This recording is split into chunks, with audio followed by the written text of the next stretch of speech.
Round one.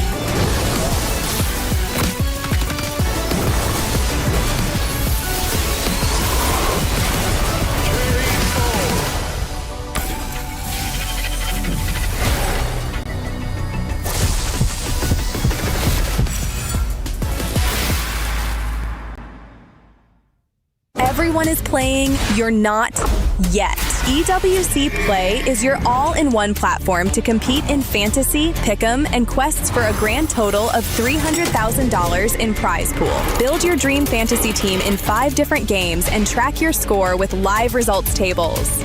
Predict the winner of every game, every group stage, and every tournament. Complete daily and weekly challenges to earn boosters that help you climb the global leaderboard. Got what it takes? Join EWC Play now.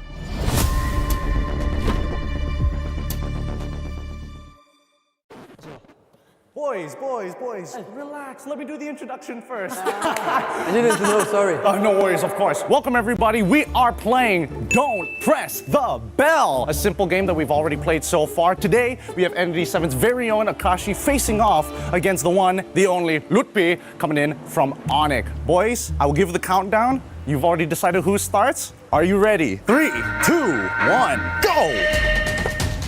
Oh. Don't forget the tap. Yeah, they're getting it. I think this is like the calmest boys we've had so far. Everybody else went crazy. But it's so clean. Such minimal movement. Come on. Somebody. Oh! Almost. That was almost. Okay. You guys gotta go even faster. Nice. Good place. Ooh, you gotta be careful. Don't go from the bottom.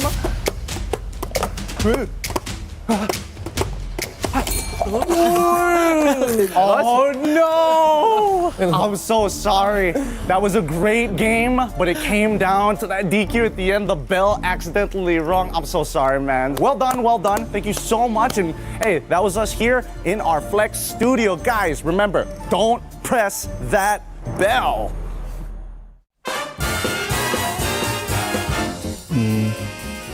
Oh, is it for Falcons, right? There's no way I'm guessing that. What do you mean I have to know? There's no dad with glasses, there's no beach. Oh, this one. Ogwin. No. It's not Ogwin. Bibal. Oh, female. Vivian, no? No. Fumieko. Fumi. It's the goal in her. I just remember now. She looks the same. Chel. Oh, it's Chel. This is the goal laner. They're sisters? Cute. Guys, you know what time it is. Don't press that bell. The simple game that everybody loves here. We've got 2 very important people. We've got Kozak from Pro, and of course, we have Innocent from SRG. You know the rules. It's a best of 1. On the count of 3, you may begin. Ready? 3, 2, 1. You may begin. Ooh, very aggressive moves. Ay! If it's like that, what's that? We're saying that's not that. If it happens again, we're gonna DQ you. You gotta be a little more precise. Because it's broken. I know, don't worry about it. Okay. Ready? 3, 2, 1.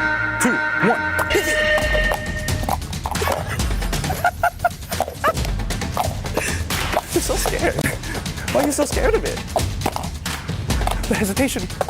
Don't hesitate. You can tap it. These guys are really... No, that was the cleanest. Take. Well done. That was an awesome game. Remember, boys and girls out there, don't press that bell. We'll see you on the next episode. The Mid-Season Cup at EWC makes its 3rd appearance, and for the first time in MLBB history, the prestigious stage arrives in Paris on European soil. Awaiting the 25 teams from 15 regional qualifiers is a monumental $3 million prize pool and crucial club championship points. MSC opens with the group stage, where 15 qualified teams and 1 team from the wildcard qualifier will be split into 2 groups of 8. Both groups will compete in a double elimination bracket, where 2 wins secure a spot in the knockout stage, while 2 losses send teams home. The top 4 teams from each group will advance to the knockout stage. More unforgiving than ever, the knockout stage puts everything on the line. In this single elimination bracket, teams will clash in a best-of-5 series throughout the quarterfinals and semifinals. For those denied a place in the grand finals, one final battle remains, a chance to secure a podium finish and claim an additional $100,000 in the third-place match. Here, one moment can change everything. One mistake ends the dream, one clutch play creates a legend, and at the end of it all, 2 teams remain. One final series in a best-of-7, all for the grand prize of $1 million. One chance to rise above the rest. Who will become legendary? Who will prove unstoppable? 2 champions, 1 game. This is MSC at EWC 2026.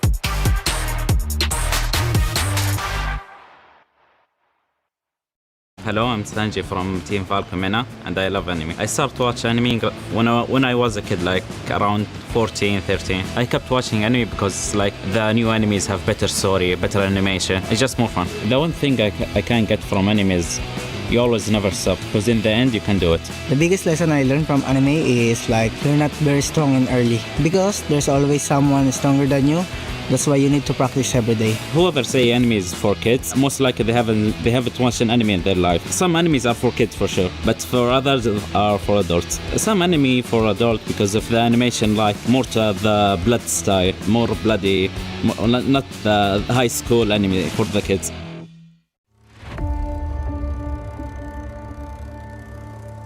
Bloodshed, tears, and glory.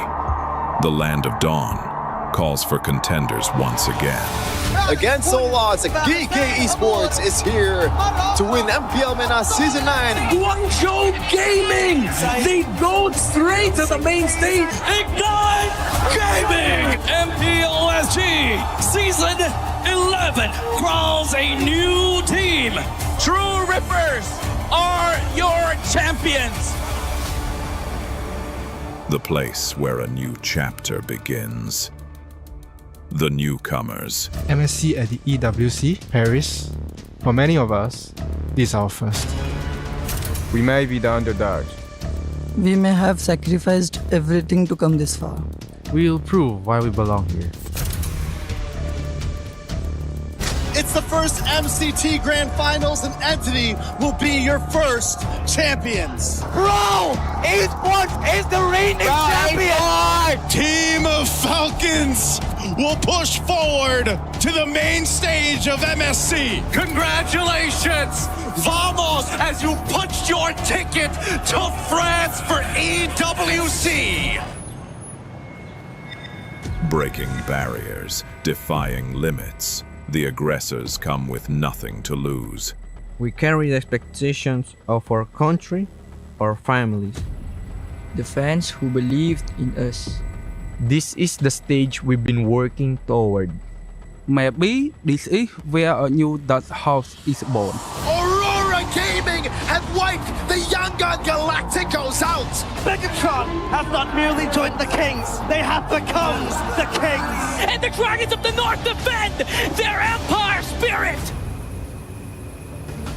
Challengers of the throne, the Titans stand ready. We have already achieved what many thought was impossible. Whether it's defending our regional title or taking down the champions of our region. We're here to break curses and set new milestones. Falcons AP Runner moving on through the grand finals. Slangor Red Giants are your new champions. MSC 2023 champions. Honor! Team Liquid is your grand champions! The names that shaped history, the kings and legends. It's been a while since we stepped foot onto the world stage. It's been a while since we brought home an international title. Our fight continues because our story isn't finished. Our legacy awaits. The journey to rise above begins. play is in our DNA. Whenever we let it out, it becomes our superpower. Now imagine an entire city being built to supercharge it. Kadir City, powered by play.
Hold me close and hold me fast.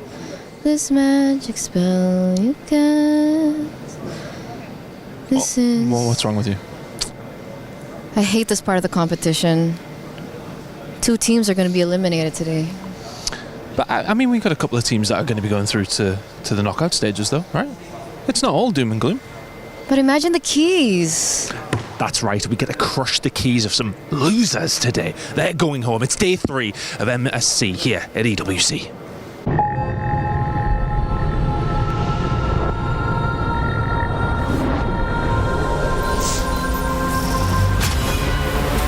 In the past, we were always in Asia.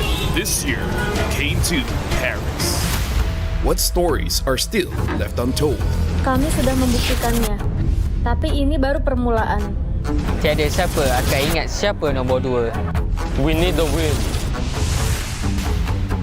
Bukan sekadar keinginan, tapi tekad.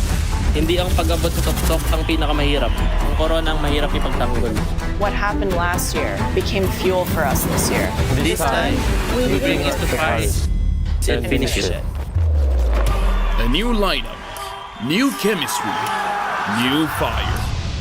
Once champions, not settling for podium finishes. World champions, defending MSC champions. As the final boss of MLBB, can anyone stop them? Names have been made, stars have risen, but now they need to show the world what it takes to rise above. This time, the world is bigger than ever. Like every year, new challengers step onto the world stage. Some carry the ambitions of 2 continents.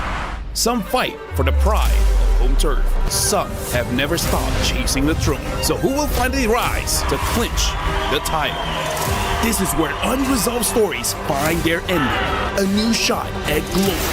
One more chance at redemption. We are back. Kali ini, sekali lagi, Bukan atau tidak? Pareho lang ang chance namin. No one is untouchable. Let's fight. Bigyan ako kalau bisa. 2 champions, 1 game. Paris breaks through limitless possibilities. For an entire summer, the esports world is lit afire as we join ourselves in this competition of MSC in Paris, France. A new location with new challenges, new competitors, maybe some new stories, as yesterday's upsets are only the beginning of what MLBB may have to showcase in this 9-day event. What an exciting time to be here, and welcome back yet again for day 3. Yes, there are knockouts going to be happening here, but on the other side of that doom is a little bit of glory that you might be able to seize by advancing to those stages and having a chance to play for that trophy. Sitting up on top of the Lenovo Legion Gauntlet stage. Welcome back, everybody. My name is Rain Day. I'm joined by 2 amazing casters, analysts, I mean, do it all, man. Naisu, who's been, casting this entire time. Welcome on the stage, my friend. Thank you. Of course, LaFell, who we've seen next to me alongside. Naisu, you were having a different perspective than us on the desk. You were casting those games. What was your takeaway, man, just after these 2 days of amazing action? Man, I don't know. I think the biggest part is just how surprising the meta is so far. That's probably the biggest thing. And let's talk about, too, I know we'll dive into this more, the upsets on upsets that were yesterday. Yeah, LaFell. I mean, it was a crazy day. I mean, like, again, for an analyst to see something new is always refreshing, because my biggest worry, and I feel like I've told this Naisu time and time again, I'm worried when we get to the MSC, it's just going to be copy-pasting. It's like, what is the number one strat? And we all are going to do the same thing. But clearly, that's not the case. We've seen teams excel better in the early game. Some teams, they want to scale up into the late game. And because of that, the meta changes, and I love that. It makes it so that my job is relevant. Because I gotta save everything. Because I get to see more of you all the time. Yeah. And one of the great things is we get to look back at what were those upsets yesterday. So our STC Rewind has us covered for all of that action. If you missed it, big names fell. Aurora with the 2-0 upset over Team Liquid PH. That was a big one, but we saw it across the board, LaFell. Looking at yesterday, it was just surprise after surprise. Yeah, Slangore Giants put up a good fight against Pro Esport. I gotta say, all 3 games, they were very, very strong. People have their own opinions on the win and loss, but I gotta say that one was worth watching just as an MLBB fan.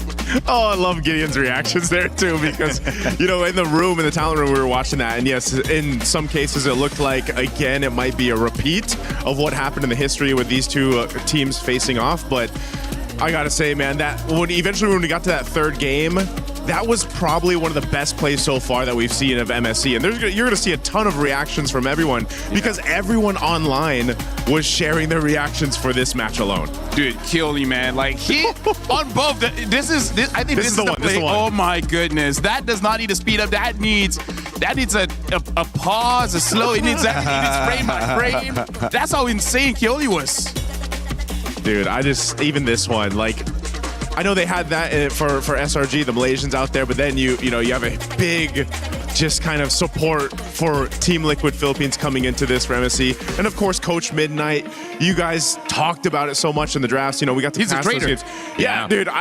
He's a traitor of the Philippines. He's a mastermind is what he is. I mean, who would have thought Raphael in the mid lane? Who would have thought that upset against TL? Only Midnight, man. Only Midnight. But then, it's a good thing, like, not again, it's more like Onyx bringing it back to be like, hey, you know what? We still got to control this. We still got to hold the throne. Onyx showed up against Entity 7. And, fun fact, like, they are not the champions in this group. And, hey, maybe that's why they've been looking so good, because, as we know, number 2 is usually the hungriest. Number 2 is, and even on that one, get a good look at Coach. Yeah, but there's me, Gideon. Dude. Gideon, you? Gideon, me. You forgot to say your own name? Gideon and you. You know what? But that's the thing, too. Then we end up the day here. This was a sweep. I believe I was filming content for this, but I did get a peek at what was going on here with this last matchup of yesterday. And I would say, you have these upsets that started off the day, but then, of course, I feel like with the last 2 matches especially, you kind of had more of a, this is kind of what was expected. What we expected. Now, yeah, can there be a bounce back for the teams that lost? I also got to say for Onyx, the fan base was incredible here in the stands. I mean, obviously, so many fans online for MLBB, community so passionate about this game, which is great to see. And as a fan coming into it, it's awesome to experience just what you can see with the storylines and the players evolving. And I think maybe the biggest storyline yesterday that many were aware of was Team Liquid going down not just one game in a best of 3, but 2 games in a row to what many were surprised at here in the Rafaela, the pick of Midnight and this team to really surprise who many consider a favorite to return and defend their title. We had a chance to talk with the coach of Team Liquid, Aeon, to get some thoughts. We're here at the back now with Coach Aeon after that loss, a very upsetting loss, by the way. I think everyone was quite surprised. Could you talk us through what perhaps happened in that particular match?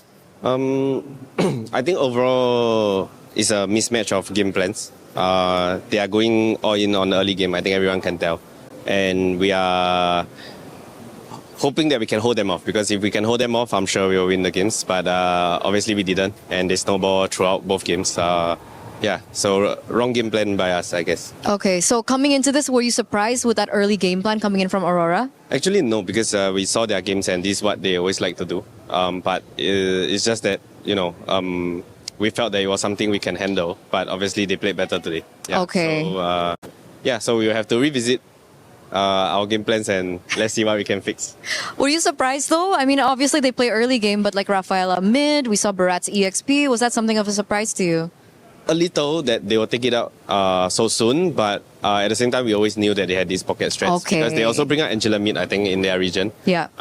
So we knew they like unorthodox draft. That's gonna be different, and to be honest, that's the biggest thing for us, because regardless of opponent, it's just a different play style, right? And for them, they have one of the most unorthodox play style, and they played really well today. So props to them. Okay. Do you have maybe a message to Coach Midnight? Well played. Well played. We might see you again. Ooh, okay. So the one thing that you feel like you need to repair come match 2 is the game plan, the strategy. Do you think it's just specific to Aurora, or you might have to revisit some other game plan to specific teams as well? Of course, we have to revisit what we think is the correct game plan, because obviously everybody have a plan until you get punched in the face. And obviously we got punched in the face, so we will revisit that. But at the same time, of course, every opponent is different, so we will take that into account as well. And yeah. Best of luck for the next matches. Do you have a message before we go? Thank you for everyone that supported us. I'm sorry for this disappointing result, and we'll do better. We're excited for the comeback. Thank you so much, Coach. Back to you. Everybody's got a plan until they get punched in the face. That is probably the best way to sum that one up, Naisu. That's a good way to go about life, I'd say. But no, I think everybody is going to have to deal with that, because we've talked about this quite a bit. I think the draft, or the meta right now, allows everyone to just kind of have this personality when it comes to the draft. And yeah, you might get punched in the face by a different personality from each team, because this is, I feel like, again, one of my favorite metas that we've had in a while. I would say one of the defining traits of this meta is the fact that it gives more advantages on many different states of the game, where before this, the biggest advantage is for that late game because of the def timers, but now they give a different advantage in the early game by enabling you to get more gold out of the jungle, right? And also denying a lot of gold from the jungler as well. So before this, if you win the early game, you can't really take advantage of that by expanding the gold lead, but now you can. So I feel like that really opens up quite a lot of strategy. And in hindsight, after seeing the first few days here, I believe like that was the right way to balance the game, making it so that if you want to play early game, you have something to fight for. Things we'll find out as we head into the action for today. Group A's bracket should be on your screen in just a moment, so we can show you what it looks like after visiting this group 2 days ago. We saw Group B yesterday. Now it's Group A. To remind you of the results, it was Vitality and Falcons PH that moved on alongside Vamos and Team Spirit.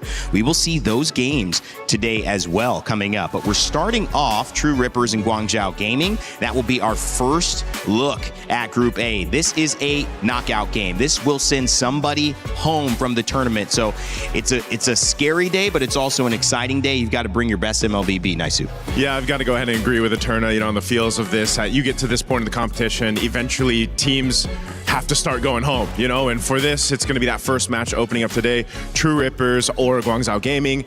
I think both of them had a really challenging first match for MSC. Yeah. And so I feel like this, you can take it as, did they learn from that experience and what do they take to adjust going into this match? Because now tournament lives are on the line.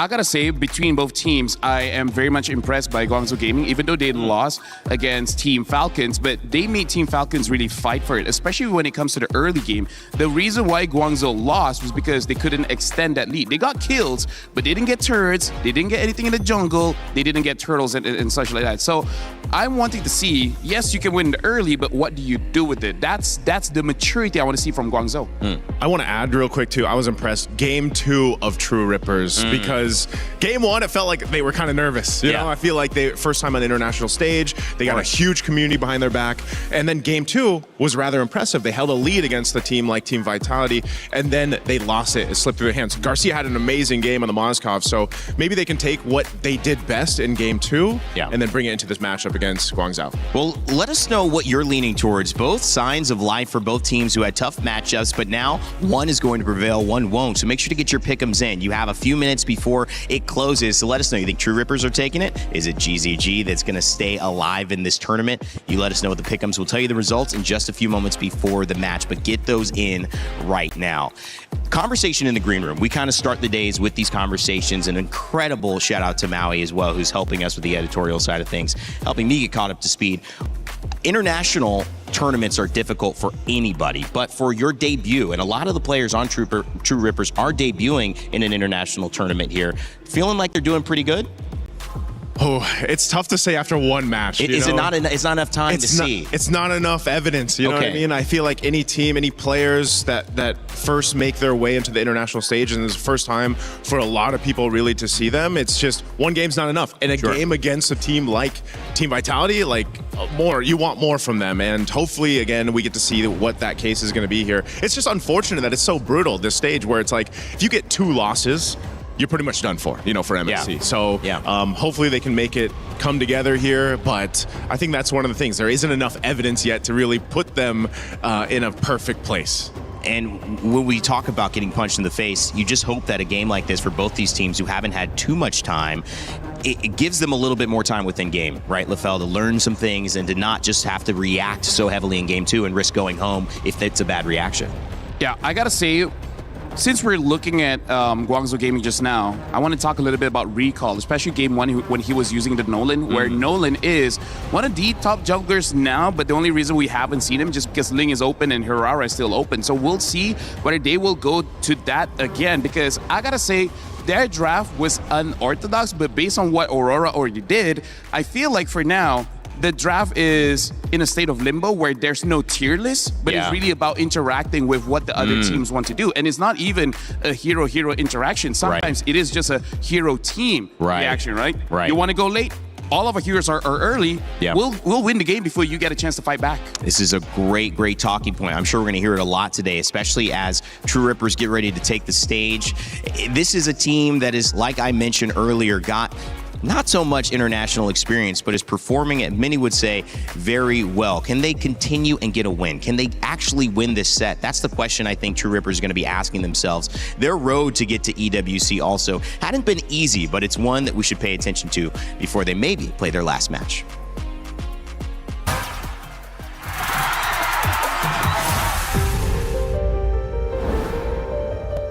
Hello everyone, Kimmy here from Team True Rippers. We are the winners of MLMS Season 1. We're the first team to represent India at MSC at EWC.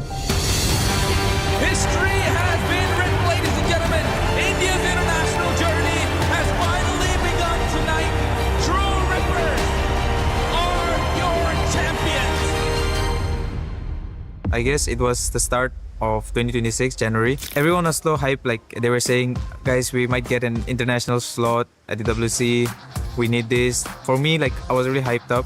I was about to continue my studies, but after I got to hear that news, I thought of making a team.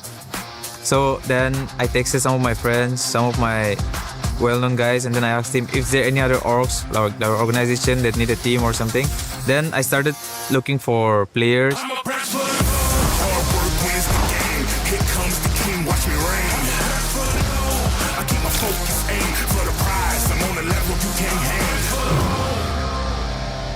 my players, they were getting offers from different teams within India. So I was worried, like, what if I lose my players? I won't be able to make this team anymore. But luckily, a guy texted me out of nowhere and then he was like, Kimi, right? I have an offer for you, this. So I was like, yeah, anything is fine. I just want to bring this team to India and then, participate because I know we can win. Talking about Kyle and Asuna, Kyle, it's like, he's with me since the past 3 years. He's known as the gold standard of India. So he's just too good at his mechanics. Asuna is also known as the best mages in India. He wanted to try out and then we worked out really good. Everyone liked Asuna and then that's how we formed the team. We Indian players, we never stop playing this game because it's the love and affection for the game. True Rippers at EWC means a lot to the community because after it's almost like 9 years now since India got a slot in MLBB. I just hope everything goes good and we get to do something here so that the craze for this game continues. Today we are here, but in the coming future, many Indian teams will be here too.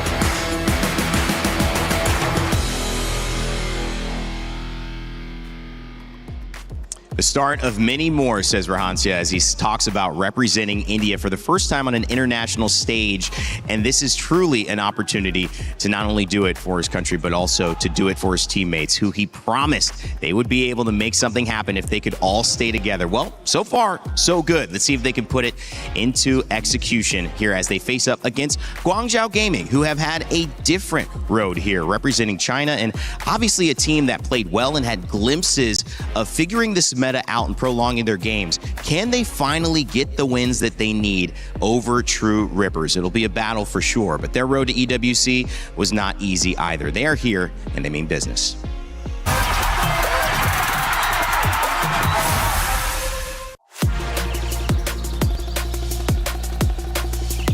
刚到 GZG 这个战队，我被他从中国的另一个战队买进来，然后刚来到 GZG 就打进了 M7 的外卡。但我想，其实 M7 我们可以走得更远的，但是我们倒在了外卡的决赛，输给了我们的对手蒙古。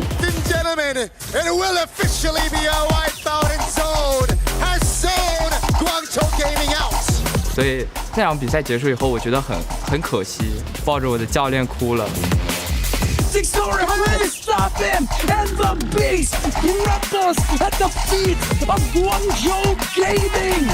在 SAL 夺冠的时候，就我忍不住在赛后采访里哭了起来。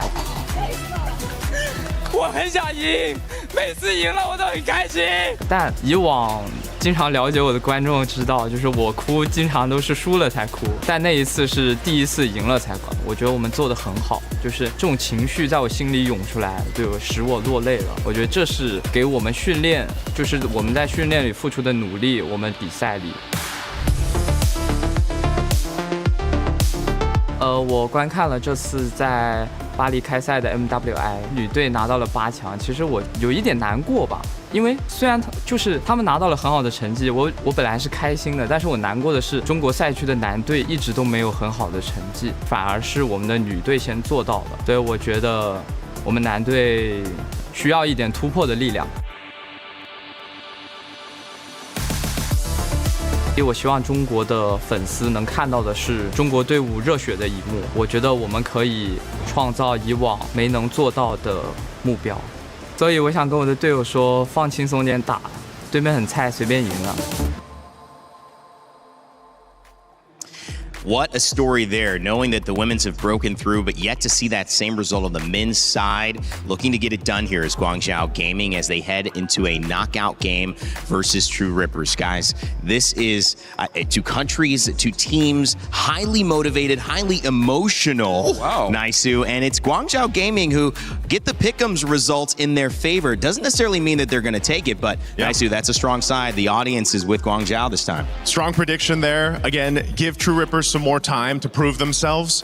Both these teams have amazing stories, though, the way they made up here, you know, and I got a chance to even see part of the journey for Guangzhou Gaming through MCT East Asia to get to here, and so hopefully one of these teams can make that story come true after a game win, but unfortunately one has to go. I mean, like, we got to talk about mentality here, because I like looking at the Guangzhou video just now reminds me of W. We're like, we're strong, the other team is trash, right? So I really want to see them actually use that kind of energy here going up against True Rippers, because I legit feel like they have a very strong early game. It's just that you don't know how to maximize it. If they can maximize this one, then they can survive another day. Because I do want to see them succeed, because they've been here for a while. They haven't got that success just yet. The women's got there first, but hey, maybe they can get there further. And fighting for a region here, I mean, the pressure, it's pretty high for both of these teams as well. And you can see the emotion welling up. To me, that is just more of what it looks like when you give your all and when you have a situation that finally, after that work that feels like you're toiling through the heartache, through the disruptive and sometimes detrimental choices to get there and maybe make a mistake, to finding your feet, finding a way to get back, and then suddenly saying, man, we did it. After all that, we're here. Guangzhou Gaming looking to keep that feeling going. True Rippers hoping to keep that feeling themselves. It is going to be a great competition. One going through, one going home. Let's get it started.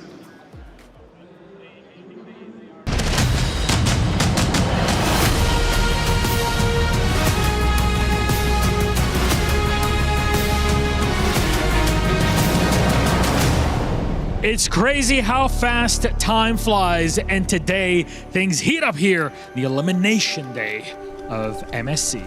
Yes, you are right, Milosh. Right now, we are actually by the Key Crushers, where today, two teams, Dreams, Hope, and Keys, get shattered.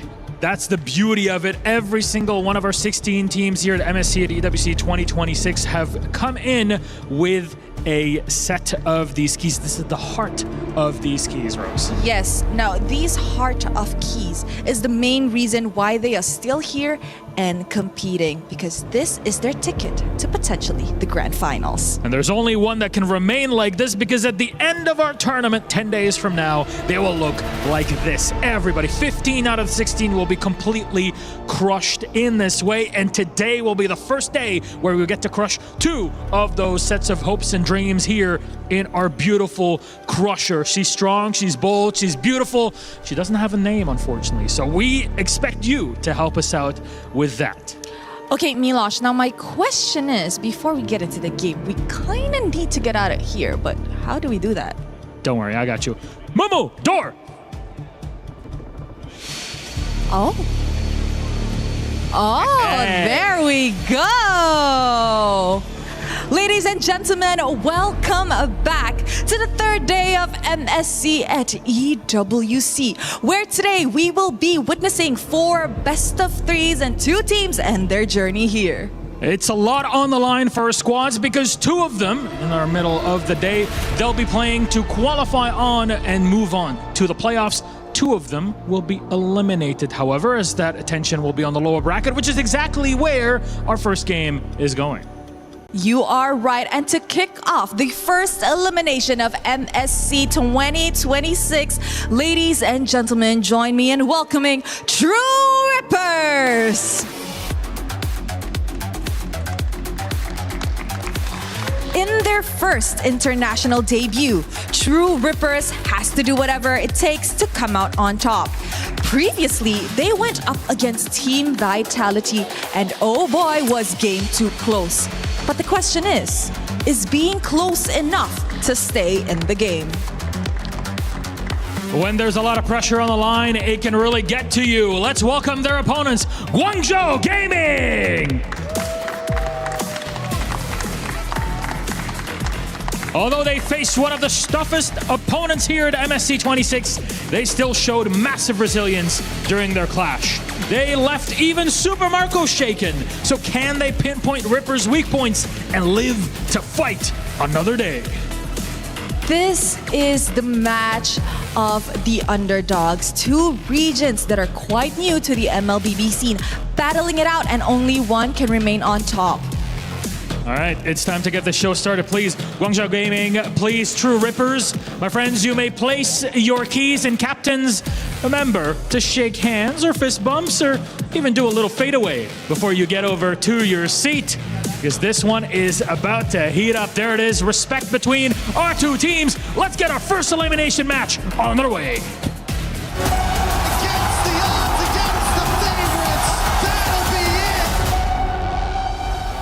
Day 2, the group of death. We've witnessed the unexpected fall of 2 champions, Team Liquid Philippines and SRG, and the unexpected rise of 2 contenders now between Aurora Gaming Turkey and, of course, Pro Esports. Nobody can get away with the re-engagement. They will take game number 3. I feel very happy at that moment because it's my first time in the international, and SRG is former champion and we didn't expect to win them. So when we won, I got really emotional. JP falls as well. Aurora is relentless on this mid lane. What a statement this is. It was a big match for us, and it's quite good because they're the last MSC world champion. We expected to win because we can beat any team in this tournament. We're not afraid of anybody. Actually, they need to be afraid of us. And the stampede has been stopped.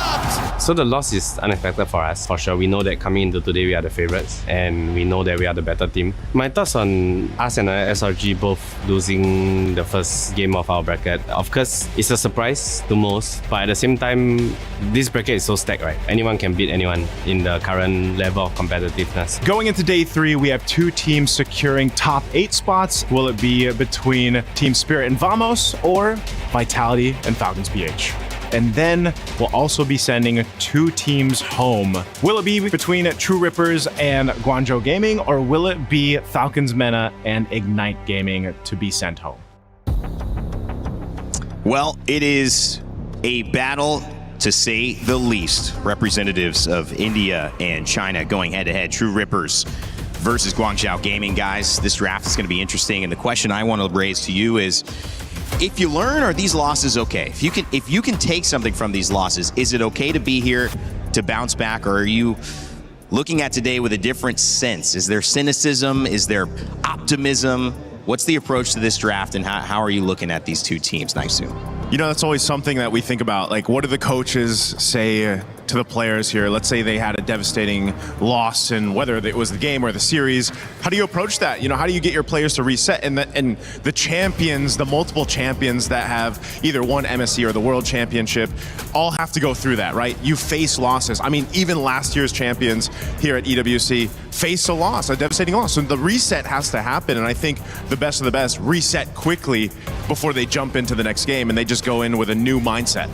Well, 2 champions, 1 game. Make sure to grab your My Champions pick and pick your dual champions and win 50,000 diamonds. Grab the QR code with your phone, tablet, whatever it is, right now on the screen, and 5 winners win 10,000 diamonds each. Remember, this is live until July 27th, so make sure to act fast. LaFell? Randy, I gotta say, when it comes to elimination matches, it's a good test for the coach as well as the players on how they know each other as well as themselves, because some people perform well under pressure and some people don't. And because of that, the strategy as well as the way that you talk to each other is going to be very different, right? For example, if you don't do well under pressure, you got to get them comfortable. And for people that works very well under pressure, that's where you make them lock in. That's where you make them extra focus. And now going into Flying Clouds here, this is going to be very interesting, especially because I want to see if other teams did what Midnight did and actually bring Rafaela to Flying Clouds, maximizing her passive. When you respawn someone, they immediately get to battle. I don't think people will be able to practice Rafaela the same as Rosa did, but at the same time, how hard is Rafaela really? I mean, like, come on. Wasn't there some advice out there like, yeah, what would you say to the people that want to now play mid lane Rafaela? Just remember, you're not Aurora Gaming, you're not Rosa right now. Well, the draft begins here, and it is going to be a big one. We're trying to see if we can start expecting certain things, but expect the unexpected has kind of been the nomenclature for these last days at MLBB's MSC here in EWC 2026. We'll see if that continues today, guys. I like that they just took out the Harara, by the way. You know, True Rippers, they're not going to let that slip through. But so what we're thinking is, yeah, you might actually see the Ling be picked up maybe first to go in the hands of Guangzhou Gaming, if that seems to be the play, unless they ban it out, because that's been the trade. I feel like so far, just like we saw weeks, you know, the past couple weeks here, even back in Wildcard, LaFell, where that meta kind of settled into place over the course of days. Now you're in day 3. You know, you have to go ahead and just pick that plan, that game plan that you're really comfortable with, especially for these two that are facing off this elimination. And now True Rippers will also take out a big gold laner that's been popping up all the time, right? The Claude and the Hirara is dealt with, plus that Freya. What are we thinking here? The Ling first pick? No, it's the Atlas. Honestly, like I feel like the Ling first pick is okay if you ban out the Eudora, because I really feel like the Eudora is going to be quite a talking point because it's good basically in most drafts right now. And when it comes to the Ling, we've seen basically two heroes doing well, which is the Eudora as well as the Moskov. I don't know how other teams are going to do with that information, because Moskov is just one of those heroes where either you're good at it or you're not. Yeah, this is, there's the Ling. I was expecting it to come up at least on the swing. Yeah. And the Valentina. Oh, I thought it would pick up the Eudora for themselves. Eudora, to make sure that they don't get countered. That does mean the Moskov is going to go over on the side of Guangzhou Gaming. And we'll see what they pick up here. I really want to see a Eudora here, because then you basically have two counters for the Ling. And the Ling basically will be there she is. The main setter for True Reapers, right? He's going to be the position one. He's going to take all the farm and he's going to try to take over the game. Now Guangzhou, they actually have quite a lot of crowd control here. Nice from the Atlas as well as Eudora. And then Moskov, his crowd control is just to protect himself. But now True Reapers getting Belleric, which as of right now is an S tier pick in Rome. I almost thought that True Rippers would want to secure themselves to Moskov, man. I mean, that was the best performance we got to see from Garcia. You know, again, if I remember right, he was like 6-0-10. He didn't die in that game too, and that was crucial for them. But, you know, now, because you banned out that Claude, the Moskov gets taken. What are they planning to put in that gold lane? We've seen some weird picks being placed into the gold lane the past couple days. Yeah, I mean, Double Fighters has showed up randomly, right? And we've seen that, even Paquito in the gold lane, trying to see if there's something sneaky. The one thing yesterday did tell us is that when you guys were looking at that ban, you're saying this is an honest draft, right? And that kind of exposed them to a very quick loss in our final set of yesterday. So maybe trying to hold a few of those maybe interesting picks later on, True Rippers, so they don't get caught out. Something that True Rippers can do if they do want to go for that double fighter. Other than the Paquito, we also got to talk about the Ruby. The Ruby can actually create quite a lot of space, making it quite easy for a Ling to go in and out, because that's one of the problem when you're not incredibly fast on the Ling. One stun and then you're done. And there's a lot of stuns here that can capture you. So I'm looking at something like a Ruby alongside the Belleric as well as the Valentina, just to create a lot of space so the Ling feels much safer to go in. Yeah, that's the problem with the Ling right now is, you know, anyone that's going to pick him up, draft the Ling into their composition. Not only is it such a micro scale, like scaling hero for people to showcase, but you need the team to support that. The same thing we've been saying about the Hirara pick, and your team really has to support you to be able to do that. Now, obviously, she's got a little more iframes to work with, a little more mobility, but Ling, same thing. You don't want to feel pressure in your jungle, your buffs being stolen. You need that space, because otherwise you just end up split pushing across the map when the rest of your team's trying to fight, and that's not where you want to be. So this Paquito coming up adds a little bit of a layer to the damage profile. This is most likely we're going to expect just go in the gold lane. It is still possible that it could EXP, flex. right? Could EXP. We saw this in the gold lane yesterday in the hands of Sigibum, if I remember correctly, maybe a couple more times. But, you know, that's the thing. You need to be able to go ahead and support this Ling's best time. Whoa, the Saber, though. Talk about another surprising pick. Hey, but it has been in my head, but I don't think anyone will be crazy enough to do it. But honestly, this is the kind of lineup that I think you would be crazy enough to do it, because going up against the Ling, Saber might not have enough damage early, but when you have a Eudora alongside you, you're going to have enough damage, because Saber has changed a bit. He's not full burst. He's about going in and out, in and out, in and out. And now, True Rippers finishing up with the Badang here, so quite interesting. Badang EXP or Belleric EXP, so not sure, Okay, not sure what's going to happen here, but I got to say, I'm liking what I'm seeing from Guangzhou Gaming. It's going to be a Belleric EXP. On Rahancia. Kimmy's got the Badang. And Garcia on Paquito. So another gold lane fighter. Marksman coming in thinking you kind of have to have that, but we're seeing this meta evolve to where, well, maybe not. Can we keep tempo? Can we keep pressure? Both of these teams suffered quick defeats in most of their games. Trying to set the pace this time around as we have our first series of the day kicking off. It's True Rippers versus Guangzhou Gaming. Let's get it going and send it over to your casters. Smash them. We are officially kicking off the third day with an elimination match between True Rippers and Guangzhou Gaming. But the surprises just keep coming, Mirko. And as our panelists have said, Lafel, personally, does like Guangzhou's lineup, but how are you feeling about this, especially the Saber? Dude, it's crazy. Again, I mean, we saw day number 1, day number 2, constant surprises back and forth. And I thought we already saw everything. You know, I thought we already saw everything the meta has in store for us, but obviously that's not true. The Saber comes in, X-Ying, almost taking Asuna down in the mid lane. It's all about aggression. Okay. So that's what we know right now for Guangzhou Gaming. I feel like they're trying to double down on already a very good early game. We saw one of the glimpses, well, Orhan Mei. Again, speaking of that aggression early on, a steal from X-Ying, but again, for Guangzhou Gaming, they did well against Falcons in the early stages, so if they can actually do better by punishing and capitalizing even more in the early game, I think they should be able to close things out. Yeah, I guess early game really is the name of the game right now, especially in the current meta, the way things have been for the previous games that we've observed, and it's looking really aggressive. If there's anything we could use to describe Recall, because he picked up a Saber, and now he even went for Master or Weapon Master. Yeah, not even the Seasoned Hunter to help him clear. I mean, he's going to do much more damage when he gets his items, but damn. Pull yourself together on both double or dual mid here, X-Ying and Mei.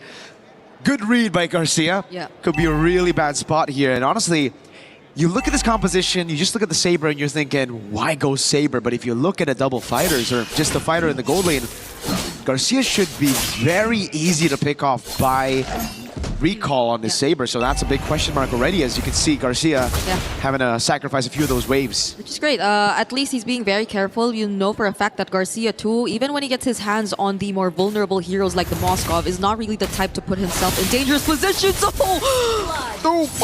that's the first triple sweep we get to see here. And that's the tank, that's the boy you would usually have a lot of damage on. Well, Luminous Blush already popped in right now. They go all in. Recall with a double with the Weapon Mastery, trying to get one more. Ian stunned on the wall. Now was chased out with the Black Dragon. Modi almost taking Eons down. Now it's Kimmy with the Flying Clouds, bringing him back again, all alone. SOD almost lands Eons. Sticks to the Recall. 2-2, but it's Guangzhou Gaming with the turtle. Yep, I really thought True Rippers could have made something out of that, especially as they already were able to somewhat trade out the fact that no longer, or Recall no longer had the triple sweep.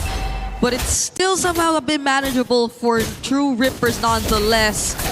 Especially as you see they're not really being punished elsewhere. Let's take a look at that replay. Modi still getting in. Really close though, really close call, but the punish from Kimmy. I nearly forgot that we were on Flying Cloud, so things would be happening pretty faster than we thought. Yeah. That's what we, I guess that's the reason he went Saber as well. Maybe. Even if they die without him using the triple sweep, then he can just go and do it all over again after dying. But dang, that damage with the Weapon Mastery. He already picked up the Hunter Strike now and the Lethal Ignition.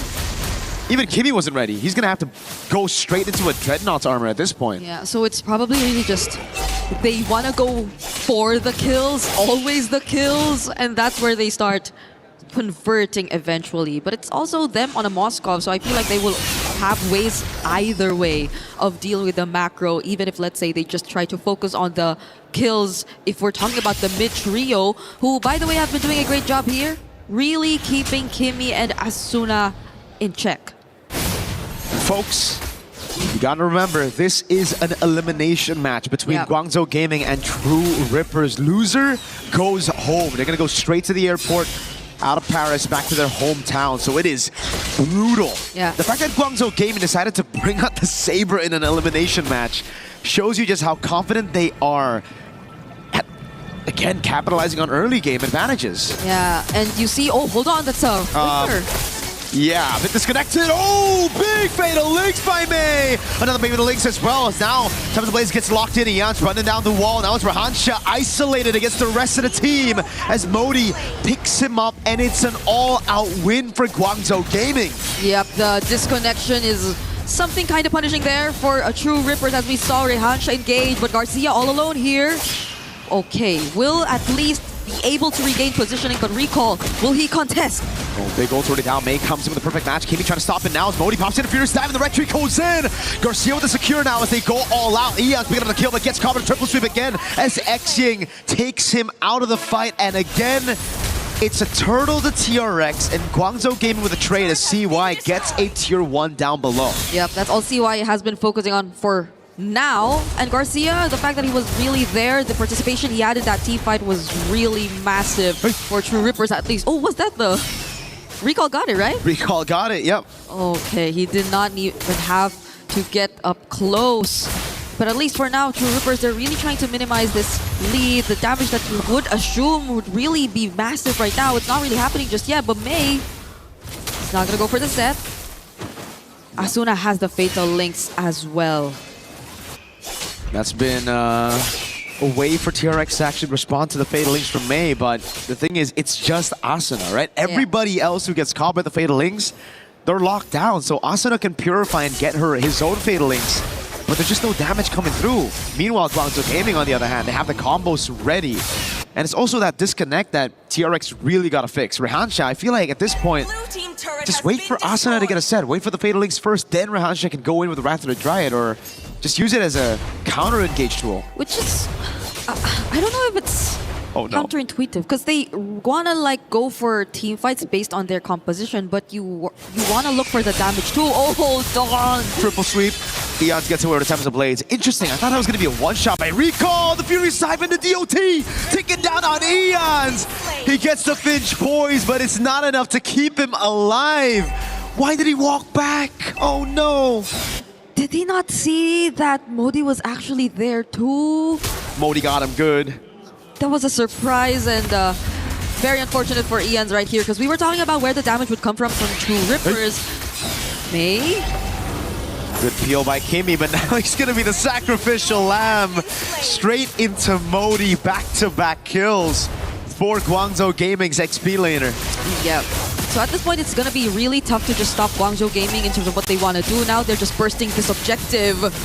Oh, Hansha! Oh, Xing's still the one who actually claims it now. The Fatal Links locks down Recall. He's going to get caught by the Tempest of Blades. It's a big shutdown for Eons as he picks up the Blades, but now it's going to be Xing with the help of CY. Perfect match coming down. Finch poise gets him out. Modi getting a killing spree as he goes for a 1v3. Now against Garcia. Still able to survive as well. Guangzhou Gaming now.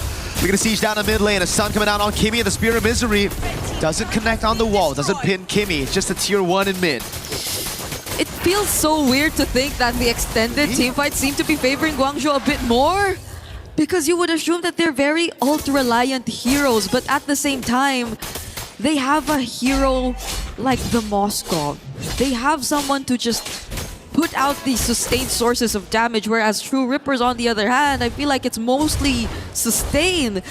We are looking for the ways in which they could really clap back, but Rehansha, again, another Wrath of Dryad already committed.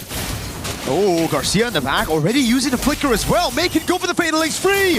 Recall coming in with the Shuriken, now the triple sweep on Kimmy. It's a fist crack coming down as Asuna is able to lock him down with the Fatal Links and a Terrify on Recall. It's Eons with the pick, CY with the damage. Now it's Modi. Black Dragon form flanking from the back as Rehansha's going to be isolated for the rest of the team. The Petrify lands for Modi, and he gets the Furious Dive to pick up a Mega.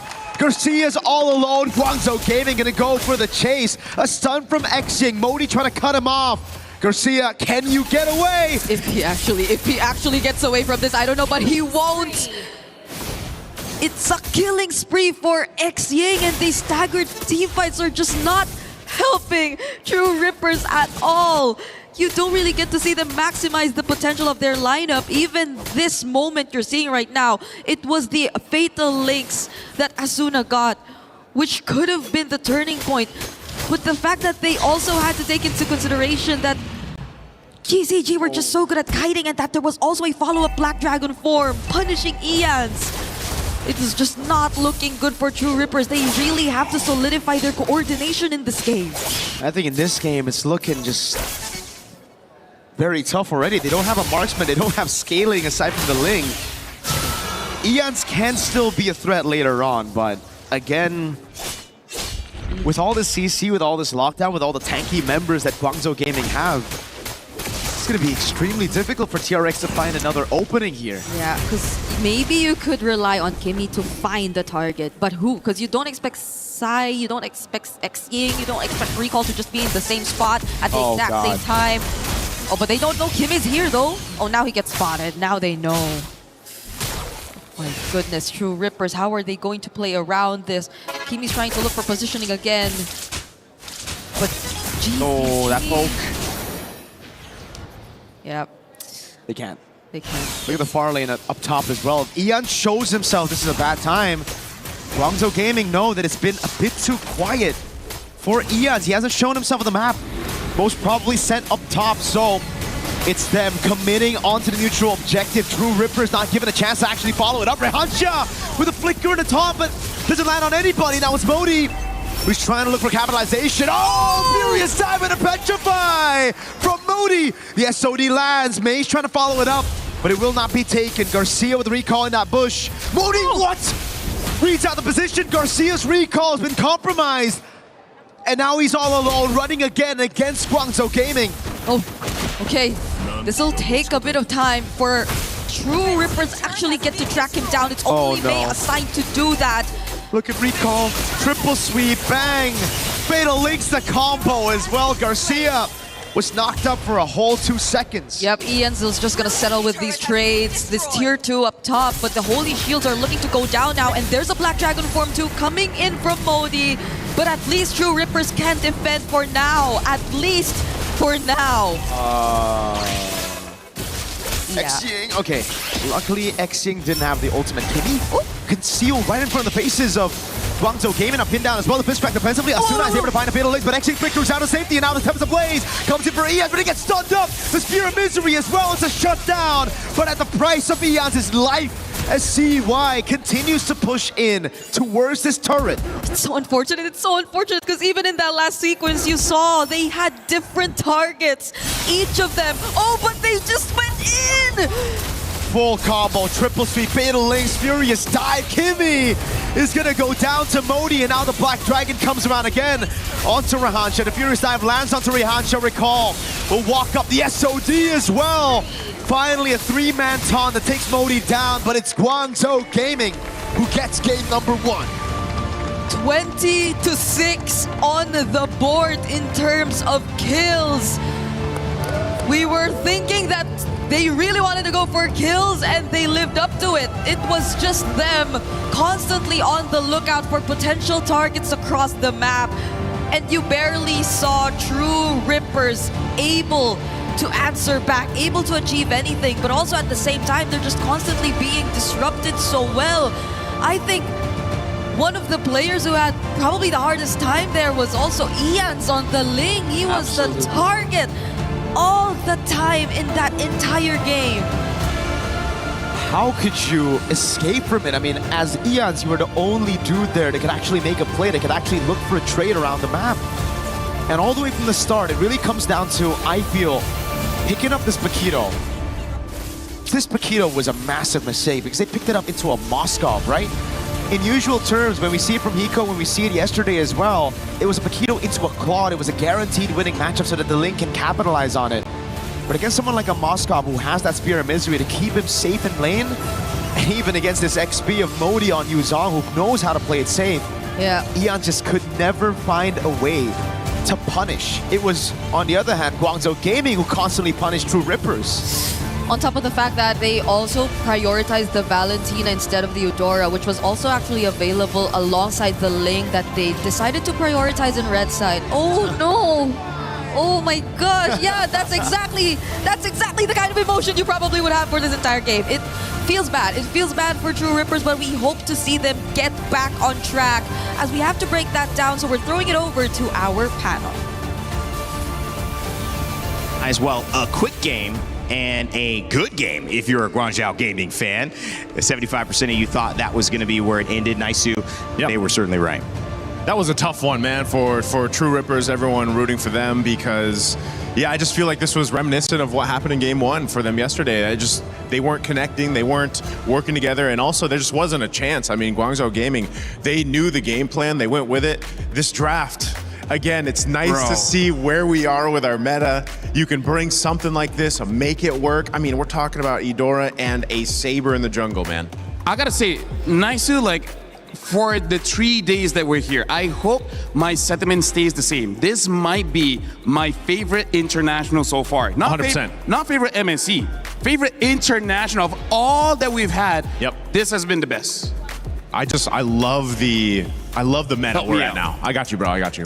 So we're gonna go for this really we're gonna go for this very quickly, right? Because we gotta talk about the idea coming into the draft here. Because the idea for True Rippers is they want to counter engage, right? They want to counter engage and they want to be able to. I don't have space, but basically what they're trying to do is that for the Paquito, the Badang, as well as the Bellic, and even the Valentina, whenever someone wants to go in, they're able to punish. It's gonna be Ling, the sole position one, to actually go and get the kills while everyone else is distracted by the other 4 picks. But look at Guangzhou Gaming. This is about engage. It's about starting fights as well as a lot of crowd control. This says enzyme, but whatever. What in the world is that? I love it. Whatever, right? Okay. Because this is engage plus crowd control. This is engage plus crowd control. This is engage plus crowd control. And this honestly can be engage plus crowd control. And damage.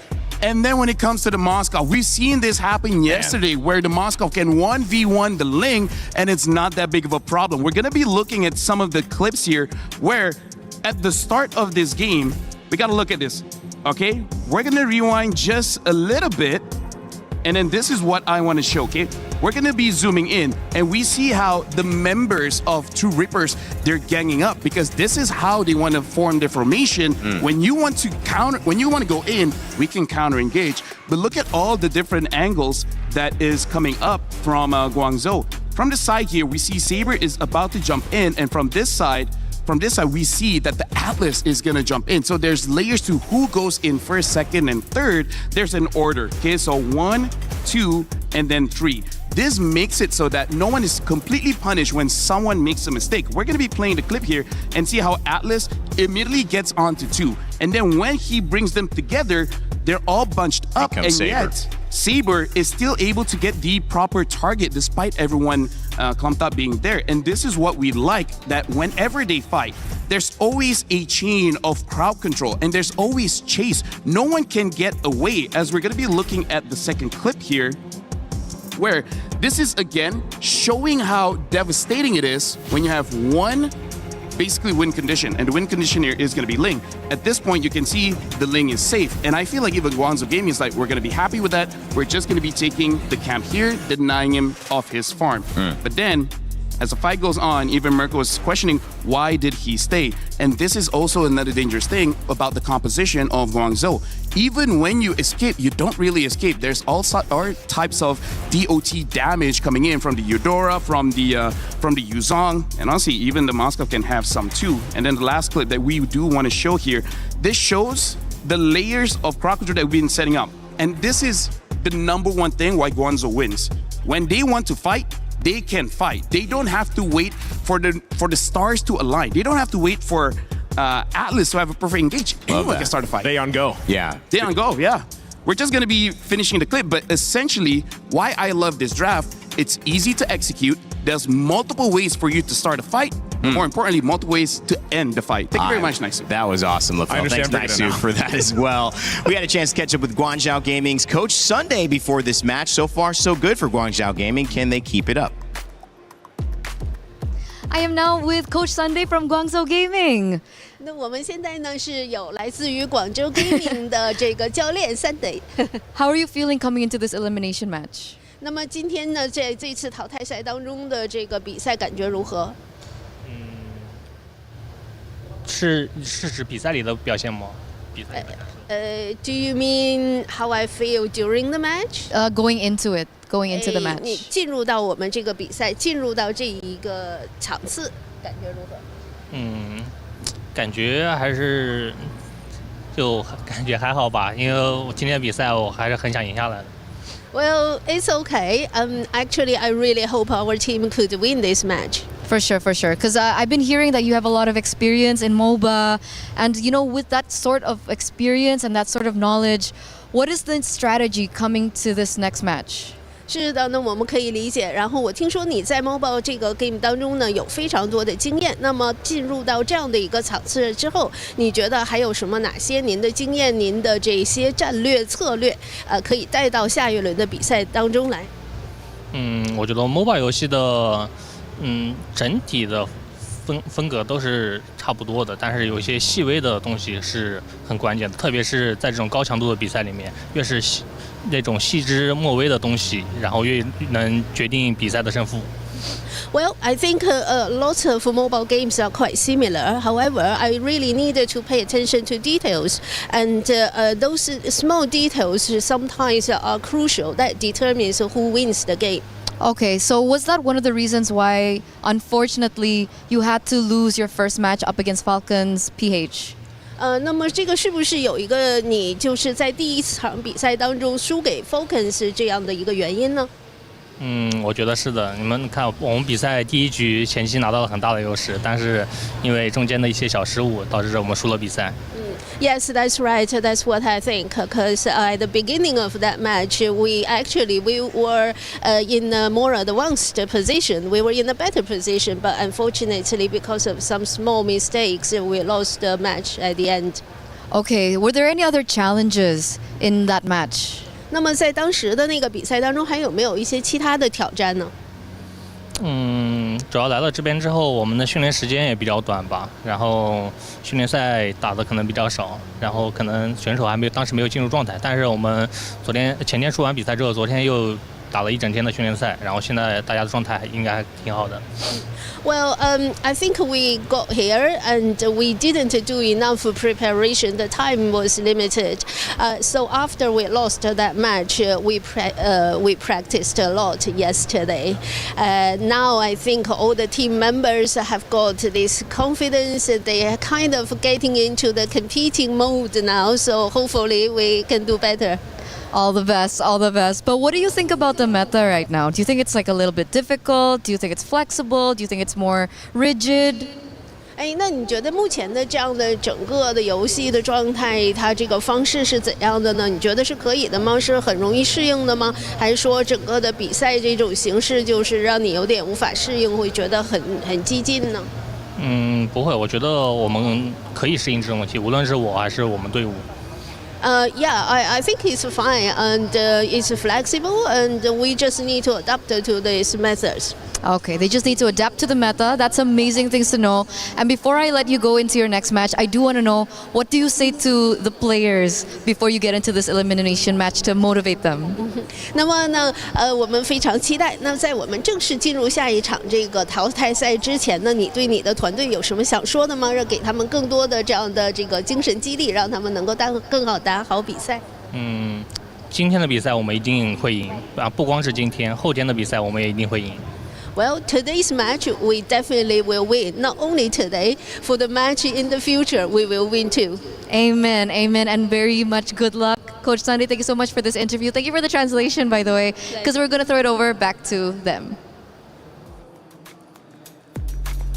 All right, so Sunday talked a little bit about practice yesterday, and we said you don't lose, you learn, hopefully, and this is certainly translated what I would see Naisu in a very fast win and also hopefully some learning. Have you noticed that Guangzhou Gaming's approach is something that they can take through the rest of this tournament?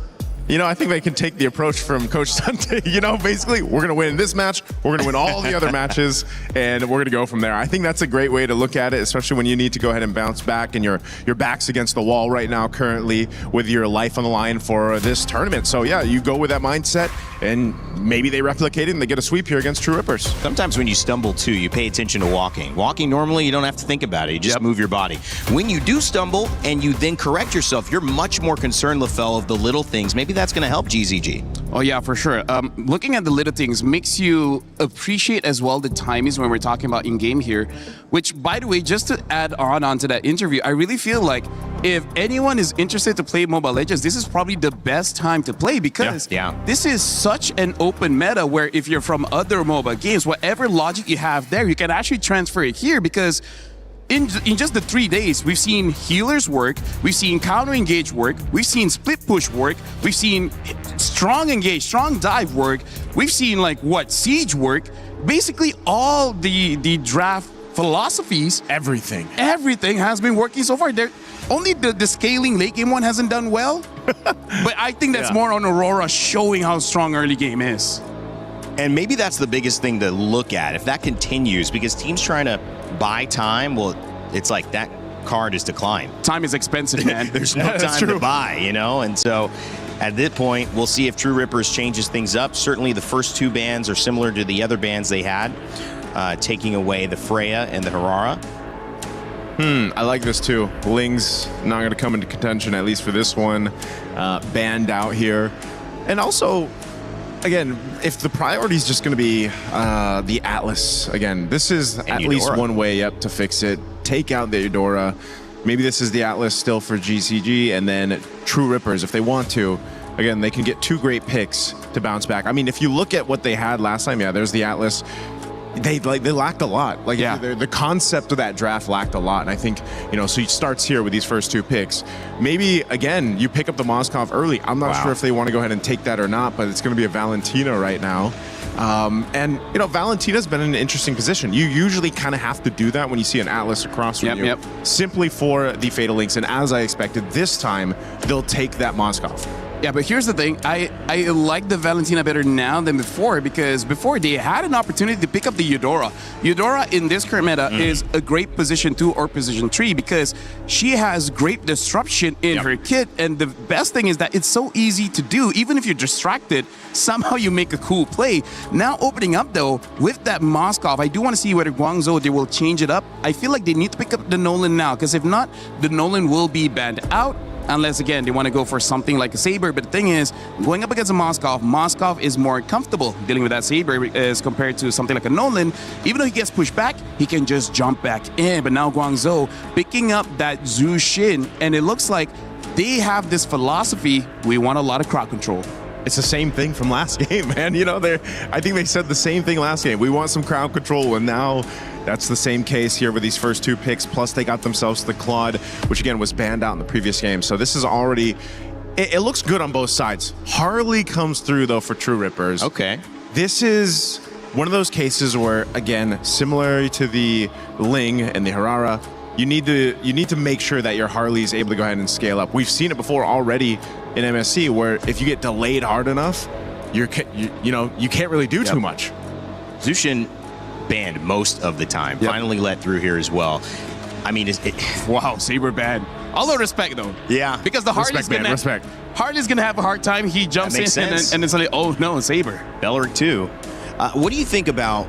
I feel like True Rippers, right? What can they do? I mean, that was a better game. It wasn't a sub 10. It was around 13. What can they do here to change things up and tie this? Honestly, looking at their lineup right now, it looks more spread here because they have, I would say, still the position 1 being Moskov. Moskov is going to take most of the farm, but then they have Harley as an assassin. And also, I do have to say here, Rayman, all 3 heroes that True Rippers has, they work well individually, independently. So it almost looks like they're trying to make this team fight messy, and I think the idea is to avoid the Atlas, to avoid the Zhu Xin. Yeah, so like try to minimize the effect that they have with their AoE crowd control. This is interesting too, man. The Uranus comes up. Remember what Lutpi was able to do yesterday? Just basically, when you have that kind of lead, sit into the base. This is, again, if you're looking at the screen and maybe you haven't tuned in to some international MLBB in a while, you're probably looking at this being like, whoa, what is this meta? Look at these bans. When did we think we'd see these kind of bans, right? The Eudora, the Saber being banned out, a Ling on the other side. Like, there's just so much open right now for this draft. The Nolan does come through. There's the Yu Zhong. Might as well pick it up again, make use of that, just like we saw in the previous one. And a Guinevere is that last choice here for True Rippers. Wait, so the Guinevere is going to go roam. That's going to be very interesting here. I got to say, Rainman, Guangzhou, they have an easier to execute draft when it comes to True Rippers. Like I said, a lot of individual skills is there, but if they miss their abilities, that's GG. They will either look amazing, or like Guangzhou says, they'll look like trash. Well, it could be a fast game. It could be a good game. We'll find out what type of flavor True Rippers is able to bring. This draft certainly different than before, which if you're a True Rippers fan and rooting for India, you would hope, okay, maybe we have a chance. If not, Guangzhou Gaming will be moving on with a 2-0. True Rippers will end their MSC run here. We'll see if they can even it up as we throw it back to your casters to get Game 2 underway. True Rippers and their last chance at potentially being able to get a shot at protecting their key and not ending their tournament run right here, right now against Guangzhou Gaming. We're seeing a bit of a shift in terms of the draft, Mirko. It's not entirely... Oh, hold on. Okay. It's still the Yu Zhong, though, in Modi's hands that you are going to see, and I feel like True Rippers are putting a lot of respect to it as seen in that first rotation. Hey, True Rippers. I think just going back to basics actually fits the bill a bit better, right? True Rippers against Vitality as well. They were able to almost get that game 2, a very close, nail-biting game 2 with a simple composition. So I like the fact that they're going back to basics. Garcia on the Moskov that almost got them the win against Vitality as well. This time, nothing too crazy. It's still Season Hunter for Recall. No more of that weapon mastery. But it's still Master Assassin for both the gold laners here. CY and Garcia, not the bargain hunters that we've been seeing a lot more from the attack speed gold laners. Yeah, it seems that there will be a lot more of the micro plays coming in for our gold laners here, and they will have definitely a very huge task to fulfill considering this game. I think would give a lot more room for them to operate around the map. But that was close. Rehansha, okay, at least he doesn't get caught there by Recall right before the objective. But they're on a much more balanced lineup right now, as we've been talking about. Oh, Purify for XYing. Yep, he's gonna have to fall. Mei, though, the Frozen. Eons gets away with a space escape down below. Kimi with a potential gank, but Modi reads it out. Great stuff from TRX in the mid lane as CY. This time is actually trying to zone Garcia out. Garcia walked up to try to get that cannon minion. He does get it, but he's going to lose out on the trade in the end. Okay. Guangzhou Gaming are yet to find a trade from what happened just now for XYing. They might do, but Asuna will be quick to react, though. And it feels like True Rippers have really taken control over this, but see what... Capitalization for Eons across these winning lanes. Exactly what we wanted from True Rippers from game number 1 as Modi now walks up. Had that Lantern Flare already. Kimi is going to be locked down. The Black Dragon form comes around and just get away, but now it's going to be stolen away by the Valentina. Asuna on it as well. Rico going to be caught in, and Retry comes in, but it's not enough as Eons picks up the turtle, and XYing is forced back. Kimi will walk up again. Asuna with just a splash of damage. True Rippers with a 4-0 lead and a neutral objective. They've completely turned around the situation. We were not expecting this heading into game number 2 after what we witnessed in game number 1, but True Rippers have reset. They've completely changed their draft, and now they're showing us how it's done. Even that Black Dragon form stolen by Asuna was such a huge thing to consider in that previous team fight. Eons with another rotation down bot. Modi's just not having a good time now. No Black Dragon form under turret. They are trying to juggle the turret in again. Rehansha with Eons. Picking up a dive down below. A gank on Modi. 0, 2, and 0. Yeah. Hey. Eons wasn't able to do this in game number 1. You know that for a fact. On the Ling, he was just limited, but now there's no one stopping him. Recall gets away. That's a Purify out for Rehansha as Kimi gets away in time, but Rehansha now is going to be caught by Lance Blood again.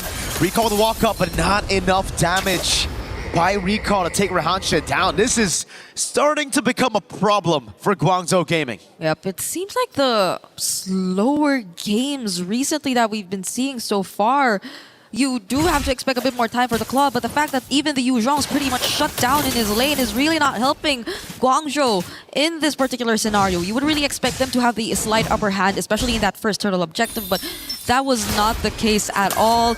True Rippers, just because of what Eons has been able to accomplish on this Harley, has really set the pace for True Rippers in this early game. Now it feels like you could just expect a lot more annoying rotations with Rehansha too being a bit more free across the map. So Guangzhou, we really have to see them find that one play that could really set things or turn things around, because as we know, it's still a Nolan. You also still have multiple ways to set up with a Jusin Atlas, but at the same time, do you get the head of Kimi? Because Kimi has been very proactive on the good if you're just the same, and you could just not position yourself well enough. Oh, doesn't land though. No, it doesn't. It's a clone out as well. Now the neutral objective. Black Dragon form already used up right now to go all in. Rehansha's there, but Recall finds a bit of legs! Locking all of them down by Mei!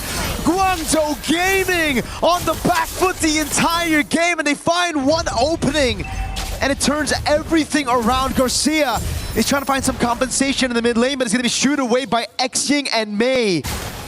What a set by Mei. Don't tell me that's all they need to do, and now you feel like it's Guangzhou taking control. Because if you take a look at the replay, it was just a single Black Dragon form, the Petrify into the Fatal Links as well. It was just a perfectly layered setup shown to us by Guangzhou Gaming, catching almost every single member who didn't have the Purify either, so there was no way for them to get out of that. They were all crucial members, and you can see them celebrating, but that's a spatial migration.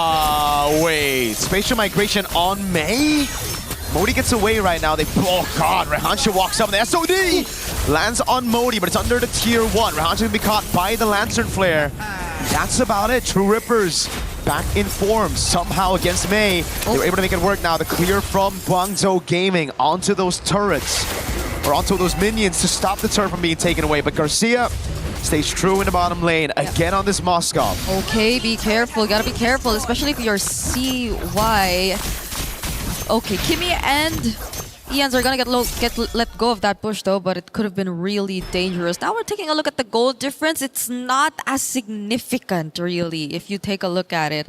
I feel like even, or if it weren't for that one play we got to see from Modi as well, this could have been bigger between the XP laners, but I think that pretty much lessened it even just a bit to a certain extent. And now Kimmy, okay, all alone here. Uh-oh, May's waiting in that bush as well. Conceal already. It's gonna go in. Oh no, baits out the battle. Requiem, the Fatal Links pulls him back just a bit as Xing is right there. Great peel from Garcia. It's a Purify in, a Lantern Flare with the Crimson Beacon, but it's only onto the Roamer. Now the Dragon comes around. Asuna was able to find that trade. Turret down below. The main target for Guangzhou Gaming, as in the mid lane, Recall is dealing with Rehansha. Turtle already started by Eons. Picked up already. True Rippers finding the better trade across the board. That took a bit longer than it should have. At least Guangzhou got a turret though, because if they did not, then I feel like True Rippers really got the better trade. It was a turtle that they were able to secure, no contest whatsoever on Eons, and they just took a 1-for-1 trade if ever that were to be the case. But right now, you're starting to feel how Garcia is becoming a lot more active across the map. He's also a level ahead of Sai, by the way, so I think it's been really great for True Rippers, at least for their laning phase so far. Now we take a look. Already has 2 out of 3 of the Trinity build. It's just slightly behind. But this is... Modi doesn't even have an item just yet. This is a Yu Zhong, who doesn't even have an item just yet. Yeah. It's actually all components. Went for the robe, the Fury Hammer. Now May's looking at Asuna. They gotta be careful. The only Purify they have is on their main frontliner, Rehansha. So that's the problem for True Rippers, right? They have to split up. They have to be very careful of this set from May. The one time May was able to find that set, it almost guaranteed them that full-on comeback. But luckily, True Rippers were able to find some good pickoffs here and there. Kimmy, at this point, I think spatial migration on May doesn't even sound too crazy. They might have to deal with him first. Yeah. We call it good poke on Kimmy, and it's all about mid-control as Garcia plays that far lane. Which is great, because I think they're splitting up their positionings a bit more. We see Kimmy really putting himself and trying to scout wherever Guangzhou Gaming could potentially come from, but just the same, seems like there seems to be a bit more reaction coming from their side. Garcia has had no trouble opening up the map for True Rippers. They haven't been able to pay as much attention to their lanes, and that could be a potential problem for Guangzhou Gaming, especially now that we're looking at the first Lord spawning on the map. And it's the far lane which has been really dealt with so far by True Rippers. Just look at Garcia. They have no idea he's doing this, but you know that he just has a really good grasp of what his job is at this point. He's feeling it. He knows exactly where he needs to be. And Guangzhou Gaming, doesn't feel like they have a composition to burst this neutral objective down. Oh!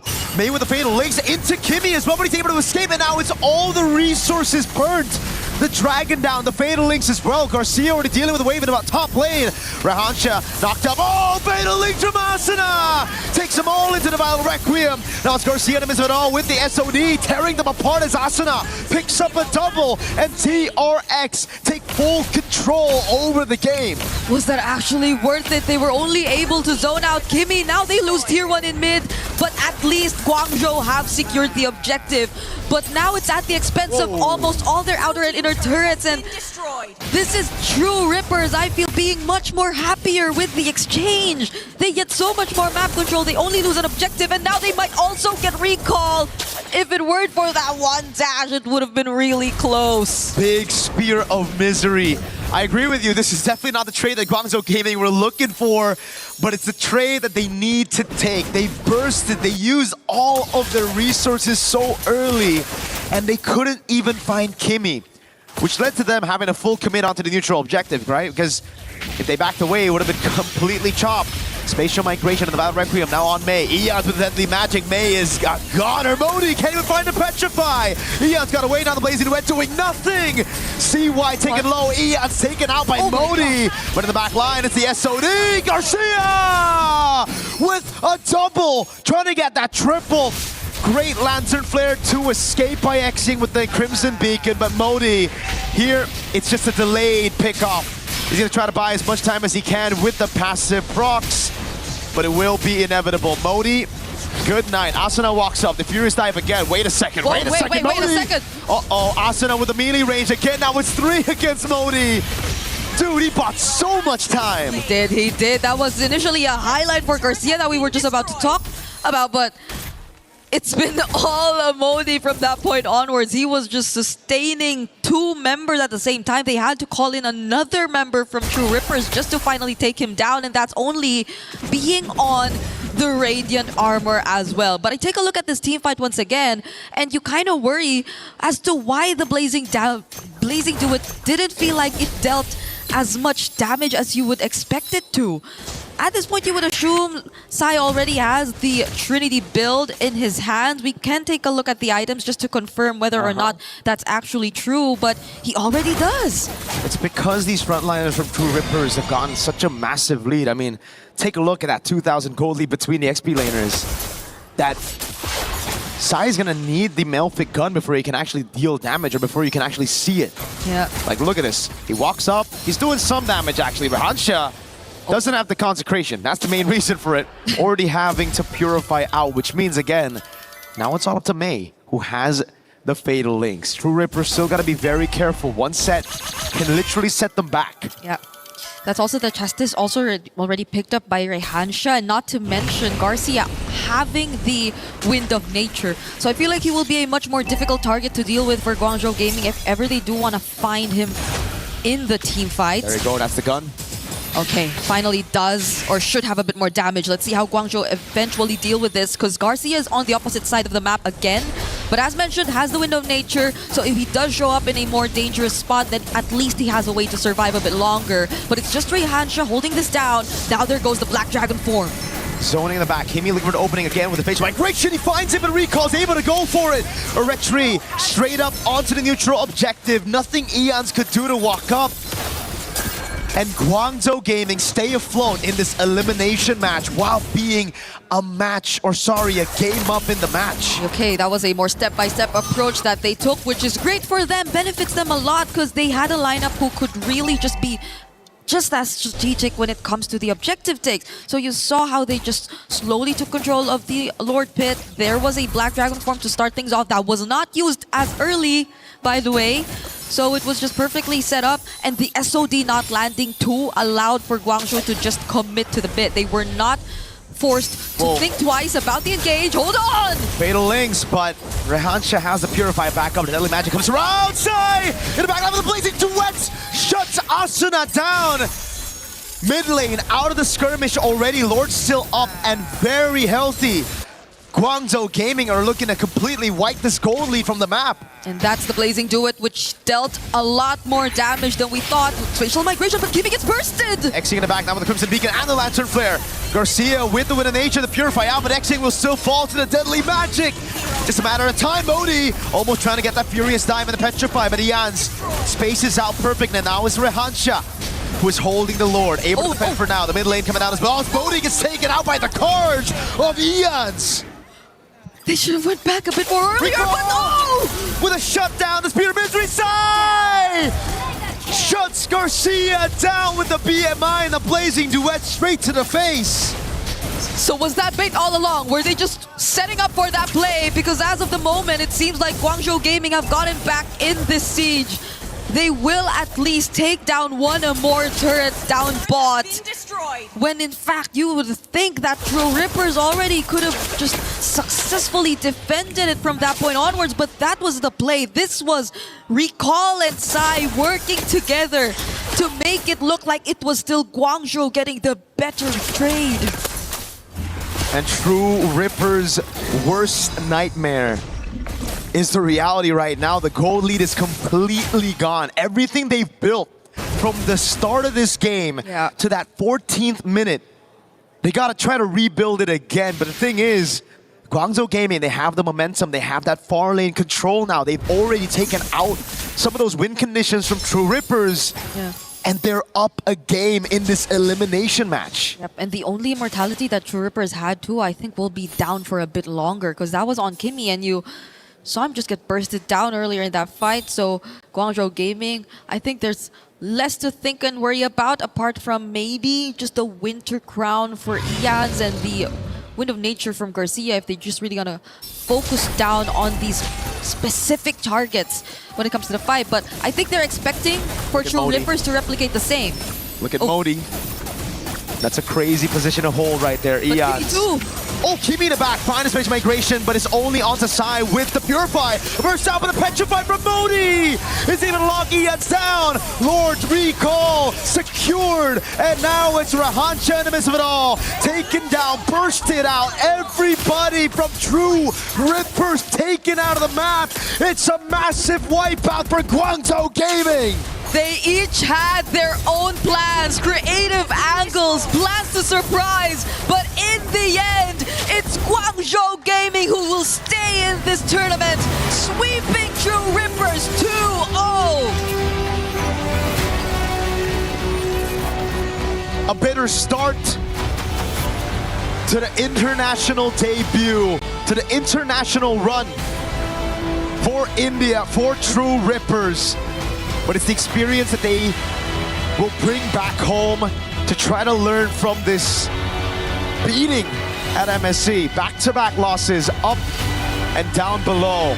Guangzhou Gaming, though, from barely missing out to that M7 main stage slot, losing in that grand finals of the wildcard, to here beating True Rippers and making it to the next step, one match away from qualifying to the knockout stage. And the region as a whole, I feel, is a lot more proud of what they're achieving right now too, because even if you take a look at their women's division, they've also been starting to show us so much more in terms of their competitive MLBB gameplay. And right now here too, despite them being in the lower bracket, you see signs of life. You see how quick they are to actually find a way around the situation that they're currently facing. And as unfortunate as it may seem for True Rippers this time, we're really hoping that they take away a lot from this experience. You see the potential. You see how they always almost had a grasp of what had to be done, and they took control of a huge majority of this game, honestly. If you were to take a look back at the beginning to the mid portions of the game, but it just so happens Guangzhou Gaming, the scaling, and the micro decisions also really paid off. Eventually, they're the ones who now are moving on to the next stage here in the lower bracket. And we will get to talk to them for just a bit as we throw it over to the stage alongside Milosh. Thank you very much, my friends. I'm here with our victors, Guangzhou Gaming. May is joining us here for a little chat. First, I have to ask you about the Saber pick, because that has not been in competitive play for like years at this point. What was the decision behind it? 那么女士们、先生们，欢迎来到看我们采访的我们广州的电竞团队。那今天我们首先采访的呢选手，首先想问你，为什么在这个比赛当中选择的是赛博剑圣这样的一个角色？因为我们觉得剑锋是 counter 目前版本的双边体系的，然后为了选这个英雄，我们教练也做了很多准备。Well, I think this is a really strong hero. In fact, our coach have trained us a lot in practicing with this hero. That's very cool. Unheard of. We're hearing new metagame being built as we speak. Speaking of which, you're one of the more experienced players in the Chinese MLBB scene. I want to ask you about how do you feel the region is developing at the moment and your experience in it so far? 是的，非常棒的。那么我们呢，整个的这一个游戏项目在中国地区也是发展的非常蓬勃的。我们想要看一下您的意见，您觉得这个游戏在中国地区的发展如何呢？其实中国玩 MLBB 的人还是比较少的，但是对于中国电竞，我一直觉得中国电竞会很厉害，所以我们 MLBB 项目的中国选手也在不断变强。Well, at the moment, there are not a lot of people playing MLBB in the Chinese region. However, we think there will be more and more people playing, and that's why we are getting stronger. And all of our players are practicing hard to make us to be a really strong team. I mean, thanks to your representation here today, we're seeing more and more of that in the future. Now, let's look at that future. You'll be playing against the loser of Team Spirit and Team Vamos. Who do you think you'll be facing off in the lower bracket? 是的，我们相信也会如此。那我们看一下，在未来的话呢，您将会面对的是 Team Spirit 和 Team Vamos 这两个团队当中的，他们是这个属于失败者。那么你觉得你将会面对的是哪个选手呢？哪个选队？我觉得 Team Spirit 和 Team Vamos 这两支队伍都是很强的，他们一个来自俄罗斯赛区，一个来自马来西亚赛区，都是其中的1、2号种子。然后我觉得我们会对阵到 Vamos 战队。Well, I think they both really strong teams, and one of them is from Russia and the other is from Malaysia. So I think they really both strong. However, probably I guess we will face Team Vamos. Team Vamos. All right, we'll see how that ends up. That'll be the case. Prediction for later on today. Finally, you got those Chinese fans, those players that are looking up to you right now. Do you have any message to them to support you through your lower bracket run at MSC? 那是的。那么最后一个问题呢？我们可以看到您也是有非常多的粉丝的。对于您的粉丝，您有什么想说的吗？他们一路支持您，那么在我们的这个电竞比赛上打比赛，您有什么想告诉粉丝的？其实我很感谢支持每个 MLBB 赛事的粉丝，然后也感谢大家的观看。其次，我特别想针对中国的粉丝说，就是因为中国赛区的成绩一直不太好，但我觉得我们这次可以碾碎对手的钥匙。Well, in fact, I really appreciate all the fans' support all over the world, and I would like to tell our fans that maybe in the past the Chinese region's scores were not that high, but this time we have the confidence we wanted to win. I mean, it's showing very well. One more time, our victors, Guangzhou Gaming and May. Thank you for joining us, but it's time for you to do the honors. Our first key crushing here at MSC is going to be in your hands. I'm going to invite the rest of your team to join me in here. Now I want us all to go back together. Thank you very much again to our translator, June. Come on over with me, my friends. 谢谢，谢谢。 We're going to open up our door. It's time for you to do the big piece, my friends. Walk on in and crush the first key of MSC at EWC 2026. Go on in, all of you. 大家进来。 You can choose whoever wants to crush the key together. 我们现在呢，可以来看一下我们要做这样的一个仪式啊，您可以选择一起的来做这样的一个奖牌，还是说以某一个人来打印这个奖牌。 CY will be the one to do it here. That is the True Rippers key as they've been eliminated from MSC. 这是我们 MSC 方面的第一个这样的奖牌。 Pushing deeper, and there's the key, and it snaps in half. Our first key crush at MSC at EWC 2026. We talked about it earlier this morning. Everybody comes in with their own key, their own heart.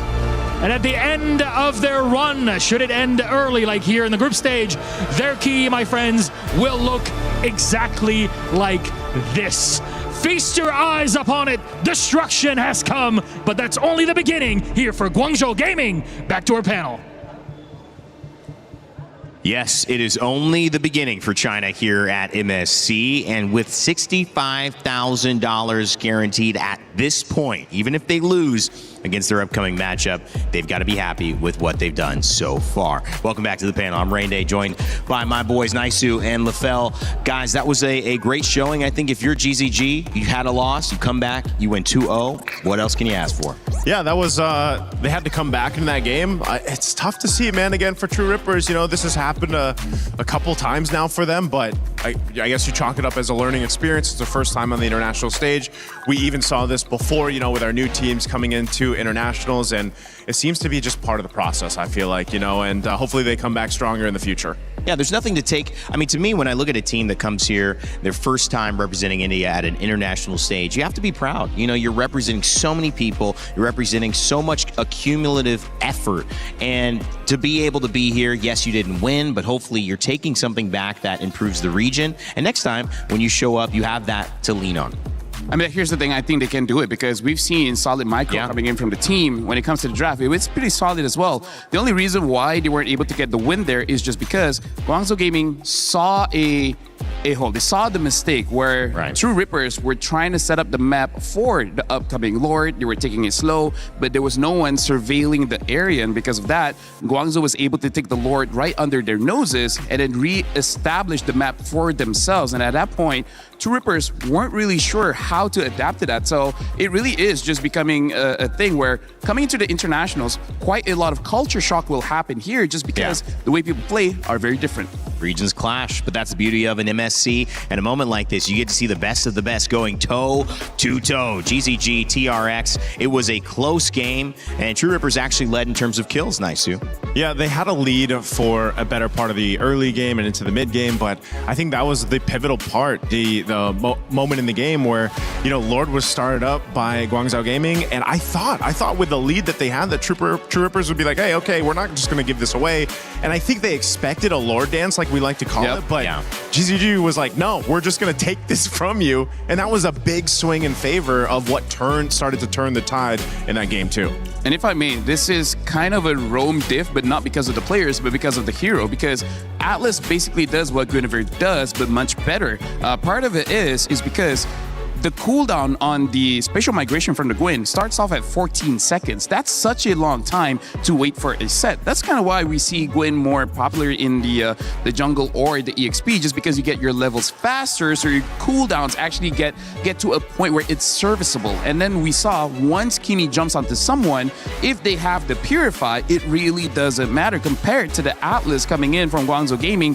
Even if they Purify, it really doesn't matter. There's multiple ways for them to go on the fight. So compared to both of them, True Rippers didn't have, I would say, a reliable way to start the fight compared to Guangzhou.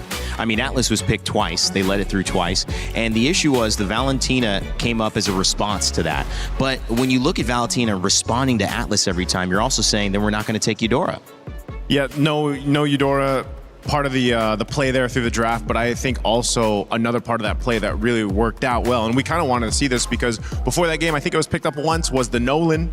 You know, the Nolan, the burst damage packed into that hero is insane. You already saw it, how well that Recall waited for his moments. I mean, that's the big part of Nolan in general, but also a lot of assassin picks right now. Like, you really have to wait for your moment, and Recall did that for the most part of that, towards that mid to late game, where then he was just bursting people down with that Nolan combo we've seen so much of. Well, it's a great showcase from GZG, and today's schedule should continue to give us some great games at MSC. We've got True Rippers going down, our first team to exit this tournament, to Guangzhou Gaming. Like I said, they've upped their prize pool to $65,000 as a result of that, and another $65,000 on the line for our upper bracket in Group A. Our first match, Team Vamos versus Team Spirit, coming up next. These two teams, juggernauts in their own right, representing EECA and obviously, I believe, Malaysia. And that is a great showcase of two teams who have been playing well, who have nothing really to fear as well, LaFell, because even if they lose, they still have another chance.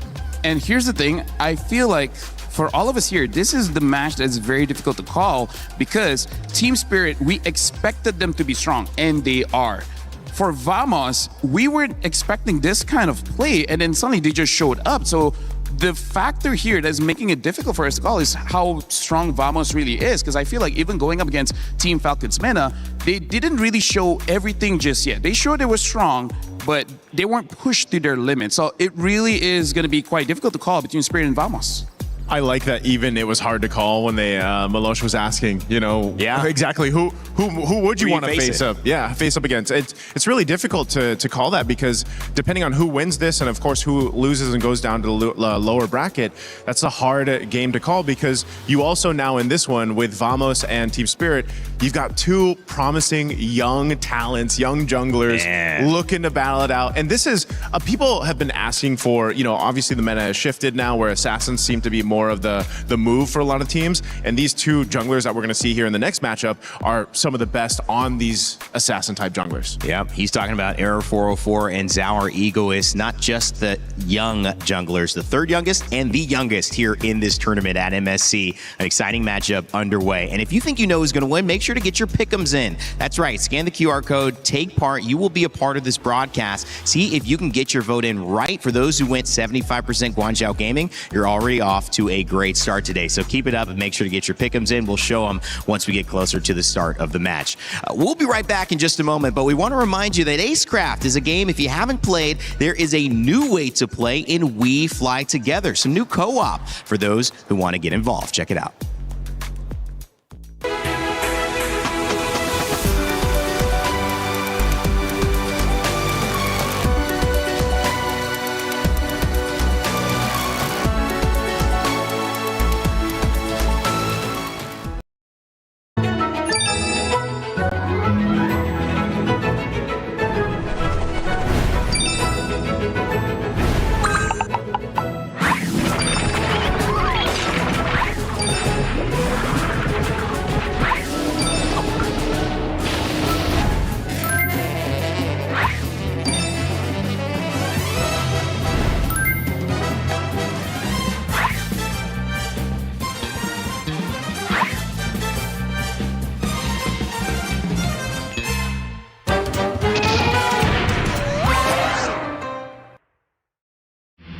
A lot of people are haunted by their past. I'm inspired by it.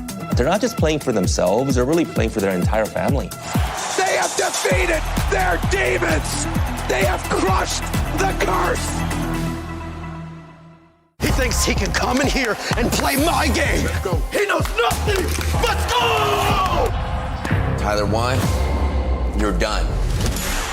Raw energy, half for half and blow the house down!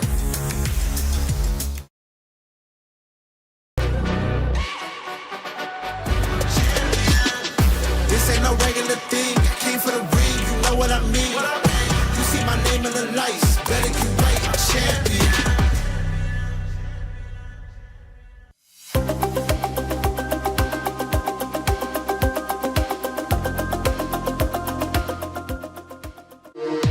We were there. For every click, every clutch, every respawn. We were there for the years of grind. And we're here. Now. The proud founding partner of EWC. Powering the biggest event in gaming. Shoulder to shoulder with the world's best. Making history. Greatness deserves a stage. Lenovo Legion. Reach your impossible.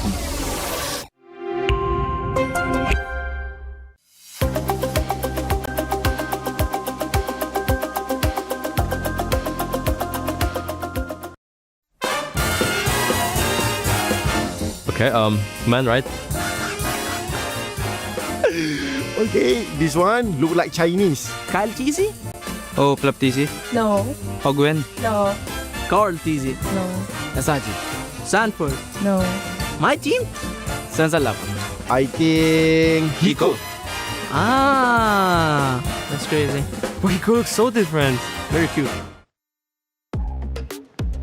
Who's that baby? Well, Hiko was actually the answer. Kid Bum was like, what? No way. I love the surprise there. I love that segment too. We got to see more kid picks there on the broadcast. I love seeing it. Oh, rewind in time. I think a lot of those babies, when their parents were looking at them all cuddly, all cute. I have a 17-month-old daughter myself.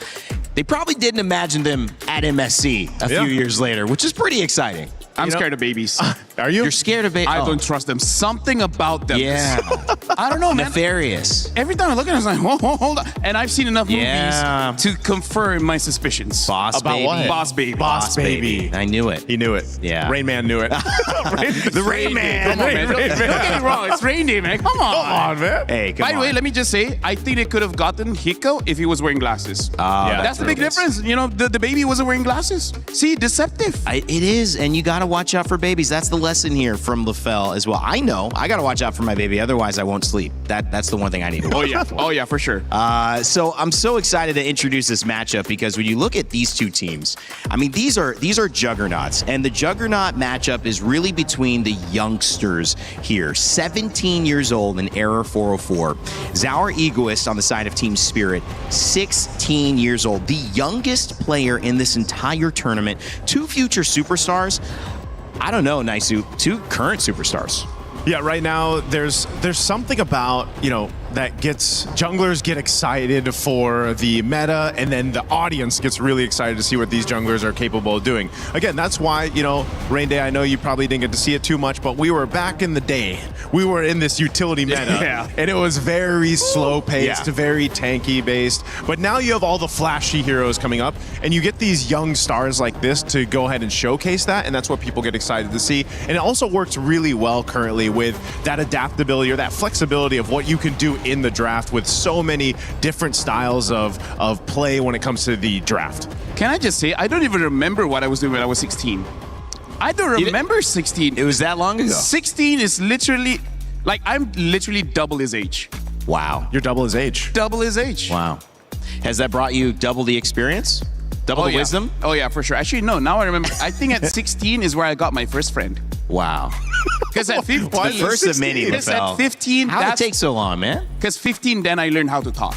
Oh, okay. Yeah, I had 14 years where I didn't know how to talk. Autism, That's quite delayed. Wow. That's quite delayed. There's a lot I'm learning here, and the storylines continue as we look at Team Vamos's roster and start to dissect their journey. Arrow 404, the jungler, of course, but Zipat, Klakun, Zkeef, Natko all have their own individual stories to make up a team that many consider to be potential champions at MSC. Can they prove them right? Can they prove the doubters wrong? We'll find out, because their journey, like many others here, really is wanting one to be ended with a championship.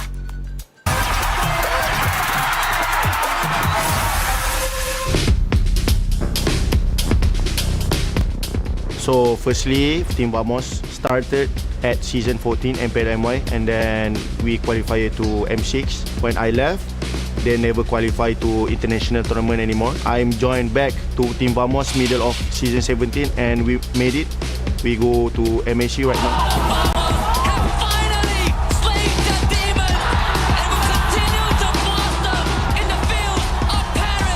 For season 17, Team Vamos is a last minute roster, right? For me, I think going to EWC is a miracle lah. So when we qualify to MSC, I'm so happy and also proud lah for my team. We expect that Team Falcon Mana will be a strong team also, because they make it to the main stage and we just focus on our strength. We will not underestimate them. We treat them like all other teams, and we will give our best. Just keep improving in our practice. Yeah, bring a new meta. SRG always get the podium, right? In top 3 in every tournament. Number 2 of Malaysian team need to step up to become like them. If we doesn't have SRG, then Malaysia is like nothing, right? Keep improving and keep climbing slowly. Just prove them that we can be a strong contender in this tournament. In the grand final of MPLM Boys Season 17, we are losing to SRG 4-0, and that time Arrow 404 was crying. I feel disappointed with myself because I think I can do much more better. I always had a dream to help my mom, especially about money, right? So being able to be here at EWC is like dreams come true. The prize pool is so big. I think that is big enough to help my mom. So just keep believing us and pray for us also. Love you. The journey and the dream of helping your parents who, like when we saw Hiko as a baby, had no idea they would be in this position, but that is the life that they are living right now. What a great opportunity here to move forward in the prize pool. $65,000 to the winner. But again, LaFell, they don't have to worry about going home. This is truly a matchup that's going to teach both these teams a lot as to how they need to succeed moving forward. Yeah, and I gotta say, Vamos, honestly, like we won't have enough time to talk about all of their stories, but there is a lot. Supa, as we saw in the interview earlier, he was a star, but then, you know, he dropped his performance and he had to go play in the amateur league. He had to prove himself, and then once he did, he got back into the pro scene and now back in MSC. That's a crazy story. And then Zkif, like, if you know how tough he had it before becoming a professional player, he has a lot of motivation to be here and hopefully to go all the way to the championship, and hopefully his whole family's life turns around. Again, I think as you saw there too, a lot of these players, you got to remember, even the audience out there, that a lot of these players here are not just for themselves, but like for their families. You know, that's one thing that is such a big deal. It's life-changing money. I know we have that with the EWC 2026, and for these players competing here, they all want to help family or, you know, their own selves excel in life, and that's kind of also what's at stake here when we talk about these matchups. Well, I mean, they're going up against what some have referred to as gatekeepers in Team Spirit. This is a team that has the youngest player, Zaur Egoist, as a jungler in an assassin meta, or a meta that might just be still developing. We'll find out. Kid Bumba, you saw him earlier, Sunset Lover Sao, and Hiko, of course, making up this team that has high hopes. And, of course, championship impact is what they hope to bring to this first set of the day and continue moving on into our top 8. However, we had a chance to speak with Hiko about his expectations going into this matchup against Team Vamos, who no one is underestimating. Eterna here, and now we are with Hiko from Team Spirit. Hiko, how are you feeling coming to this next matchup? Yeah, I'm very confident right now. Very confident right now. I mean, it shows in your gameplay. We saw yesterday that there was a Paquito and a Freya in the gold lane. Does this mean that the fighter gold laners are back?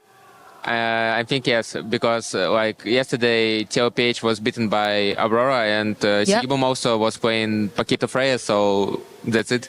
Ah, okay, wait, but like, is that the reason? Like, why are fighters so strong in the gold lane now? Because marksman cannot do anything versus like assassins like Link, Fanny, something like that, and Paquito and Freya can do something versus them, and you cannot kill easily these fighters in gold lane. Okay, so they're a lot less vulnerable to the assassins in the meta right now. Yeah. But you personally, do you like playing the marksman or the fighters? Because I mean, last time around we saw you at MSC, you were so good on the marksman. I'm just adapting, like, I don't care anymore about playing fighters or marksmen, so I'm just adapting, I'm playing for team, and, you know, I'm just doing my work here. So can we expect you to go fighter again in this next matchup? Maybe, but maybe we will see some marksmen, I don't know, so we'll see in match. See in the match, because you're head-to-head against Natko, Yeah. and I think Natko is also pretty good on the fighters in the gold lane. Yeah. What do you think about Natko? I think he good marksman, good fighter gold lane player, so we'll see who is better right now. Okay, so we'll see in the game later. So you can't tell me now who's better. We'll see. we'll see. But I heard that you've met Natko in scrims. I heard that you are scrim partners with Vamos. Is that true? We scrimmed like 2 times maybe. Okay, 1 or 2 times. Does that mean you have more information on Vamos? Does that give you an advantage maybe in this matchup? We'll see. I don't know. Okay, he doesn't know. But you did boot camp in Malaysia. Yeah. How was that for you? What did you learn from there? We learn a lot. We adapt to Asian meta, like Asian playstyle, and we have some good information, and we have great preparation for this EWC, so we're very confident in this tournament. What do you think will be your main challenge against Vamos? To play discipline. To play discipline? Yeah. Okay, so you think that that's a problem for your team? No, but you know, team like Vamos, they like to fight, and in these fights you need to like stay calm and like maybe dodge some fights and just play your playstyle, not like enemy playstyle. Yeah. This will be a very interesting match. And coming into it, do you have a message to Vamos? Good luck and have fun and enjoy the game. Okay, thank you so much, Hiko. We'll see you later. And of course, back to you guys. I don't know, man. Good luck, have fun, enjoy the game. Feels like that could be like start of a horror movie right there against the Eco. That's the start of enjoy. I have nothing to say. That's the standard. Let me go. Let me go, Eterna. Stop asking questions. This interview has so much to say. I just want to play the game. But he did give us some really good insight onto the gold. Why, if we were seeing fighters more, it's their ability to deal with assassins. Yeah, they need to survive because otherwise, if you do pick a traditional marksman, we've seen it before, you get picked on, right? They're going to go right for that lane, try to take you out of the picture. And, Hiko is one of those prominent players in the gold lane. When he was introduced to us on the international stage, it became Hiko Mania because he got he was the first one. Was this M6 where he got the Savage? Honestly, I feel like almost every international that he's in, he's got Savages. So, wow. And honestly, when he played it earlier, he could have gotten the Savages, but was stolen by Czar Egoist. Even Mirko was like, bro, why'd you do that, right? Because he's Czar, Egoist. Czar. He's like, here's the thing. Egoist, We even saw yesterday in the Onyx matchup against 57 how Doom was using the Claude. Bro, you could not do anything as a Claude going up against Auroras and the like. So yeah, I feel like in this matchup, getting a marksman is going to be rare, except for Moskov. I feel like Moskov, you can protect yourself. Well, he's got that pushback, right, on the second ability, and I think that helps to clear out maybe an assassin that's jumping at you.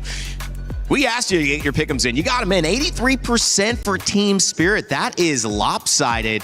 Team Vamos, LaFell, are you surprised by this or pretty expected the way you think this matchup's going to go? Roughly expected just because, again, Vamos coming in, people are saying that in Malaysia, the only threat is Long Range Giants. Vamos is not a big deal, especially because maybe they thought, hey, you know what? Maybe against Falcons Mena, they had a bad day, so Vamos just took advantage of that. I mean, that's one of the things, Naisu, they said they need to improve on. Everyone thinks that it's SRG. They've won everything. Can they make that moment now? I think they have to. A lot of people just put SRG, like LaFell mentioned, as that big threat. Well, this is a chance, an opportunity for Team Vamos to take down who a lot of people put in the top 5, power rankings of Team Spirit there. Yeah. They've been amazing. Well, we call them the gatekeepers for a reason. Such an incredible squad, but you cannot ever count out Error 404 and Team Vamos. They are on a mission to prove that they belong in the top conversation of teams here from Malaysia and at MSC. We'll find out in game 1 of this series if it happens. Oh my, match 1. We already sent one team home by getting their keys crushed. Milosh, what's up in match 2? Honestly, this one now, at least we're going to take a break from key crushing. We're going to let our crusher, Gertrude, whatever we want to call it at the end of the day, just to rest for a bit until game number 4, because 2 and 3 are all about the upper bracket. Whoever wins the next 2 matches is able to advance in the upper bracket and secure a spot in the knockout stage. That would be huge for any team here at MSC 26. I agree, and as we enter the second match of the day, we are battling for the first knockout stages tickets. To my Malaysians in the venue, it's time to Hala Vamos!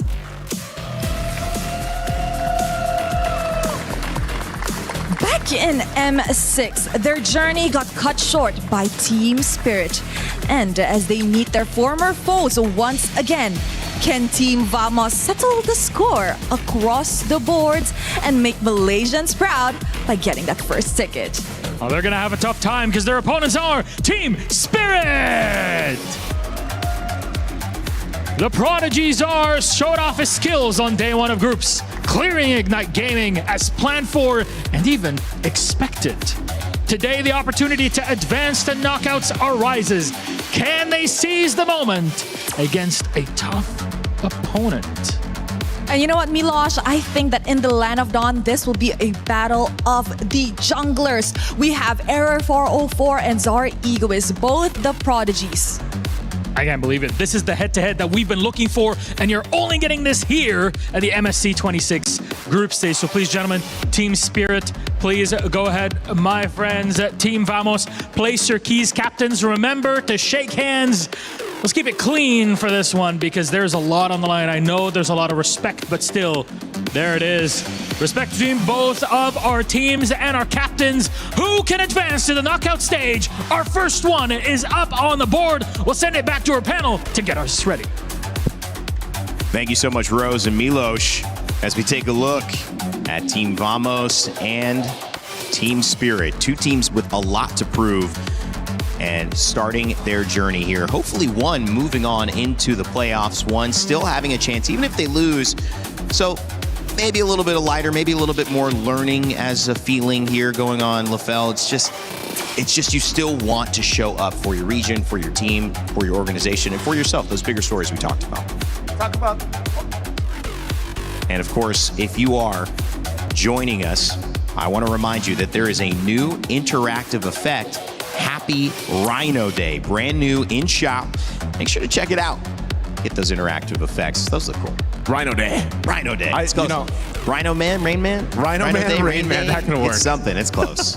Although I do have to say, we talked a little bit about the jungle matchup, but when we're talking about team spirit, the laners, man, Hiko as well as Kit Bomba has showed up every single international. Like, I gotta say, like most EXP laners as well as gold laners, they've been quite vocal by saying it's very difficult to go up against them. And even though Kit Bomba in the interview, he's already said, he's not thinking about winning the lane anymore. He's really thinking about how he gets out of the lane and actually help out his team. So that's something that we have to see, because so far for Vamos, the clear standout is Era 404. Yeah. When we're looking at team spirit, if somehow Zara Egoist doesn't have a good time, we still got Hiko, we still got Kit Bomba. So that's something that we can say that, at least for team spirit, there's multiple win conditions. We are talking about Vamos too, and multiple win conditions. Would you consider Natco a win condition as well, especially in a meta where he's got some EXP, right? He's been an EXP laner before, now in the gold lane, but having a chance to play a fighter in a gold lane means these are pretty familiar heroes for his pool. Honestly, I hope so. I hope so, because they won the opener match. They went up against Falcon's Mena, and his Claude was okay in the gold lane, in the lane itself, but once you get into the team fights, he gets kicked by the Cho. He gets bursted by the jungler, right? So we saw that Natco didn't have that much of an impact, but like Hiko said, it's so hard to survive as a marksman. So I hope they do adjust. I want to see what kind of fighters that he can bring out here. And that's why also Hiko mentioned that, you know, when it gets to it, you got to stay calm and collected. You got to keep that discipline when it comes to the team fights, because, you know, those gold laners have been through this now for seasons on seasons and tournaments on tournaments. They dealt with that pressure, and yeah, fighter just kind of helps alleviate some of that pressure, I feel like, for a lot of them, and that's why they kind of opt for that. But you can already see too, the Paquito is going to be banned out by Vamos here. Now for Coach Coldstar and the rest of Team Spirit here, we'll see what they're deciding to lean towards, because now that's the case with the meta, because before it was almost so standard that you'd be like, all right, this first pick on blue side, here comes right away the first swing on the red. But now it's like, what does the team want to play around? What is that personality or that composition that they're going to bring to the table? And that's why when LaFell mentioned it earlier, there's just so many different approaches you can take to the draft that it's not as easy to call off those first picks, other than the fact that, yes, you might have an Atlas come through if it's open, a Eudora, the Ling obviously still contested, Herrera hasn't been banned out yet, so that could pop up here in game one. Well, the Esmeralda, the Paquito banned out. Atlas, I think that's a smart ban, as well as the Fanny. Atlas taken 2 games in a row by Guangzhou Gaming and 2 wins for them. I haven't seen some of our teams who have made it into this upper bracket give up Atlas as easily, but notably here, the Era 404 Zhao Igorist matchup still possible for a Herrera and a Ling for either side. The thing is, Team Spirit, I feel like the question right now is, do they ban out the Eudora? Because I feel like for Vamos, considering, like you said, Ling and Herrera both are open, and I feel like for Era 404, he doesn't matter which he's going to get. So I think there it is. That's quite a risk, taking out the Eudora. So this might be a more, a more predictable kind of draft, but instead Vamos picks up the Freya, because again, Ling and Herrera both are open. So it's kind of like, you take whatever you want, I'm okay with both. And the thing about Era 404 is, he might not even consider either, right? Because he already showed the Guinevere and it was pretty good. So we'll see whether he will default to that again, or just like, you know what, let's fight fire. You pick up the Ling, I'm gonna pick up Herrera. How do you feel about the Phoveus? Nice, just I think it's good so far. Yeah, I think you need to go ahead and grab that, just because, again, you know that there's going to be a lot of chances for you to go ahead and utilize your Infernal Pursuit, or just, again, Phoveus is he's a bulwark from the beginning of the game all the way towards the end, and he's going to have to deal with the dashes. And this is one thing too, you know that potentially if you guys are planning to take the Ling, that Hirara is going to go on the other side, so then again you're utilizing Phoveus to like max capacity here. And over here, I gotta say, Clockwood is gonna play a pivotal role, because he picked up the Zushin, which is a good way to deal with the Phoveus, but they gotta make sure that they have enough shred. For now, they don't really have that shred just yet, especially because right now for Vamos, it looks like they're opening up an opportunity for them to go for double fighters. The problem is they really don't have a lot of range. They already locked in Zushin as well as the Hirara. So kind of like Aurora, they gotta win basically immediately so that it doesn't really matter. But I like that they're opening up a chance for potentially something like a carry, something like a Moskov to be able to deal with this kind of composition against Team Spirit, which now they have the Valentina. A lot of picks for the Valentina, by the way, here in MSC, but not all of them really worked out that well. Yeah, it was tough for Asuna and True Ripper's last game. Valentina waiting for that Atlas Fatal Links, but just could not really pull it off. Didn't find the right moment to get in. Barat standout, which we've seen come into the meta as well. Naisu. Yeah, it's been interesting to see Barat's growing in the XP lane. You know, it's just, we're so used to before seeing him in the jungle, and then it was actually Kid Bomba that brought him first to the XP lane, and you know, they're going to be the one to go ahead and ban that out just because, again, they already have their XP laner locked in. They essentially are planning to go ahead and get the upper hand of the XP, which is so important because, like Lefel mentioned, you know, Kid Bomba himself said he wants to get to these fights. He wants to help secure these objectives. That seems to be the main point, where before, and depending on the heroes, sometimes your XP is, I want to win this lane, and try to snowball and make it happen. This is usually the case too with Yu Zhang, for example. Yeah. Like we saw, where if you get an early kill, you get an early snowball in the XP lane, then you're even more deadly than you'd expect on a hero like that. So there's the Moskov ban coming out from Vamos. Right now I'm looking at Ruby because Ruby is a potential pick that honestly Team Spirit could take up, because having the Phoveus as well as Ruby, there's a lot of crowd control, making it easier for the link to go in and out. But Vamos are already banning out the Moskov, because looking at the trend here in Naisu, honestly there is a chance for both teams to have marksmen in this game.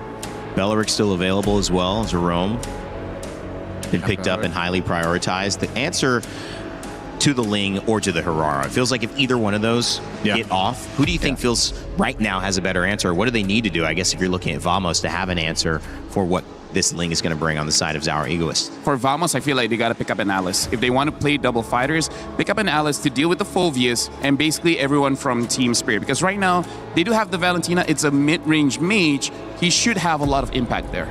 They're most likely, I'm expecting Team Spirit to go ahead and take the Beleric here. I can't see what else they would want to plant into the Roam, just because, again, Belric's going to be banned out, so they don't get it. That's good. So now, that leaves the question, what do you pick up in the Roam here? You still want to go ahead and wait for your gold lane too, or do you pick it up now?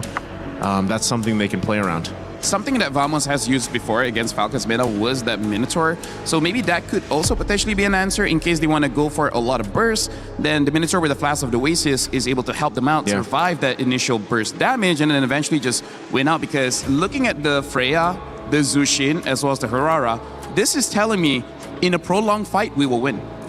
Yeah, this is why it's such a big decision here right now for Team Spirit. If they want to go ahead and show their cards in the Roam. The shields that are going to come through too, that'll help extend the fight if you're Team Vamos, but it's also just the amount of... They take it away. They take it away. This is a really good call here, Lefel, too, that you get that. Because think about it, the Minotaur with the Jushin that paired up, that amount of crowd control that comes with that is a whole lot to try to burst through, especially if you're a Ling and you're trying to, find that right window of opportunity to jump in, Tempest Blades, get the damage off. So really good to lock that in. And we wait to see what Hiko's going to end up playing in that gold lane. And so now these last two picks for Team Vamos. I feel like Alice would be a pretty good answer going up against Team Spirit for now. And then in terms of the Roam pick, I think HO could still be serviceable. It is difficult because there is a Phoveus, but they need someone to slow the engage coming in, because the Zushin can pull the Minotaur in. If you want to... they pick up the Melissa. Wow. Melissa as well as the Hylos here. So this is very interesting. They're just saying, in case he goes to the late game, we'll be able to do well. And the Melissa pick really is just to win the lane. Yeah. However, interesting enough, Nako before this did not use the Inspire, used the Flicker. I wonder if he will still stick the same style. Does this do anything with...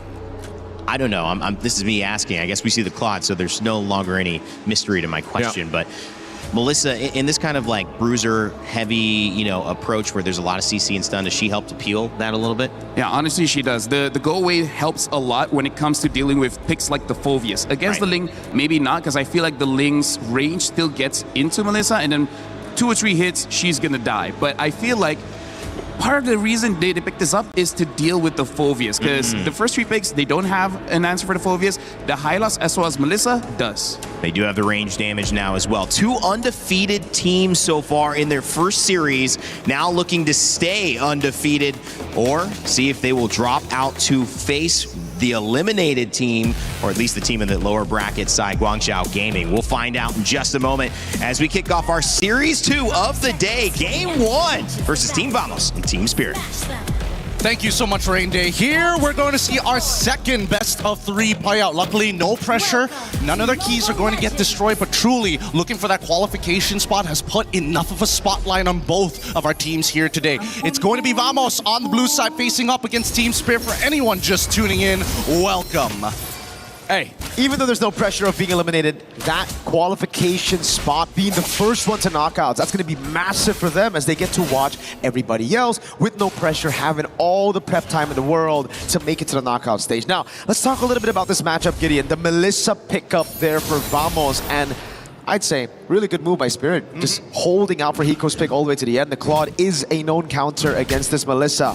Another thing you guys need to know, though, is the Flicker choice, not the Inspire for the Melissa. With the new Melissa, you go for pull yourself together, you rack up those assists, and you get the cooldown on Flicker very quickly up. Yeah, that's exactly what you want here, is they're already looking for the early invade. They might get first blood here, but TS decide, no, we're not going to contest the Lethal Wanderer, let them have it, we're going to play for the later half of the game anyways. I think that at this stage, and especially, yeah, with the pull, hold up, an early Flicker getting baited out, actually forced out from Sunset Lover. Still pretty oppressive in lane, man. The juice in, even after all these nerfs. Again, it's to pull yourself together for Natco. All about picking up those assists, getting to a point where the Flicker is on super low cooldown, and then just surviving throughout these skirmishes, being that consistent damage source. Zaur, already level 4, but I don't think going on Clockon is wise right now with the Flicker up and with the Brave Smite. Probably not the greatest idea, but I like the fact that Supat has opted to go for the Weakness Finder just to say, you know what, as much as I love Warcraft, I want to punish Kid Bomba in the lane as much as I possibly can, and they're looking for it now. Yep, rotation over, Bomba able to still pick up that XP crab now against Supat, jumps in twice, but Zekeith is going to rotate over as well. Kid Bomba with the Dark Wave landing on 2 now. Flicker down to safety, and for the pursuit is already there. The Tempest of Blaze comes in with Sour Egoist, and Subpot's gonna get baited under. First blood away. Sour with the Divine Blaze getting away, but out to the Lantern Flare to throw him back into Zekeith. And it's a double pickup as Sawo with no Flicker is fed right onto the Hirara. Can they get anything more for this? And it looks like no, nothing else. The Glorious Pathway being stolen away as topside. Natco doing a pretty good job in this lane, staying very, very healthy. But with everything that has happened, at least for Kid Bomba's side, hey, we delayed this, now we have to refight for it. Dark Wave again, now the Glorious Pathway stolen by Sunset Lover. Retry coming down for Error. Zaur was still on the purple buff, and it's just a good escape as Zekeith lays down the carpet to get them all out. Yeah, but this means it's an instant invade on the side of Team Spirit, right? They're not going to give this up. They know for a fact, hey, Zekeith has to recall. He already used the Glorious Pathway. He's not going to be here for a couple of seconds. So let's take what we can get and quickly rotate back over to the mid lane. Maybe give some pressure over to Hiko, because so far, it looks like he's getting punished. Zekeith's been playing an amazing game, man. Getting these Law and Orders at the right time, also just slowing Bomba. It's a zoning that we didn't get to see for some of the games we witnessed yesterday, and now they're already putting the pressure onto Zaur. Ego is giving Error 404 all the space to take lethal, to take control of enemy map, and just to get that advantage that they have technically already built up with that first turtle. Honestly, the one thing I'm really happy with the meta right now is the way that, you know, the jungle is intended to go vertically against each other in these moments. I mean, obviously, Ling is super, super quick, but at the same time, if you make some decisive decisions, and more importantly, you actually struggle to fight for the tempo, you can get first movements in certain parts of the map. And you can tell, with the side laners, they want to keep it as neutral as possible to punish the opponents, but those mid lanes are constantly moving around. And that was the reason me and you, Gideon, during the draft, were talking about a Cho pick instead of this Minotaur for Sawo, something that could guarantee the mid-prio to rotate around the map. That right now, Vamos have complete control of. Look at this. Error, double immobilization now with the stun of the Law and Order, and the pickup straight into Error again. Forces the Glorious Pathway defensively. Subpot as well with Prio down below. Zaur's gonna have to look for the Retribution. That he does. 18 seconds for the turtle. Vamos. Well, Error also used Retry, so he'll have it quicker. I think overall, it's all right. at the end of the day, it's no harm, no foul. It's still putting Era in a pretty decent position, and at the same time, his retribution is going to come back up just slightly earlier, 5 seconds worth of difference between the two. So let's see how TS is going to delay this, right? Look at They're that already cut. sending. Oh God, Zkeev, so well played, but clock on error 404. The easiest turtle take for him as Bomba's not there to do anything. Sawo throwing back again. Minions Fury, the flicker backwards. Now look at the puppet. Oh, the Muddle's doing damage. They're gonna go for the siege in the mid lane here. Our ego is for the Tempest of Blades. Still up, pops it in, now goes for it. It's just to clear with the retreat onto the mini waves in the mid lane. That's good, that's good. You need to make sure that mid-tier 1 stays open. Nako, he shouldn't be punished here unless Kid Bomba is willing to flicker for it, but even so, without no get away from me, it's gonna be a lot harder for Nako to keep himself alive. That battle spell, so valuable on all fronts. And yeah, as you mentioned, we were talking about initially getting the Cho just to kind of maybe force out Purifies and also have a quicker rotation overall. Every side needs a concussive blast user. Sawo's got no flicker. They want to abuse that fact. Hiko caught in the Glorious Pathway. Immobilization coming down. The Purify's there, but it's immobilized. Delayed perfectly. Zkeev runs him down with the rest of the team. That's yet another pickoff for Vamos. This is great. This is great for Vamos, and better yet, you can just tell it's all not only is it about tempo, but just remembering how long does it take for the Minotaur to get the ult back up. So again, when you are on CD, your opposing team are looking to punish. And so far, Vamos has gotten a little bit more value all across the board in comparison to TS, but it's only a 1.3k. Not the biggest lead in the world for Vamos. We need to see the conversions after Natco gets unlocked. And instantly after that statement, they find the conversion on the turret up top. Now it's going to give him so much more room to bully and deny farm from Zaur Egoist. Again, you can see Error. He's trying to force his way into enemy jungle, constantly trying to put that pressure while stealing these camps. Oh, it's about that mid control. Now the dive. Bomba with the Dark Wave.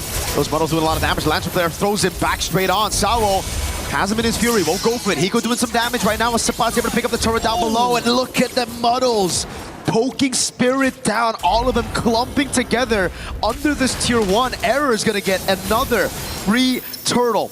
Luckily, it's Flying Cloud, so unfortunately, despite, forcing the recalls early on, Vamos, they're not done just yet. They want this mid-tier 1. Bomba can't do anything. He's gonna have to flicker out. Minions Fury knocking him up, but Nako was able to flicker out of safety. Oh my god. Sawo with yet another knockup. Now a flicker out for Sawo, but Clockun is a bit too aggressive. Did not want to use the Crimson Beacon, nor the flicker. Yep, got punished for it hard, and now they lose tier 1 up top side as well, just because they were so adamant on trying to break this mid-tier 1. Overall, it's not the worst thing in the world, but you can see that at least for Team Spirit, they're not completely out of this just yet. It's a matter of time before they can start clumping up and fighting front to back, which, to be fair, is in Vamos' favor, assuming that Nako has that battle spell up, because he's going to get dove on pretty quickly by Zara Egoist, and that's going to cost him resources. Sawo knows there's no flicker on Nako, but he has to disengage now. Bomba, no flicker. He's going to be caught all alone, immobilized and isolated. Error 404 picks up his first Skypiercer stack. Wants a bit more, just a bit of poke onto Sunset Lover. They've got 2 tier 1s, top and bot side. They need to get this conversion soon, or at the very least try and take away that purple buff, which has been a big contestation for the early stages of the game. Luckily for Zara Egoist, he's more than willing to actually use his retribution to secure it every single time, and now he's got a level above Arrow 4-4. It's so difficult for Hiko to walk up right now. In a 1v1, he should do well against the Melissa, but with Zkeev on the high lows, it's almost never 1v1. Sunset caught in the bad spot. The Dark Wave lands. Error is caught now with the peel for the rest of the team as Error is able to escape as the Tempest of Blades comes in from Zaur. Bomba's going to be caught by Glorious Pathway and the Lantern Flare as well. Valkyrie Descent coming down as well. Bomba's able to flicker out to safety, but it's going to be the Inferno Pursuit that saves him for a bit. Sapana and Turret taken down as well as Hiko now puts the pressure with the Blazing Duet on Error 404, but he gets away in time still. It's the burn of that glowing wand of Sunset Lover that takes him down. Good punish, good punish. It should have been a 1-for-1 there. Bit of an overextension so far, but it's not over because so far Nako has been playing one hell of a game. Even when the frontliners start to peel backwards, they don't necessarily escape the danger. And with the get away from me, that's a clear sign we can't go any further than this line. Zaur is still a level ahead. It's 3 turtles to Vamos with so much pressure from Vamos. Yet Zaur finds himself in the lead right now. Purple buff not available for him. Retribution, Zkeev steals it away somehow. Bomba's gonna have to run away with no flicker. He pops in the Dark Wave and he goes in for a desperate move, but Zkeev picks up the Lord and a killing spree. Oh my goodness, that has got to be so upsetting. I mean, I can only imagine, like, especially if you're in Zara Egoist' position. Oh my god. Yeah, like, he comes back. I've tried my hardest to try and save it, and I think he might have retreated too early. Let's see it right here. Oh, he did! Like, it was right on the border. He retreated right as he got... Oh, God. I hate the fact that this visual indicator, that line is too thick. We need a cleaner line here to know exactly when, or do the smart thing and crunch the numbers as they're looking to siege underneath the inhibitor. Muddle's placed down. Nako now brings it back. Hiko's gonna be caught by the stun of Law and Order. And the Lord is still very much healthy down below. Vamos are playing this clean siege game against Team Spirit. This is disgusting. We're used to the sieges coming in from like the Yves, the Farsas, but now when we have Muddles, it's just constantly being thrown underneath that inhibitor. And there's very little that Team Spirit could actually do in these moments. Luckily, at least, with the Lord crashing down on the Holy Shielding side, maybe they've got an opportunity. Uh-oh. Baba popped in. That shoulder bash a bit too far. He gets baited out of it. Dark Wave lands on everybody. But he gets taken out. Now Clockun with the Crimson Beacon zoning Hiko away. He has a BMI backwards at the Ling. Zaur has to handle down below. That's a far lane base turret taken for Vamos. So far, this Melissa pick has been doing wonders. Even though it's not picking up the most amount of kills, being 0-4 on those assists is great enough. He's peeled for his frontliners more times than the actual supports. Again, it's the Muddles. Onto the back, doing some damage. Just poke and poke. Spirit able to keep their two base turrets alive, but I think for Vamos, it's already a win. They wanted the far lane, they wanted that control. They didn't want Zaur to be able to dictate the pace of that far lane, and now he shouldn't be able to. All right, I think we need a quick item look here. We see the hand cams, everybody, top tier mechanics here. Trying to make sure that they're keeping up fast, but we need to see what they currently have. 3 items already done here for this Melissa, looking for a winsome nature just to keep themselves alive against someone like the Claw, who, unfortunately for Hiko, hasn't completed the Trinity himself. From everybody else, I'm most worried about anybody who wants to go up forward, people like Kid Bomba, because the Ice Queen's wand is completed for Clockun, so running away is even harder. The biggest problem I see right now is the fact that they just don't have enough damage, right? Like, this composition really relies on both Zaur and Hiko to be ahead. Zaur's doing a pretty good job at keeping things level despite the 3 turtles that Vamos have taken, but Hiko on the other side, because they've been trying to give all the farm to Zaur, Hiko has suffered. He's only now finished up the Swift Trinity. And you can see it's almost a 1-item difference here. Natko gonna pick up the Win of Nature very soon. Yeah, I mean, as much as Clockun has already, given his life in weird times, he's still a full item up in comparison to Sunset Lover. I mean, yes, the Lightning Truncheon is always going to be good for that extra bit of damage, but there's so much to stand on Subbot. Unless he gets it on Natko, I don't see it happening. Zaur's gonna try to go for the steal right now, but he's only able to get the Finch Boys. Kid Bomba flickers out, but there's no one there to help him out. That's been the Lancer Flare to bring him back. Subbot right there as well. Glorious Pathway and a massive Dark Wave, but it won't be enough as Natko cuts him down. And that's enough gold just for the kill on Bomba to get him a Win of Nature. They've got the kill angle here. Natko has already completed the Winds of Nature. If Hiko even fully stacked with the Art of Thievery, with the fully stacked golden... wait, hold on. What do they have? They're just trying to muscle their way in. Oh, error almost bursting Hiko down. Zaur up top to buy some time against Sunset Lover, forced to flicker out of Sunset. Able to bait for Zaur. He goes in for the 1v1 against Error, but the Lord is right there as Clockun is able to pick up Zaur. That's 1v1. Zaur picking up the kill onto Error. Now goes for the Blaze as well. The Blaze Effect comes around for Hiko, but he's able to BMI out of the Law and Order. Now it's Bomba. Respawns back. Zaur gets caught by the Muddles. Bomba has to jump in front of pursuit onto Natko. The Win of Nature saving him right now as Bomba's gonna have to jump one more time. Clockun's right there. Bomba with the jump again. Now it's Hiko with the rest of the world. Natko kiting back. Hiko with the BMI. Vamos on the base. It will just be game 1 to Team Vamos. So close to the wipeout, but what an absolute destruction of the base there. Again, I thought at some point Vamos was going to start backing up, but sheer confidence saying, hey, no, I've got the damage, I've got the items, we just have to play this perfectly and peel backwards and we can win the game. There were so many fights happening everywhere on the map in that final siege, Gideon. It was Error distracting Zaur from going for the rest of the team the team capitalizing on the fact that Zaur, the main guy, the only guy who actually had enough damage to threaten the Melissa, was kept away.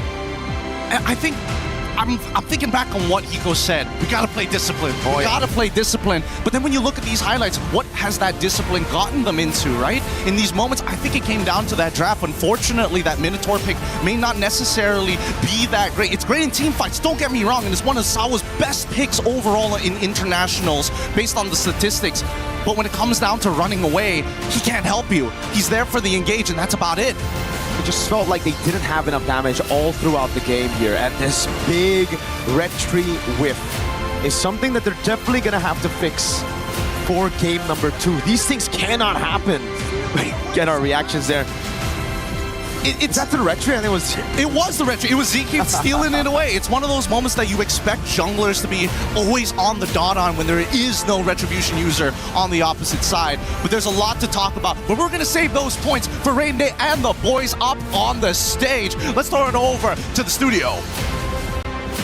Thank you, Gideon and Mirko. Great cast there on Game 1 as Vamos takes the win over Team Spirit. As we welcome you back to the panel, my name is Rain Day, and I'm joined by LaFell and Naisu. And guys, that was a game that gave us some fireworks for sure. Many people thinking Team Spirit were going to come out strong, but it was Vamos with that draft that really set things up. Melissa maybe rounding out a team that just Spirit had a hard time dealing with. I like how the Melissa is just this weird pick right now that gets brought up, but then when you see it in action, especially against a team composition like this from Team Spirit, it works so well. There's a whole lot of choke points that they try to go into, and with the Glorious Pathway and the Go Away working synergistically together, there wasn't much room for Team Spirit to actually follow Kid Bomba into a fight, and like the boys on the cast mentioned, there's just so much delay happening here with your main damage dealers on that composition that it slipped out of their hands quickly. And I know the draft was a big talking point. It was in the green room for a moment. Vamos seemingly like they won that. They certainly won the game. LaFell, what were your thoughts taking a look at it a little bit more in depth before we head into game 2?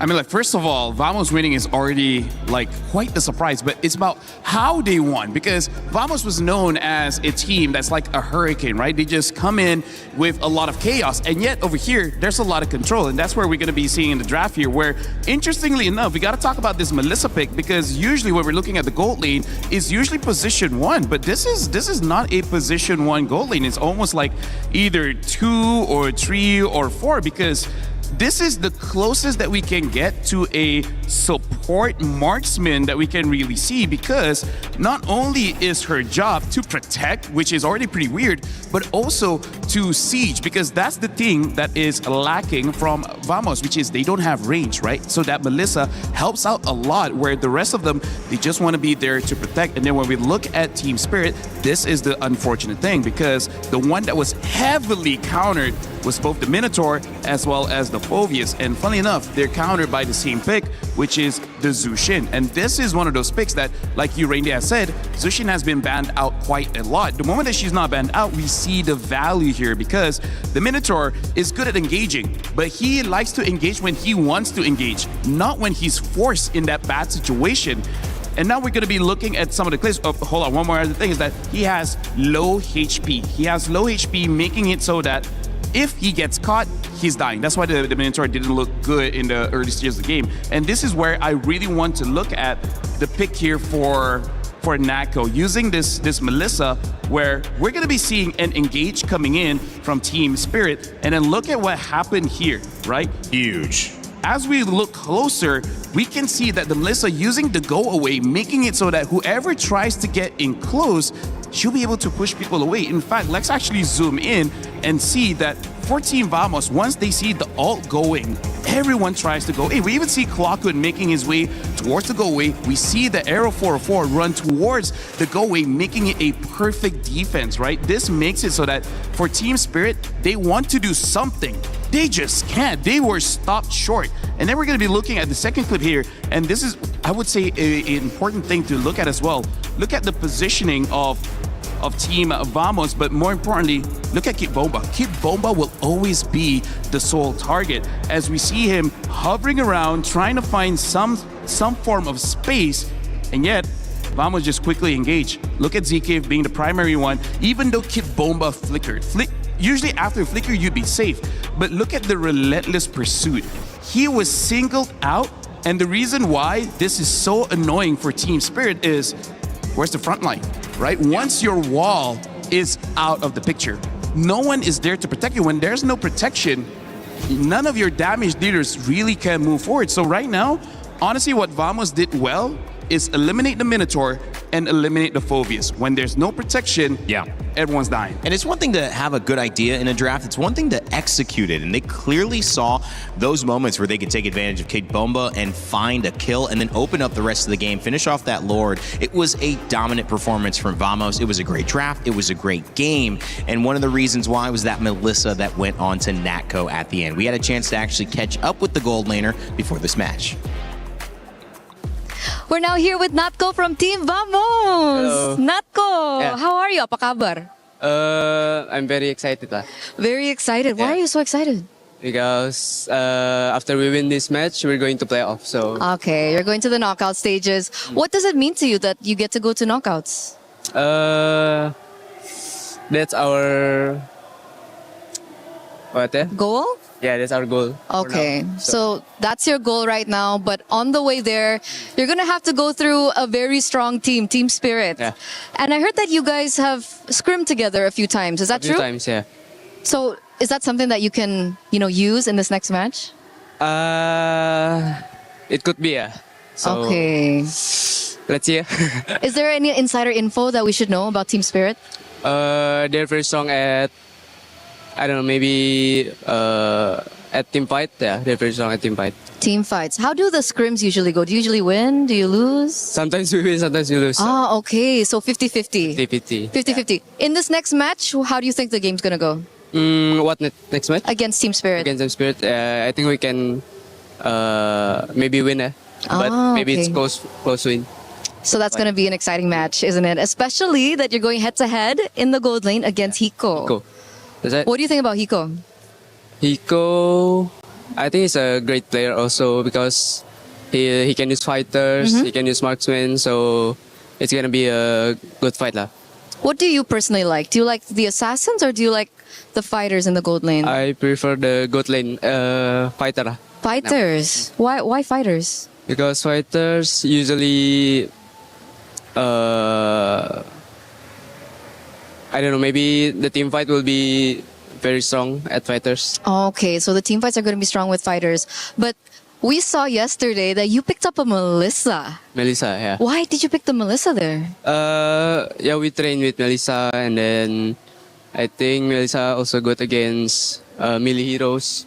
Okay. So, yeah, that's our strategy. Yeah. So that's one of the reasons why you picked up the Melissa. Is Melissa good against the assassins as well? The assassins, yes. Okay, so it's one of the choices that you have when you want to go marksman. That's right. Do we think that we'll see another Melissa? Let's see. Let's see. Yeah. But compared to you and Hiko, who do you think is the better gold laner? I think we both have the same gameplay. So I think 50-50 lah. 50-50. So it's all going to come back down to this next match. Yeah, that's right. So do you have a message maybe for Team Spirit or maybe even for Hiko?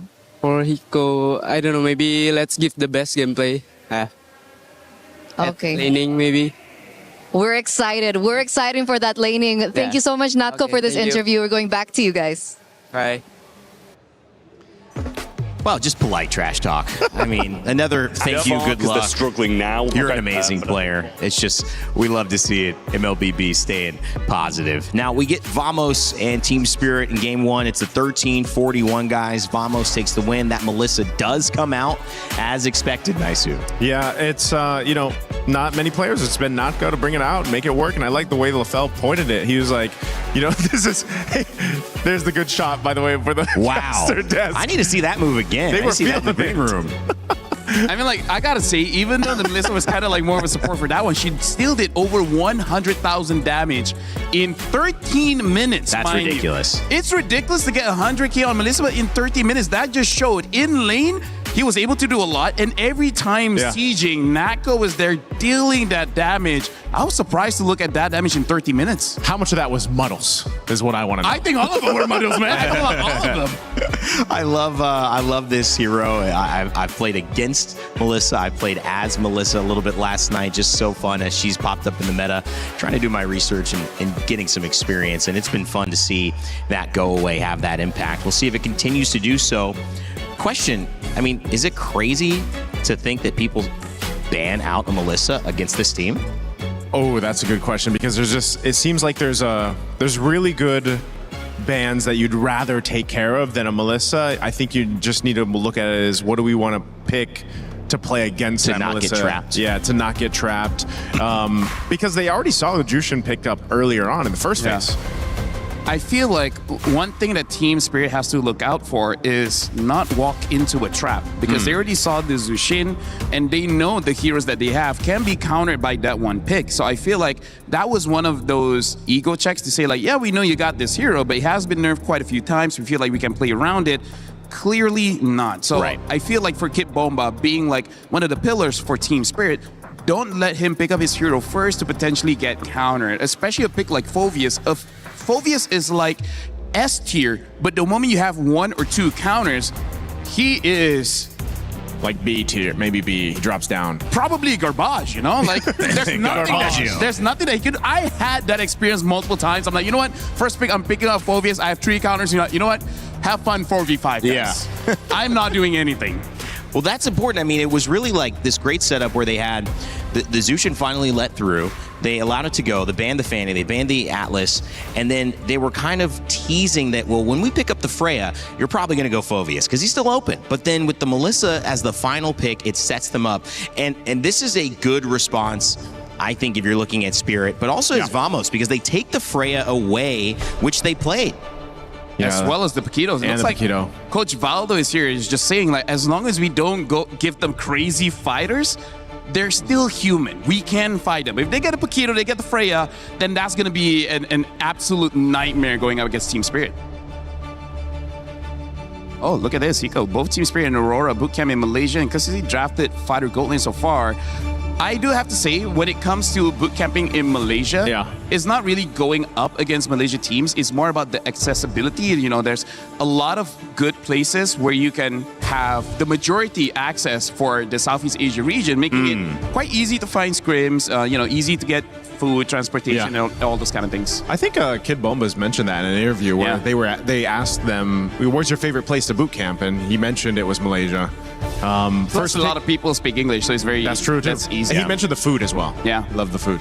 Always got to look at the food. I mean, if you're going to be there for a while, you got to think, guys, what are we eating after and before these scrims? Maybe even during these scrims. I don't know. A little snack here and there. Kind of hard to do on a mobile game. Kid Bomba picking up the Atlas. Obviously, this Atlas going roam, but the fact that Atlas is available, it seems like it's a setup that they wanted to have in terms of an upper hand that was not in the pool last time. Harar and Valentina as a response. I'm really feeling like this Eudora ban is helping out Aero 404 quite a bit because that's kind of what he wants. And now Team Spirit, they're taking some notes and they're oh my god, this draft is going fast. And now Belleric gets picked up, and comparing the Belleric to the Minotaur, even if Belleric gets picked up, he ramps up very fast in terms of getting his HP. So going up against Zushin, he doesn't mind that much getting picked up. I do have to say, I also would not mind getting picked up by Zushin. I also would not mind that. I know a few people who wouldn't mind that, you know. But it does make sense because if you actually do get picked up and thrown, then you just Wrath the Dryad, and your team actually has a moment to actually follow up through it, you know. A free flicker. Free flicker. So the Harar Ling, we'll see that matchup. Zushin changes sides, and the Atlas available. We'll see the Harith ban. Right now, honestly, like the thing that we're seeing from both teams is there's a lot of crowd control here because there's the Melissa fan you asked about earlier. Hey, man. Against Vamos specifically, call me the MLBB expert up here, okay? But let's look at this, right? Basically, 2 heroes from Spirit has a lot of crowd control between the Alice as well as the Zushin. Same as Vamos with the Valentina as well as the Belleric.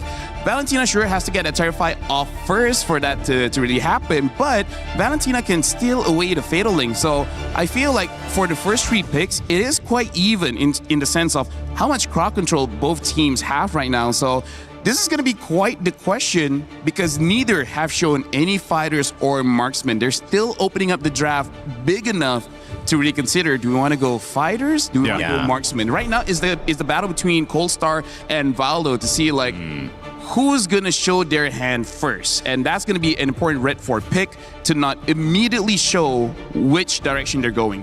Yeah, we did see it was Team Spirit in the last one where they waited for that Hiko pick towards the end, and that seems to be the nature right now of where we're going with the meta now after a few days, where you kind of wait on to that gold lane pick if it's going to be a marksman or if it's going to be a fighter, as that changes things, I would say, especially. But, you know, already waiting for the last ban here from Team Spirit. Are they going to go and hone in on that gold lane? Yeah, maybe the Moskov, just because then...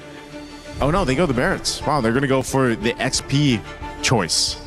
Yeah, high priority for Team Spirit. That's the second time they've banned Barretts, and Kid Bumba's been known to be a fan of it.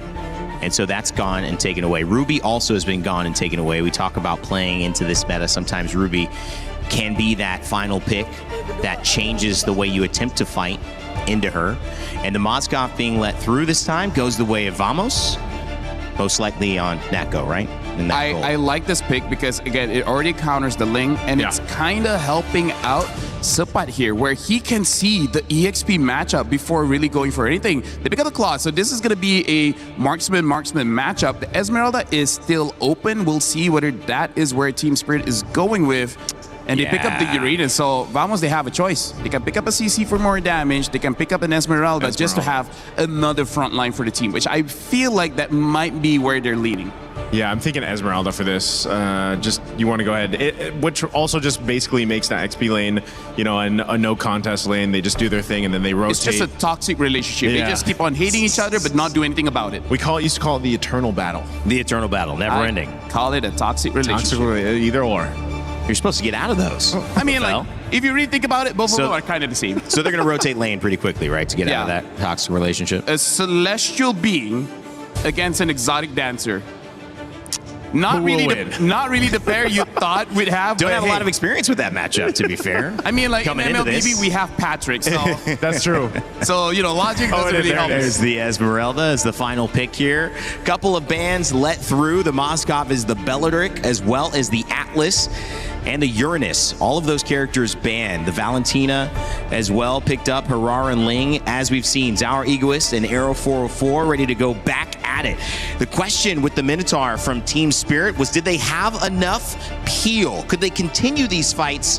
They certainly had the engage, but it wasn't a match. With the Atlas now alongside the Uranus, they certainly will have answered that question, but can they respond in kind with Vamos and the Bellatrix and this squad to see if they can 2-0 Team Spirit? What a start for this upper bracket matchup that would be. And for that, we need to send it back over to our casters. Mirko, Gideon, how are we feeling about this one? I'm glad you asked. We're feeling pretty okay about it. I mean, both sides have very similar ideas. However, there's going to be some slight nuances as we start heading on to game number 2. Keep in mind, for those who are just tuning in, Vamos is currently 1-0 and match point. It's up to Team Spirit to turn things around. But let's talk about the lanes per matchup, right? The mid lane obviously is going to be a little bit difficult here overall for Clockman, but at least he's got Zekif on his side, but without any concussive blast. So really, it's going to boil down to how well can we trade. Look at that. Perfect match already. A throwback with Lancer Flare. Great taunt from Zekif, and it will be the win for Vamos. At least in the early trade, all right? Gold lane, it should be Natko with an advantage with the Spear of Misery early on with the trades. We don't talk about XP. Yeah, we don't talk about XP. That's Uranus. Well, I think that the only thing that we need to highlight is the fact that Supat might be susceptible to a gank. Keep in mind that this time we are seeing Zauer Ego is starting on the bottom side of the map. He will end up on purple side. More hopefully it doesn't get stolen away. And he's also running the War Cry. So he's got a bit of damage in the early stages. Yeah, Bomba's not going to have a fun time. Clockman with a splash as well. Oh my goodness. The Celestial Being just got bonked by the exotic dancer's friends. Yeah, and this is a pretty interesting gank opportunity. So, clearing the bottom side for the side of Arrow 404, opts to skip his entire top ganks to follow along with Clockman to enable themselves to get this first gank. Let's see if they can go 1-for-1 with the trade. Natko trying to buy some time. The Blades come around, even with the Purify.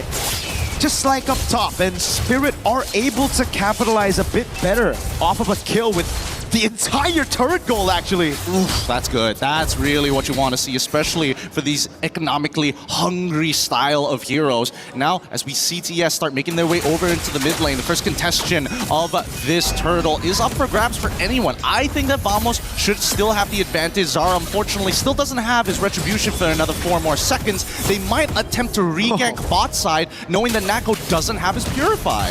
Even a Fatal Link's committed there by Claw-kun. After the Purify of Sunset Lover, trying to catch her just barely on the edge of the Purify. Kid Bomb is trying to shoo Hirara away from topside jungle, but it comes down to just Team Spirit again. Yeah, playing around that bot side. Sour with a walk-up. Perfect match of the taunt coming down to Sour. Pops in a bit of damage. Sour's going to be careful here. Error did not go for the immobilization. Respect. Okay, I can respect that as well. Knowing that at least, getting Battle Spell because the invasion might just be better. Look at that. Kid Bomba's already rotated as well. Sapat under turret has the Purify. Bomba with the chase now. They've taken the Golem, and that should just be it. It's definitely a show of force for the side of Vamos. This is a lot of conditioning being put onto Zara Egoist. He might get a little greedy and call for more help, but they're immediately on the opposite side trying to take away this purple buff. No retry! They force Sour to retry on the orange buff. Error had a free purple buff to take. Oh my god. It's great, right? And now they set up for another attack on that top side once again. Luckily, Kid Bomba is able to at least get the EXP crab at this point. But just look at the way that everybody's starting to play this. Hiko, with the advantage that he has put some great damage, structural damage even, on bot tier 1. And at the same time, Zara, he's looking for that opportunity again. Unfortunately for Bomba, it was actually still Error who got it. Just that little tick of that retry, or the little tick of the jungle. Burn. Unfortunately for Bomba, unable to last hit it, so Error is just 2 levels ahead this time. A completely, well, now it's 6, but 1 level. He's about to get 2 levels though as he gets the purple buff. It's a completely different difference. Yeah, a completely different story to game number 1, where again, Zara was still able to keep the lead from going too far from at least that jungle matchup. And he's got to maintain this for a while until he gets his items. So this is what we should expect, especially in the earlier stages in the Hirara versus Ling matchup. And Hiko, now we're seeing that Vamos are trying to tilt the scales into Natko's favor, give him a little bit of support. His top side is kind of done for at this point. But even Kid Bomba is getting involved and really opening up this map. Opening it up against Error 404. Mobilized already. Pops the Consecration. And then lane's going to be Sunset Lover with the Crimson Beacon. Still, it's already down. Someone just dives him on the turret. Sour's going to go in. Wrath of the Dryad from Seakeep. Locks Sour down, but the all-in for Error. And it just works perfectly. Now they go into the mid lane and threaten the turtle at the same time. Unfortunate indeed. Honestly, if that Wrath of Dryad was just moved a little bit. Oh, whoa. Subbot might be in some trouble. He just ran out of mana, but luckily he does get his item down. Error, do you really still want to be here? Hiko's going to be able to steal that one away. Sawa with a perfect match. Gets Error out as well. Team Spirit keeping the gold lead at bay. But Vamos have been outplaying them in a lot of these skirmishes. It's really interesting to see because, again, a lot of commitment has been given down to this bottom side. Like, even both Kid Bomba and Sapat have been leaving this lane and honestly wasted 2 waves neutrally blowing up in each other's face. That doesn't matter. They've missed out on that little bit of gold, and I think they can be a little more efficient of it. The only problem is that now you're missing that bottom tier 1. You have to deal with Hiko already unlocked from the lane. Double waving now has to be the only way to kind of keep Natko up financially against Hiko. Now they go back to the same plan. Give Zaur one of the side lanes, and Hiko's gonna have to share with the rest of the team right now. Zaur. I would love to see the items right now to see if Natko is ahead or if Hiko's actually doing better. Fatal Ace with the Blazing Duet coming down now onto Claw-kun. Hiko's gonna stay on him, but he's so tanky after stealing the Fatal Ace himself. The SOD lands Natko! With the rotation, the AoE mobilization from Error as well.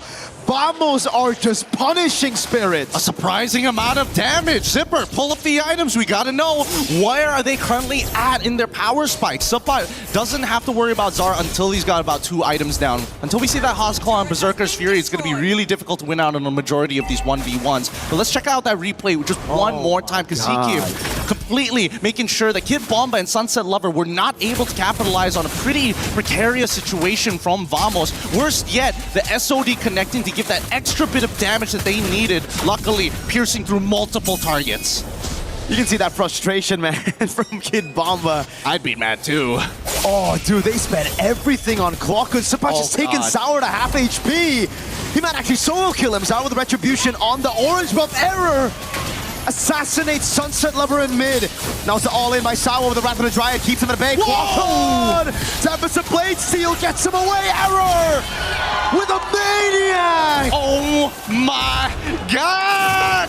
He pulls it off. I can't believe it. Clockwood, I didn't even think of that angle, but on the fly takes the Tempest of Blades to buy himself the time. And better yet, dashing between two walls to create an awkward interception angle for Team Spirit. Some great creativity here. Great mechanical prowess, but Team Spirit, they need to scale, and they need to scale now because Vamos, they're taking away every single neutral objective. Luckily, this time round, all right, you can have this one purple buff, but let's watch that one more time.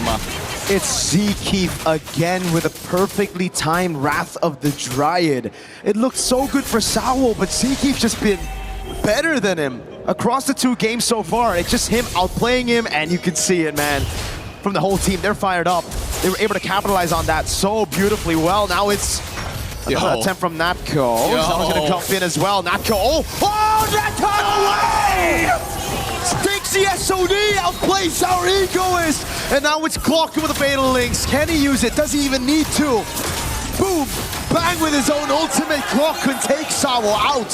That's crazy. I blinked and I nearly missed the SOD transference. Holy cow. Vamos, they truly are fired up, and I thought maybe it wouldn't apply here at an international, but these habits have been seen in our local leagues. Vamos, once they feel that momentum, how long can they maintain control of themselves? Hopefully, they do not overheat because they get a legendary 4-error 404. Vamos aren't just winning this game, they are stomping Team Spirit.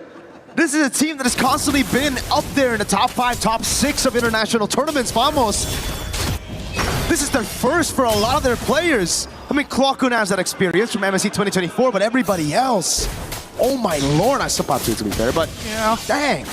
Even so, I mean, those showings weren't as good as this one, right? They feel more polished, and that's, you know, for me, hard to say for a Malaysian team of this caliber, seeing them, you know, grow up throughout the local leagues, and now seeing the next generation so eager, so hungry to take the win so early on. For now, I think Vamos still needs to check a couple of boxes. Has to be this Lord. They need that Lord to start cracking on through. There's the tier 2 down bot side. Ideally, they would like to get rid of it, but you know what? It's going to take at least 2 Lords to crack them through. The best part is that Team Spirit, they don't have great wave clear. They can delay those waves, but they can't clear it efficiently.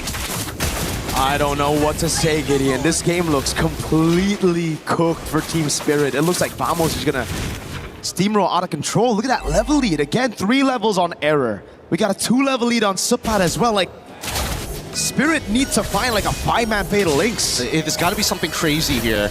As long as Vamos, and especially with Supat, he's making those decisions super easy. He's such a big tank here. He's opening up the map for free, and there's nothing the Team Spirit can do. I'm trying to think of an option. What could they maybe have? They could bait with maybe Sunset Lover and get Zara Egoist in, but that's a really big, risky gamble.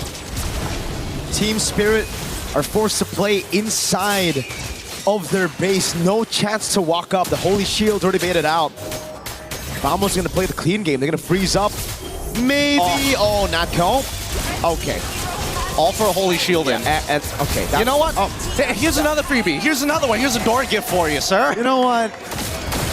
My bad. You know, our bad, right? Like, we should have known. It's Vamos. Like, they're great. They're amazing. It's just, they're Vamos. Hey, that's our time. It's the classic. It's the classic. They gotta at least get one of it in the game at some point. You know, they didn't do it in the previous one. This time around, they're like, okay, we put our stamp, our seal of approval, and now we're back.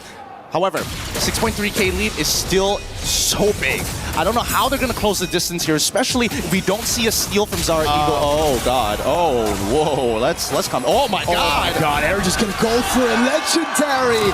SOD. The Hirara. The SOD lands as well. Sawa's going to try to escape right now, but he gets grabbing immobilization. 2-time for the 2-time. And the Fatal Links from Clockwood. Dear God. Air 4-4. He is just rocking it right now. He is such a devastating force. 9-0-2. Zkeef has also been just the absolute backbone for Air 4-4, just the springboard off of. And I can only imagine the frustration from Team Spirit with not a lot of options left. And even for Hiko, he's level 13, but now with the conceal coming out from the side of Vamos, let's see how they try to close this game out. Bottom lane. Uh-oh.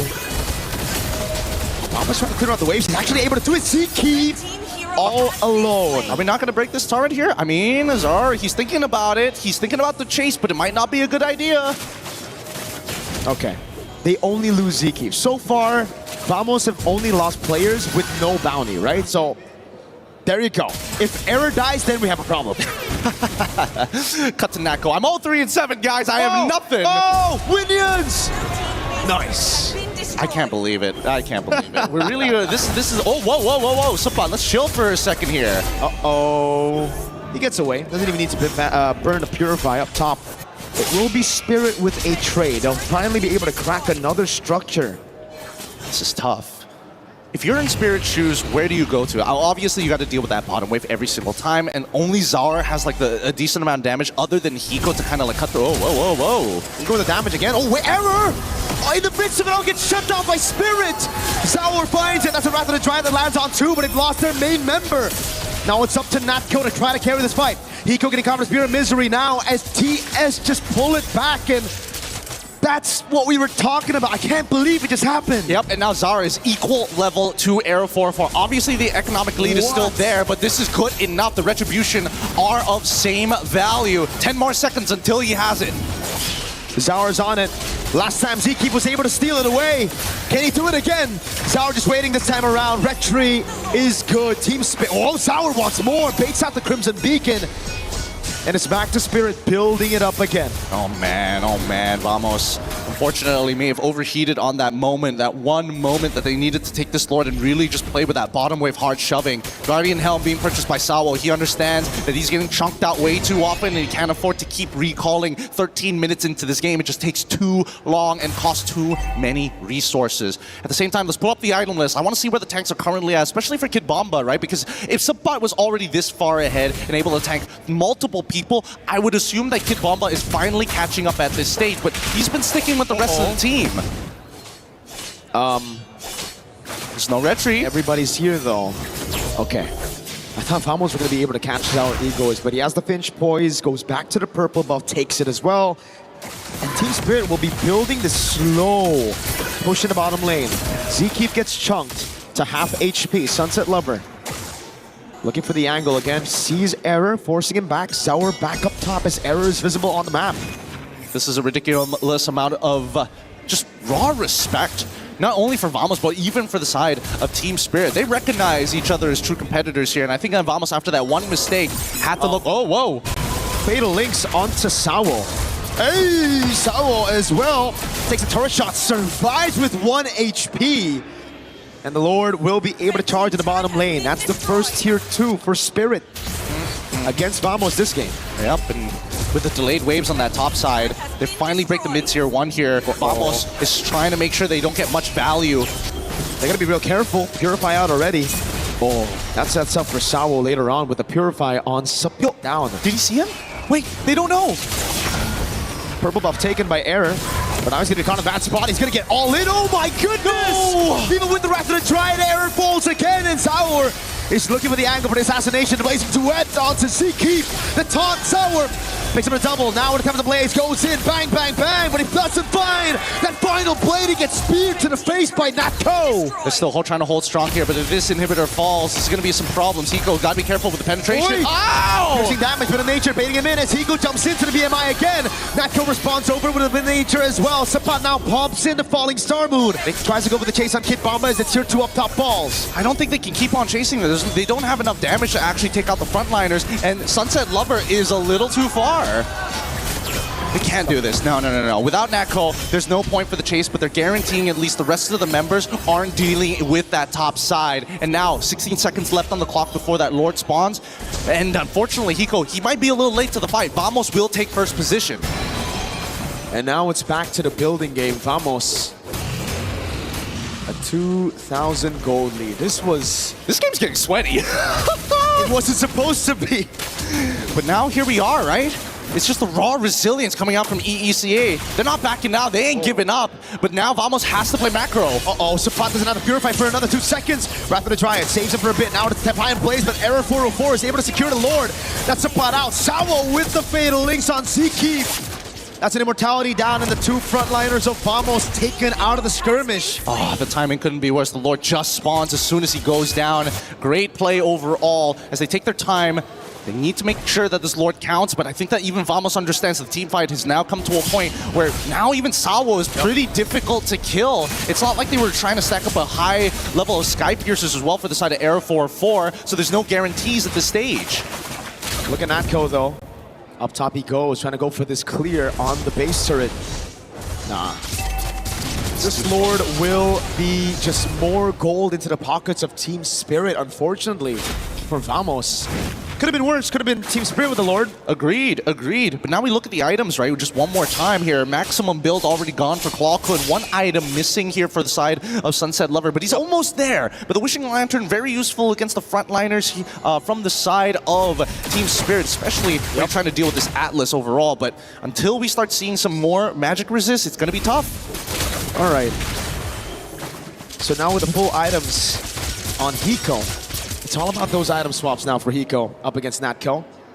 Wind of Nature, Rose Gold, the Immortality, it's all about that. And it comes down to really just the frontliners. Can they bait out these skirmishes? Can they bait out these resources? Because at this point, it kind of becomes a battle of Sawo versus Clawcun and Ziki, right? It's all about those setting tools and how they utilize it. Exactly. And technically, you would imagine that there would be more of an advantage for Zeke and Clawcun because that's two completely separate engage tools that do exactly the same thing. And yet, Sawo has been finding some premium picks overall. Hey. Might get another one. Oh, Fatal Links catches Zorigo, it's Clawcun! The battle of the sets, it's Clawcun that wins it out. Now it's Error with immobilization. SOD lands as well, but Natko is going to take it. The Purify out already. Now as the Crimson Beacon gets used up to disengage. Hiko trying to counter out Seakeep again. This time it's a Wrath of the Dryad. Oh my goodness. This has been great stuff. This has honestly been a crazy game of not only cat and mouse, but just throwing the ball at each other and catching it every single time. As soon as you fumble, it's an instant tackle. Oh, and now Vamos looking to get one more inhibitor here. Could they stagger this? No, Zara up in 13. Error gets away in time. The mini waves in the mid lane is looking good for Vamos right now. As Hiko pops into Blazing Wind and the Purify out of the Fatal Link. Sawo with the basic battle links as well. Sunset with a shutdown right now. The Wind of Nature gets popped in right now by Hiko, but it's going to be the Immortality. It's a bit too late for Hiko. Zawar's back up. He jumps back in. Immobile for Error as they go straight for the base. Zawar trying to clear it out right now, but Natko stays focused on the crystal. Vamos make it to the knockout stage. And there you have it, Vamos! Oh my goodness, with such momentum and a quick reset, they take the game back 2-0, but they have to fight for every single inch of it. What a game coming out from Team Vamos. And of course, Team Spirit, they're going to have to go back to the drawing board here because again, as soon as they adapted in draft number 2, that early game is something that they got to focus on here. Because goodness gracious me, this meta is so punishing. It's all about punishing, man. We were talking about these setting tools and how it's going to be big at the later stage of the match. And we saw back-to-back Fatal Link steal by Clawcun, finding Zawar, and then the Wrath of the Dryad by Zeke that catches Kid Bomba, who had already used the Purify, baited out by Natko. Such a complicated game, because if we're not talking about the simple things of just the abilities, what about just looking? Where do you look in the middle of these team fights if you are one of the two? For Zeke, it's a lot easier, especially if he has that flicker. But for Clawcun, it's all risk and very little reward unless he hits some priority targets, and he catches Zawar right at the end. You can't expect a better game than this at this point, truly. The layering, the drama, the comeback potential of Spirit after some famosable moments, but a good way to close it out, to erase the doubts as well that people have had for Vamos. You know, they've been great in skirmishes, they are amazing mechanically, but can they close it out when it matters most? Oh man, we gotta get the final thoughts here, and especially with an interview with Rose up on stage with, of course, Arrow 404.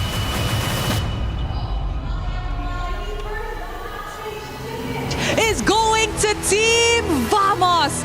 And over here we have Arrow 404, who looks rather poised and calm after that clean sweep up against Team Spirit. How are you? I'm feeling really happy. Yeah. Now, you know what? Let's talk about this game. We know that coming into this game, there was a little bit of history with Team Spirit as they were the one to actually end the journey of Team Vamos back in M6. After today's win, dropping them to the lower brackets, do you feel somewhat fulfilled, successful, satisfied? Yeah, I'm super satisfied because it's like we have a sense of redemption against them. Yeah. Wow. You know, I know that a lot of the Malaysians are super duper proud of you guys entering this journey, especially back at home, even here in the arena. We have the audience.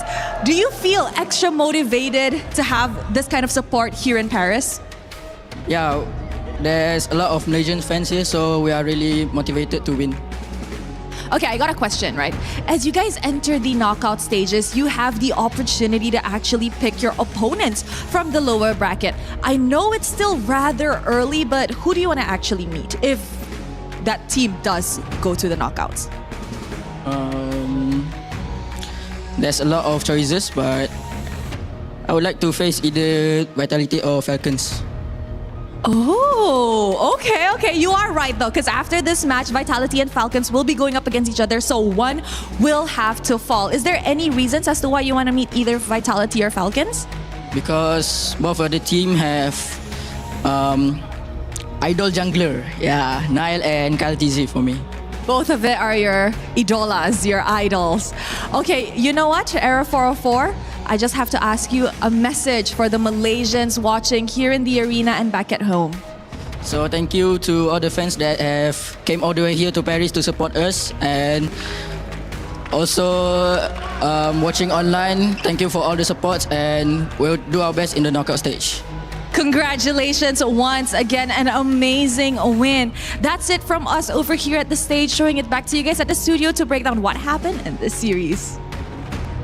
Thank you, Rose. Team Vamos move on into our knockout stages, the first team to book their ticket. And that does mean that Team Spirit will fall to that lower bracket. They're going to be facing off against Guangzhou Gaming, who also fell to that lower bracket as well. It's going to be an interesting one, guys, because one of my favorite things to look at is the stories behind these teams. We talked about Malaysia. We talked about SRG being the team that is clearly out in front in terms of the conversation. Yep. But when it comes to this, Team Vamos, they had something to prove, and Naisu, I would say maybe they proved it just there.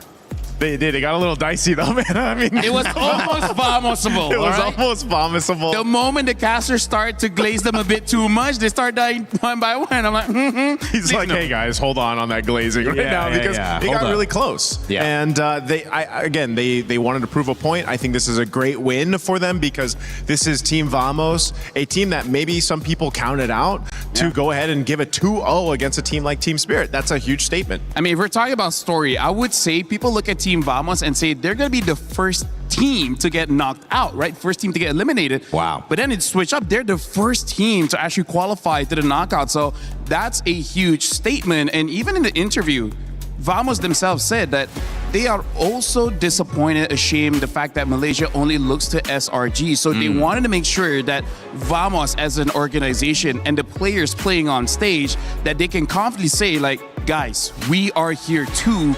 Support us, we can make it all the way. I mean, there's no doubt about it. And you look at how smart this draft was. I mean, you get Esmeralda, you get Herrera, you get Belleric, you get Moskov. A lot of times these four characters are banned or early prime. Yeah. You had a really good setup in both drafts, Naisu. Yeah, I love this because you have key picks here for the heroes, but there was some hero plays, I would say, for this one. Because as it was starting to slip out of the hands of Vamos, some key plays, those in for Clockhoon especially, to go ahead and get that lockdown on Zar Egoist was massive because, it was Team Spirit knocking on the doors again of the base of Team Vamos, but a couple plays brought it back in their favor, and then they capitalized on that. And I would say that's one of the key features of extremely good players, because it's one thing to do your job well. It's another to have that clutch gene. And Clockhoon definitely showed that one by picking up the Fatal Links. And the moment they got Zara Egoist, I feel like the call was, they won't have enough damage. There's no burst. Natko, you hit your SOD, jump in, everyone goes in, ends the game. Like, Clockhoon, that was his MVP moment. Did we have any information gathered around this Hirara Ling matchup? Two junglers, at the top of their game. Arrow 404 was a masterclass in whatever he did. But how do we feel about Hirara Ling? You prioritizing one or the other now, or still in the same spot? I think we've seen a lot of more cool plays or cooler things happen with the Hirara just because of the nature of her kit. You know, especially when players decide to go and pick up a Sky Piercer. I mean, whether they have a Sky Piercer or not, the things you can do with the Hirara are. It almost feels like it's unlimited, but it's really dependent on the players themselves. Yeah, I really feel like when it comes to those neutral objectives like the Turtle as well as the Lord, Hirara has higher base damage, making it easier for her to actually secure that one. So that I'm going to give the victory over to Hirara. When it comes to mobility, it would be like Ling has a little bit more range, so able to get targets further away, but as we see, Hirara impacts the team fight quite a bit, and it's harder to catch a Hirara than the Ling, and I feel like that's the biggest point.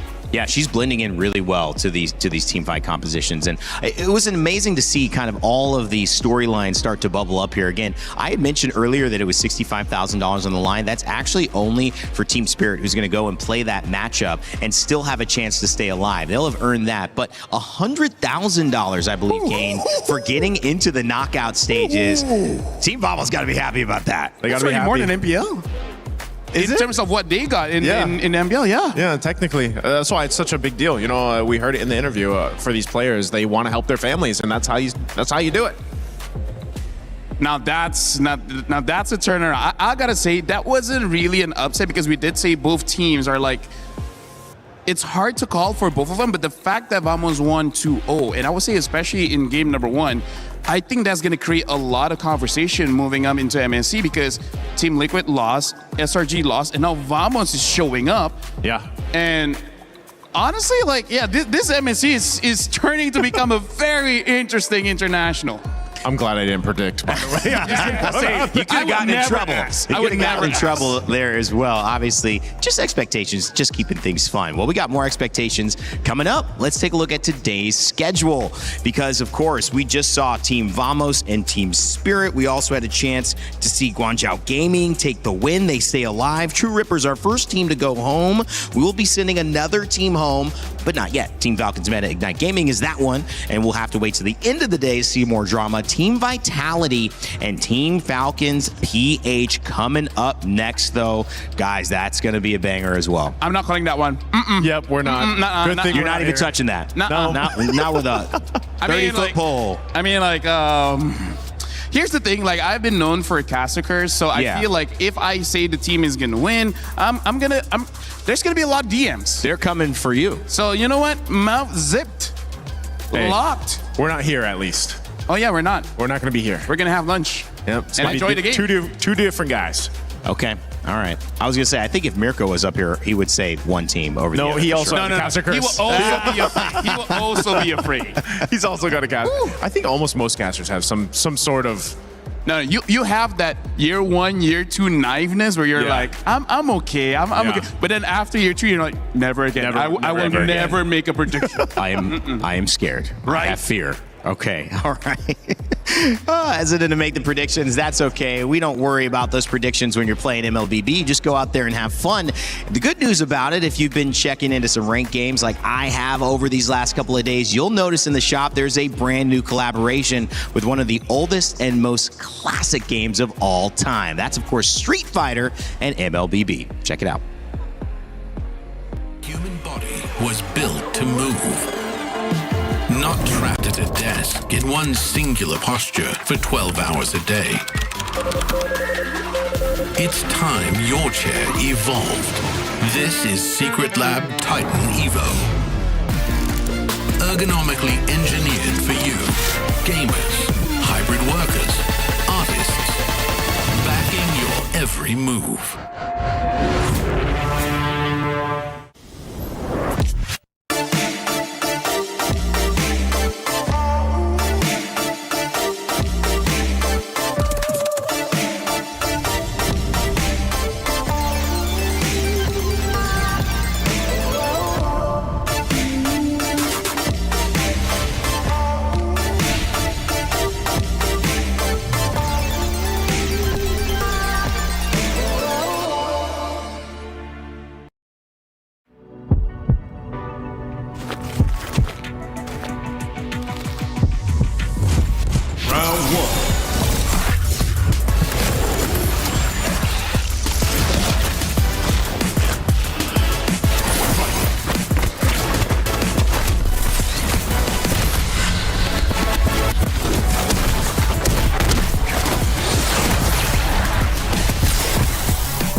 thinks he can come in here and play my game. Let's go. He knows nothing.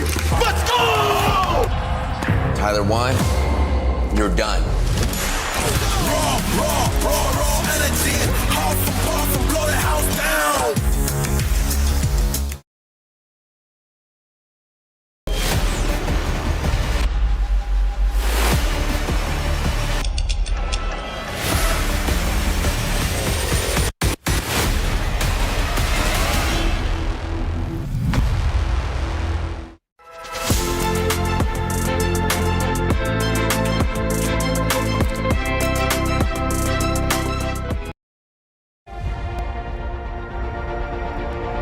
We did it. Back-to-back champions. You think you can do it? If we did it in MPL, I think we can do it here also. That's overly ambitious, don't you think?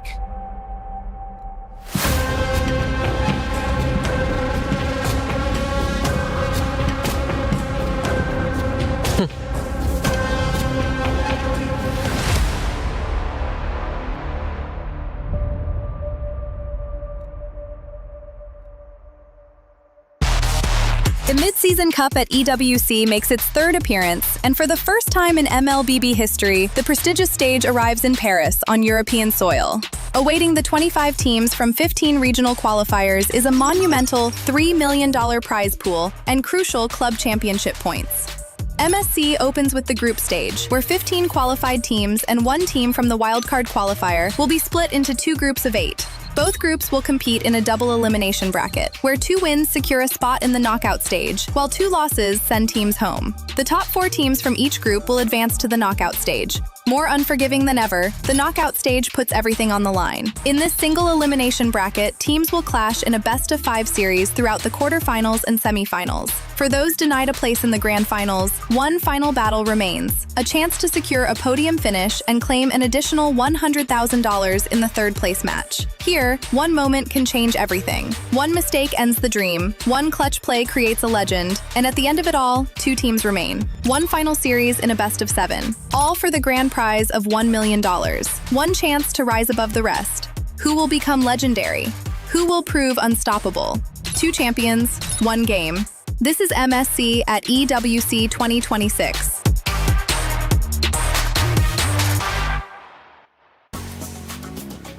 Welcome back to MSC at EWC 2026. We're here in France having a great time as 2 matches have just gotten underway. As we begin Series 3, more upper bracket, $100,000 for that top 8 spot at least guaranteed.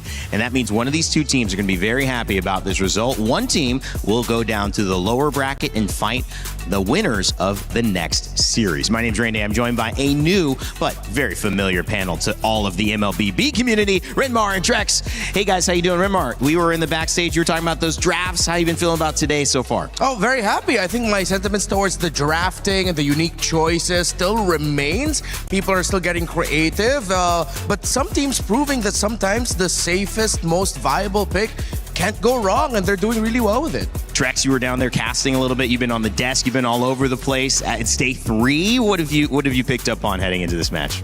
I think today things are starting to get regulated a little bit. Things are starting to calm down a little bit. Not as crazy in terms of draft as what we saw the past few days. But we'll see. We still have 2 great games ahead of us, and anything can happen. Yeah, all right. Well, we'll see. And of course, today, and in this series specifically, our 3rd series of the day, there's a lot of important storylines. So important that we had to give this one our Crunchyroll storyline of the day. It's the Maestro versus the KDA Machine. Of course, when you talk about the Maestro, I mean, there's really only one person to say, Renmar. Yeah, man, it's Moreno for Team Vitality, and you really see why he is the Maestro for the team. I think he really earned that, especially the previous season of MPL ID, where they became champions, how he placed the juice in, and how the symphony and the orchestra that is Team Vitality just looks so much better when Moreno's leading the charge. Loyalty as well, a big name, finally getting them to this position. Talk to me on the other side of this matchup and this story with the KDA Machine, Trex. I mean, he's got the name for a reason, and this is going to be a big match for Vitality, and there's a reason why this is the match of the day in a sense, the anime battle, what we've all been waiting to watch, and it's even bigger because it's a deciding match, right? Yeah. One of these teams will move forward, and one of these teams are going to have to fight for life in the lower bracket after today. It's going to be a big run and an important run as well. Every moment here can decide your fate. One draft, one pick, one setup for a Lord fight that goes awry or goes your way could be the difference between $100,000 and maybe even $1 million if you can make it all the way up. Renmar, stakes are super high, but focusing in on this Vitality roster, you know, there's just so many players to pick up from that can make an impact today. Yeah, I mean, we've already discussed Moreno, but I think you really have to look at Eman. Eman against Super Marco in the gold lane is going to be a battle for sure. These are two gold laners who do not want to lose the gold lane. There are some gold laners who just want to stabilize things, make sure they get their farm, but these two really want to win. Well, I love that you highlighted Eman. We've got 5 players on Vitality that are going to hopefully make a big impact coming into this set. And whether it's Niall, whether it's Moreno, whether it's Eman, you know that Vitality's story is going to be very, very special. With a series that has so much money on the line, but so much pride for this organization and this team, we had a chance to sit down and talk with Niall about his impact heading into this series. We're now here with Niall from Team Vitality. Niall, yesterday we saw, I think, a quote from you. Top 3 junglers in MSC. It looked like your name wasn't on that list. Because they say it excluded me. Oh, okay. But if we had to include you, what would your top 3 be? 1, me, Nanael. 2 is TNG. Rest of it, no one. Oh, so not even Kyle, no Carl, no one, just you and TNG? I'm talking based on scrims, right? Based on scrim, for me, only TNG is matching my scrims level. You know, like not tournament level, like scrims level. Oh, okay. So, wait, you called yourself Nanail. So do we call you Nanail too? Up to you Or guys. Niall? Up to you guys. Which one do you like more? I prefer both. It's okay. Oh, so both can? Yeah. Okay. But what do you prefer in the assassins in the jungle? I mean, we see a lot of Lings, we see a lot of, Hiraras, but what if those two get banned? What do you choose next? I mean, I still have Fanny, Nolan, and one more secret assassin. One more secret assassin. It was Flashy also.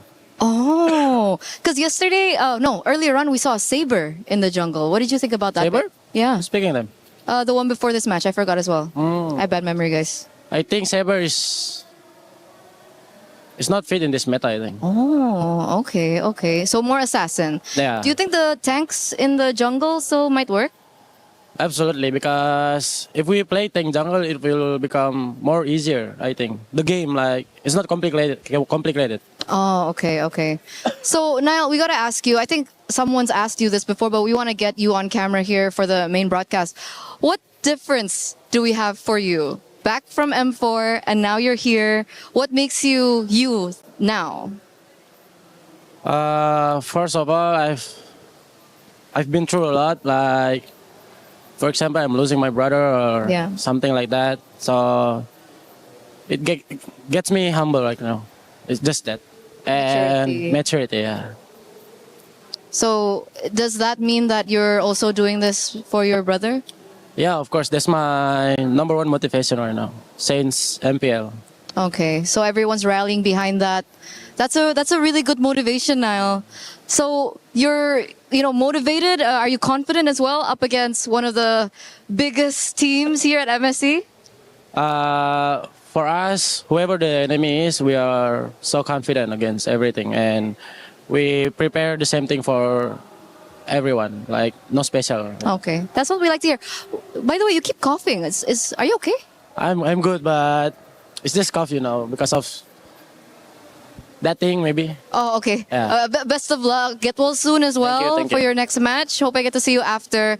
And there you have it. That's Niall. Back to you guys.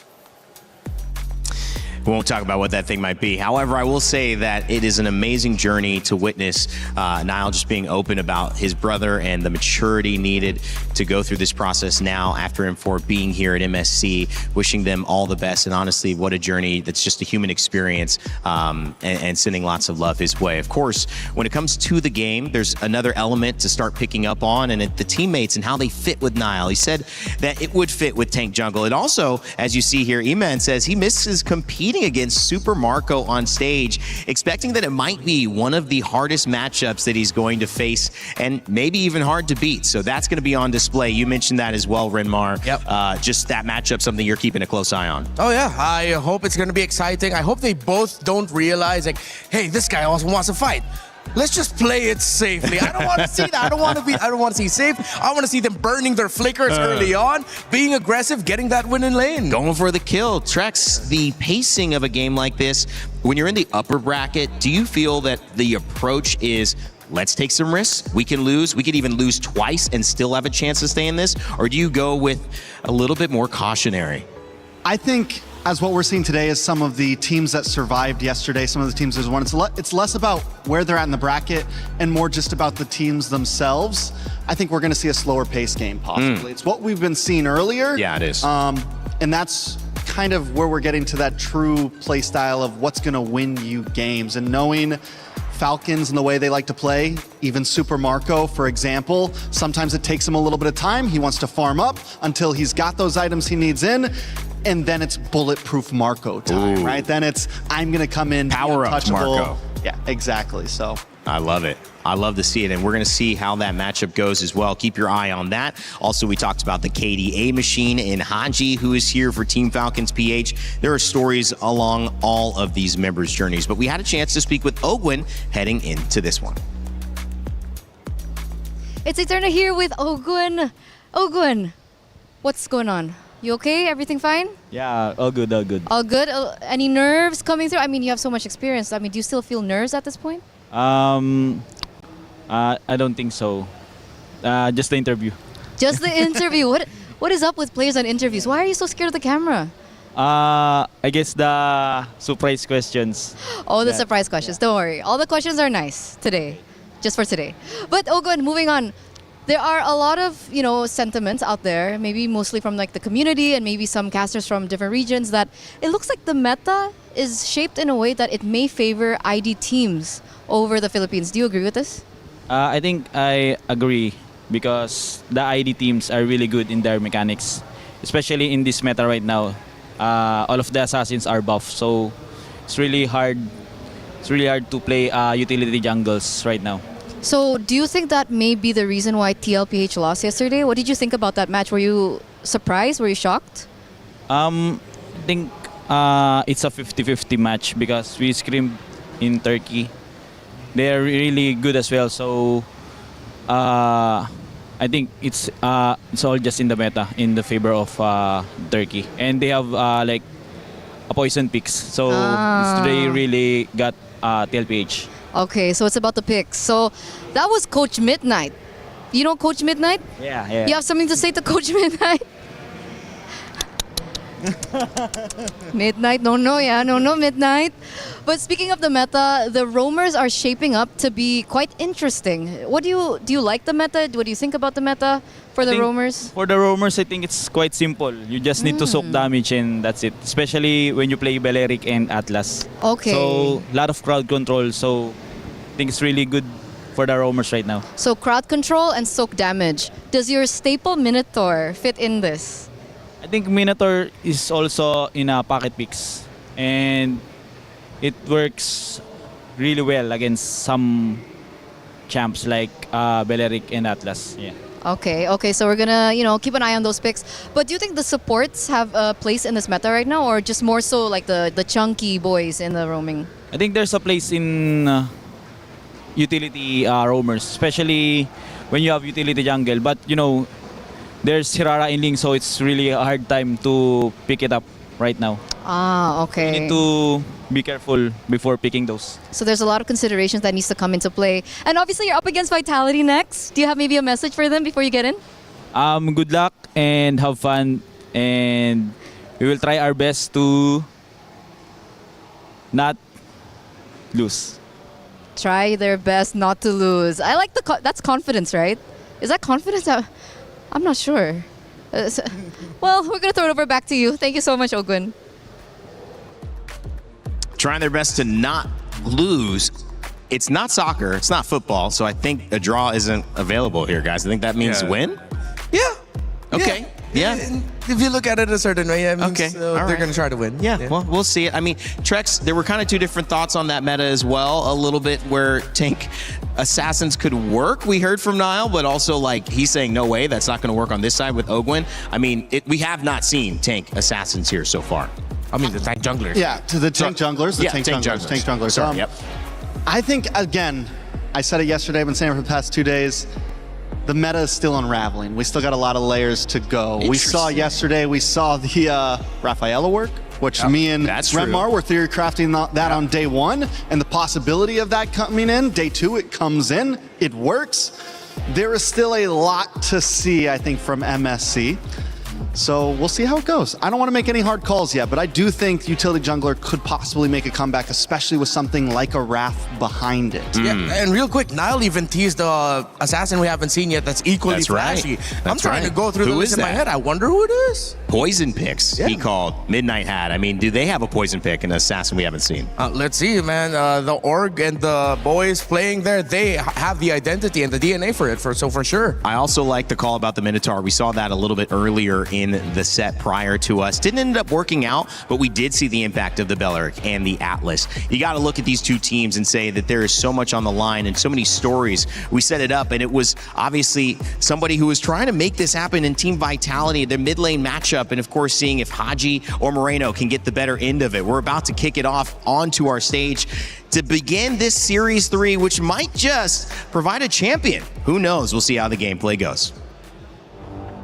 Yes, my friends, this third series has a lot on the line for it. Two teams that you would not be surprised to see in our grand final. But first, Rose, my dear, you look like a very proud mom in our post-game interview. I think the reason for that is because a lot of the people and a lot of our audiences actually call me like kind of the Southeast Asian mother to the players. Because come on, how can you not be so proud? It's just like a tiny little boy answering interviews. So happy. This is why we're here, right? To see those stories growing. And now we have another story to tell in our upper bracket. Please join me in welcoming Team Vitality. The hometown heroes made a buzzing entrance into the MSC 26 group stage. Their harvest has been bountiful so far, but the real juicy pollen awaits in the knockout stage. Is this run meant to be, or will they be left behind? We're about to find out. Oh, wow, I love the bee puns in there. They're the buzzing bees, that's how it is. And of course, going up against the buzzing bees, it's none other than Team Falcons Philippines! Taking it one step at a time, Team Falcons Philippines wants to reclaim dominance on the international stages. With only the MSC trophy missing from their cabinet, they are ready for whoever they will face. I think it's heating up in here between these two. You know what, boys? You may place your keys and take your seats. And of course, our captains, don't forget on that little handshake, fist bump, or whatever it may be in the middle. Pull it right over. There we go. All It's coming. On in. All right. They are good friends, but you know, in the land of Dawn, everybody's the enemy. Thank you very much, Milosh. You know what? I think it's time to hit this to the desk. Let's go, guys. Thank you so much, Rose and Milosh. It's Team Vitality versus Team Falcons PH. It's time to see if this team has what they think the mechanical prowess of Indonesian teams versus the classic stature of Philippine squads here at Team Falcons. Bryn Mawr, it's going to be a good one. Yeah, it's going to be a great one. And I have to admit, this is going to be a very difficult match for me. Why? Because in many years, I have been very honest with my professed love for Vitality as an organization and my professed love as Falcons being my favorite team from the Philippines. So I don't know where I'm getting pulled towards, man. I was cheering for Vitality. I was cheering for Falcons. this feels like the MWI Grand Finals all over again for me, bro. That was me yesterday with Aurora versus TLPH. All right. Yeah. Just to remind you guys before we jump into this one, My Champions. 2 champions, 1 pick. You can grab your My Champions pick and pick your dual champions and win 50,000 diamonds. Make sure to scan that QR code with your tablet or your phone and get going because the event lasts until July 27th and it is currently live. I'm trying to think now. I wonder how crazy we're going to get with the trade in the Rome, or are we just going to have to double down on the fact that it's just going to be Atlas and Belleric? Well, we have had a few games where we've seen the Atlas banned out. Yeah. Which means Belleric most likely gets banned out as well unless it's red side looking for the Belleric pick. Yeah. My question is, when do we start seeing the Ling and the Harara on the ban list, and is that something that's going to happen? I feel like they've both been so powerful, so game-deciding, that at some point they may enter into the list. Almost even more important than the Freya. Yeah. Because Freya's been slowly leaking in as well. Yeah. I posted something this morning about how crazy the trade is for EXP. You have Freya, Phovius, Esmeralda, Paquito, Barretts. I'm pretty sure there's a name I'm missing out there, but there's so many options that you have to consider in terms of like the topics you want to chase. And then going back to the jungle, it's like Nile, it's Kyle, it's... Okay, their names rhyme, but they're also really good with assassins for both of them. In denial? Yeah, in denial. I like that. So how are they going to balance making sure they have assassins available for their own team while still taking out the other? Because if you name them all out, the Fanny, the Ling, especially Fanny, Kyle and Nile would both want to really go for those two. The Hirara that Trex mentioned. It seems like just looking at the jungle picks alone is going to be tough. So this is why I go back to the Rome. Will we see an earlier prioritization for something like the Cho? Will Hilda somehow make a comeback as a means to invade the jungle a little bit more? That's where my brain's going through. Notably, we didn't see Cho at all in that first series. Yep. And what has been missing in the first 2 days is him as a pick. Atlas was heavily prioritized, either banned or immediately first picked, which opened up the Belleric. He was banned alongside the Belleric, like you said, Trex, earlier on as well. What has been happening, though, more so today, has been Eudora getting banned instead of getting prialed on that first 2. And of course, Freya also the first ban as well. So maybe that's a little bit of a different evolution of the draft, Trex. Some of those things that are becoming more of a problem, right? Because the Eudora, it doesn't matter what assassin you pick, it'll always do well against it. Even if there's no Ling, even if there's no Harara, Eudora will always have a place there. Outside of that, we talked about the Cho a little bit. You know, I think Cho got a little exposed the other day. The Ruby was just a beautiful answer to it. And the Ruby's not something that's going to get banned out in first phase, meaning it always has a quick response. And normally if you're going to lock in the Cho, you might just lock it in that first phase, which means unless you're a last pick red side, that P3, most likely, I don't think we're going to see the Cho anytime soon. Yeah, we saw it go well for Keyboy, but it also went badly yesterday. Very up and down. Yeah, it's up and down. It's either going to work or it's going to ruin your draft. Yeah, that's why you really have to prepare for it, I think. If any of these two would want to pick up something like the Cho. But then if your Falcons are also looking at someone like Finn and acknowledging that he is one of the best Atlases in the world. He tore through MPL ID with that pick. And then now, so far, he's done a great job here at MSC EWC with the Atlas. So I think it's in consideration for taking it away from him, or you open the Valentina so that Vitality picks up the Atlas, then you pick up the Valentina for Haji. Here goes that Ling ban, though. So now Falcon on the gun of, do we ban out the Harara? Right.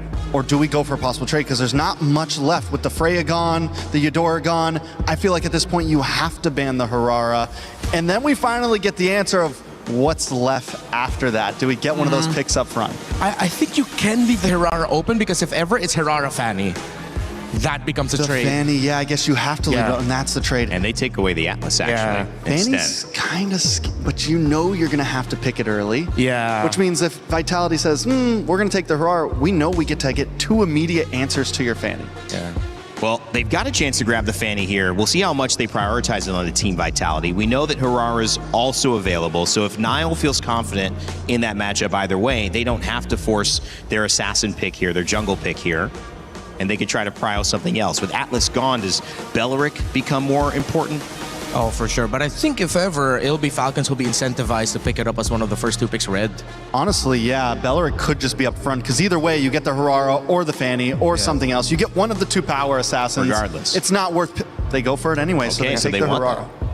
Okay, so they get Harara, then in terms of the theories that we've been making, then it's probably going to be like a Belleric plus a Fanny early on now. Well, you take Fanny 3rd pick. Right? Yeah, you don't need it now, right? So Belleric and... Belleric +1. Atlas is gone. What are the other big names that I'm missing out on? There's always someone that I'm missing out on.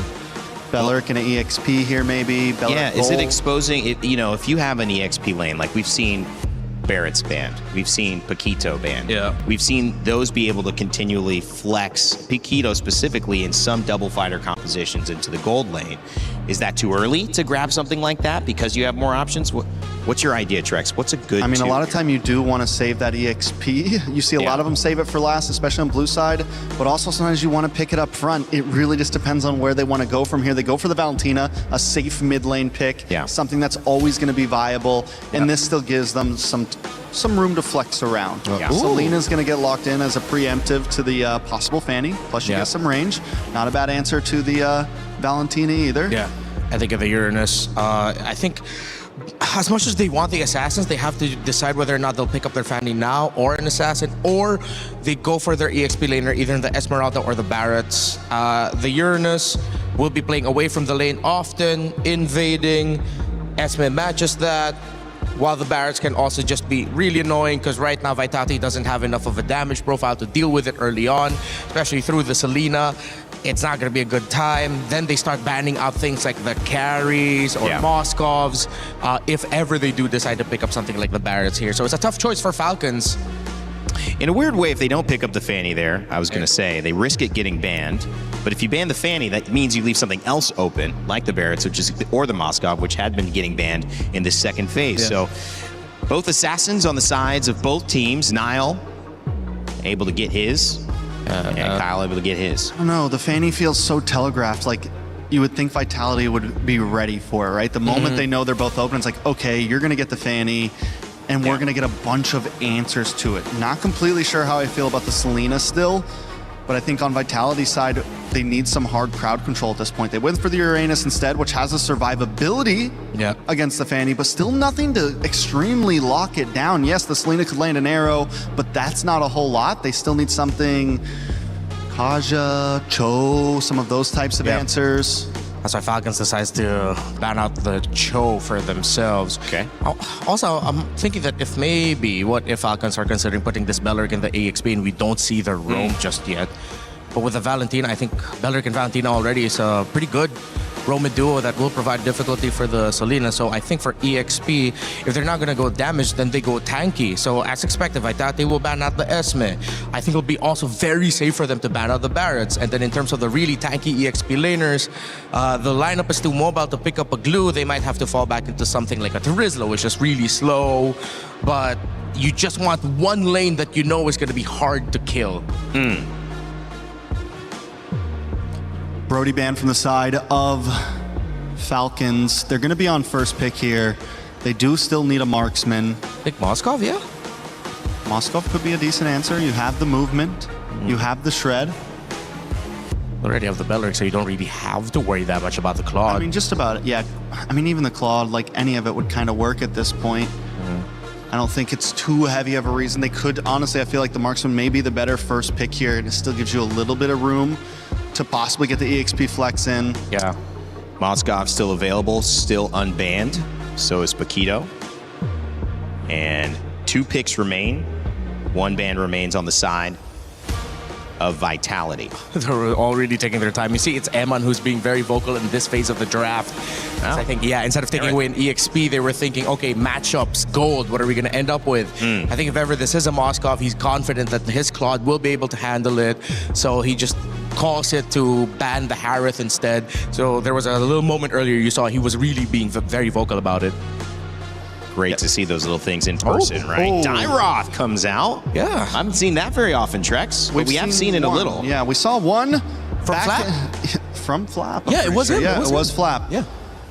This is a pick that used to get used against things like the Uranus, the Esmeralda. It was kind of a cheese pick back in the day, but it has the armor shred. Yeah. It has the burst damage.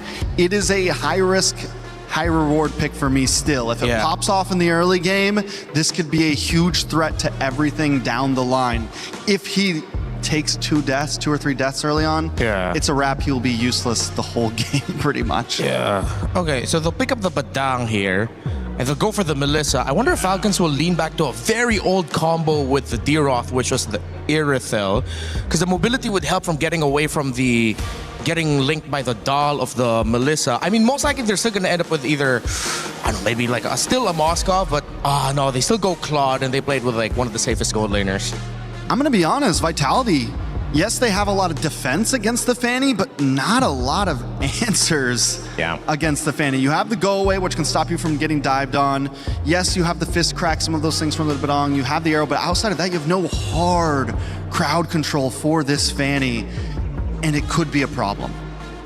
Well, the lineups are locked. Coach Moody and Coach K-Dot getting their teams, Falcons, PH, and Vitality, ready to go. And this one, well, looks like fireworks are set to go off here at MSC EWC 2026. Our third series of the day is about to begin, and this is going to be a banger. Team Vitality and Team Falcons, PH. Let's send it over to your casters to begin game 1. It's Brigitte and Gideon. Thanks, Rain Day. This is an exciting day to be alive. We get to watch some of the best regions play it out here on our third series of the day of MSC. And for starters, we're already getting the classic Selena from the Maestro himself, but I don't think Haji is going to fall too far behind. Yep, the mid lane matchup is something we're all watching out for, but just the same, I am so excited to see Kyle back on a Fanny all over again. He made a name for himself because of these kinds of heroes, and now Vitality will have to deal with this. And again, Trex did point out most of their crowd control and potential lockdowns are just going to be on Finn. Yeah, it really is going to be. And I think the important thing right now is whether or not those arrows not only are going to hit, but how you set them up. Because I think that Finn has such a difficult job, right? Not only is he looking for these big engages, he has to play off of the information from Nile and Shogun. But the hard part is catching this Fanny half the time. Yeah, because like you're torn between catching the Fanny or also going for a backline play, because we see Badangs do that oftentimes, but that's more so when you get to the late game. It's depending on we get there, because I feel like both teams just really want to get that early and end this fast. Yeah, I mean, let's not forget about the potential anti-synergy, right? There could be moments where Finn oh, hold on, Flap might be in some trouble here. Oh no, Finn actually catches Kyle there though. That is one answer to the question that we posed earlier. So as long as he just gets to press the buttons in the right time. But this comes at a cost, right? Because Moreno has to be preemptively already waiting with Finn to make these motions happen, allowing the mid lane to actually get shoved in pretty quickly. Now, I mean, Moreno, he doesn't care about level 4. Level 4 or not, it's not the biggest deal in the world. He hits that arrow, it's kind of game over for whoever. But even Iman recognizes that you gotta be scared of Kyle. You take a bad trade, you could just die out of nowhere. Yeah, Vitality are so good with these anticipations against Team Falcons and their rotations, and so far they're the ones actually going to take this turtle for themselves. We saw multiple rotations from Falcons already, but every single one of them have been answered so far. They have been, and I think the best part about it all is the fact that Vitality are playing super responsive to how Falcons are moving across the map. As soon as Kyle showed up bot side, they set up for the instant turtle take. They cannot waste any little bit of time here. They also have to be, just as careful to not put themselves in compromised positions. Top side, you really see that Shogun try to cut the wave. Notices Fanny is around, backs up to try and set up for Nile right here, because he's just too thick. The moment Nile showed up, Falcons could just not commit anymore. Every single time, it seems like Vitality are just always prepared. They're not in any way taken by surprise by the presence of a Fanny, and it's something that they probably willingly played into, but that's going to be a setup onto Finn. Now they're trying to go for the burst. He gets caught once again, though. Kyle will make it out alive, but does Finn, though? He does not. Flap takes first blood. He could have lived that. He could have lived that. He wasn't 100% sure about the timing, about when Dairoth's ult actually finishes the channel. Yes, there's a bit of a channel time. He could have just pushed himself out of there, but wanted, hey, no abilities, I gotta just try and punch somebody backwards. As best as he can, this is what we should expect, right? Falcons need to win this early stage of the game to get Kyle that advantage that we're hoping for, and it's not like the Ling. He's very dependent on that purple buff and can only do so much. It's not like you can just go back into your jungle and charge it all back up and you know, farm extra fast. It's all about, hey, I go in, if I don't have that purple buff, I have to recall, do it all over again. Yeah, it's great adjustment too, I think, because they could not find the sides. They've been trying to, but they couldn't really get the sides. It's always been either Finn intercepting or even Moreno and Nile, so they just settled with Finn, who at the time was isolated from the rest, just trying to check wherever Falcons were trying to go for next, and I think it's a great answer. They finally found a way to at least get a slight advantage, though the gold lead is very insignificant at this point, honestly. And honestly, a really difficult comp to pull off. I mean, I'm thinking about how Moreno needs to kind of keep up with everybody else, but wait, hold on first. Flap, he's already going to get chunked down to 50%. Now, Falcons, this might be a harder contest. They do have a bit of a regenerate for Flap, so he's going to top himself back up here, but I think the real question is whether or not he gets caught when he tries to shred down that front line, right? Whether it's front line or back line, that shred is only good for Kyle and Super Marco. Whoa, Finn, are they actually going to go for open? The Wrath of the Tide as a response though, but they catch two, and now Nile is going to go down alongside Finn. Falcons actually take two and will win that trade instead, despite Vitality being the first ones to set it up. And look at Owen, he's just blocking the shots. He's making sure that the softer members on his side don't have to worry about some tough angles that are being set up by Moreno. Is this a potential punish? No, he should be able to get out. Oh, Blazing Duet used two, but even so, Moreno gets to dash away to safety. Shogun will try to block the rest of the members of Falcons, but they're not gonna force it anymore. Still though, it's a 3-0 lead already in their hands. Maybe a 3-0 lead with 1.4k, but we're not seeing structural damage. We haven't seen... Oh, speaking of structural damage, Flap, first person there to actually open up, and surprisingly enough, he's the one who actually unlocks his lane first, which is great for him.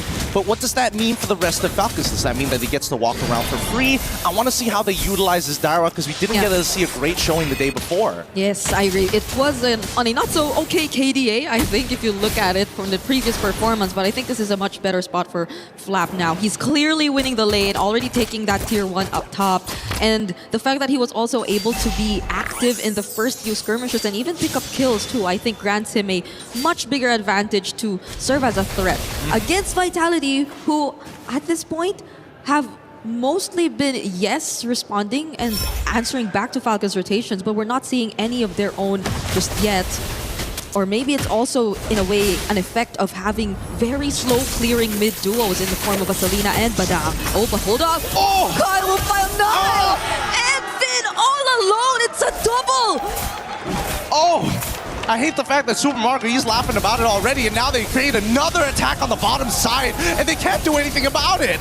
Eman just had to flicker out of that and use the go away, but Flap now is unstoppable too, with the help of the other members of Falcons. These are just two really heavy damage dealing heroes you're looking at already. It's both Kyle and Flap, and let's just look at that replay and how flawlessly Kyle just flew around these two members of Team Vitality. Dirty outplay, dodges the immobilize, waited the iframes out, even dodging the knockback, and you see that Kyle's just like, nah, just another day in the office, try harder next time. And Vitality, they will oblige here because they're starting to siege this turtle. They want to make sure they have control, but more importantly, they're waiting for Kyle. They know he's around. Yep.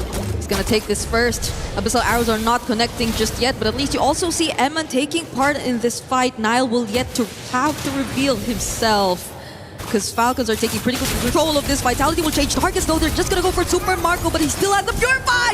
Moreno finally gets the kill, but he might just go down too. That's a 1-for-1 so far, and Falcons are chasing after Finn, but they might not be able to find him anymore. It's not bad. Honestly, trading gold laner for mid laner, and considering that Moreno, really, he's not the one who wants to be able to absorb all this gold. It's Nile and alongside with Eman, so as long as these two are able to scale back up, it's great, but Finn might be in some trouble here.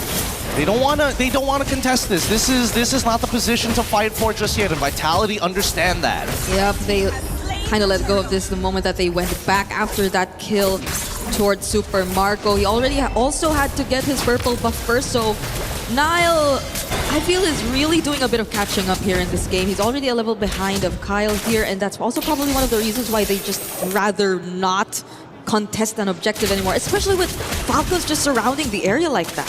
With the early game having to be played super defensively for the side of Vitality, it gives you very little opportunities to actually look for potential snowballs. And so far, I mean, Iman, he was doing a good job against Super Marco. Generally, both sides came out of the lane pretty even, but once all the reinforcements started headed down to that bottom side, it was inevitable that Super Marco was going to crack that bottom tier 1. From this point onwards, we're expecting that Falcons, they're going to get a little sly with it. They're starting to walk into enemy territory to steal away the resources, because dear God, Kyle, he's Batman at this point.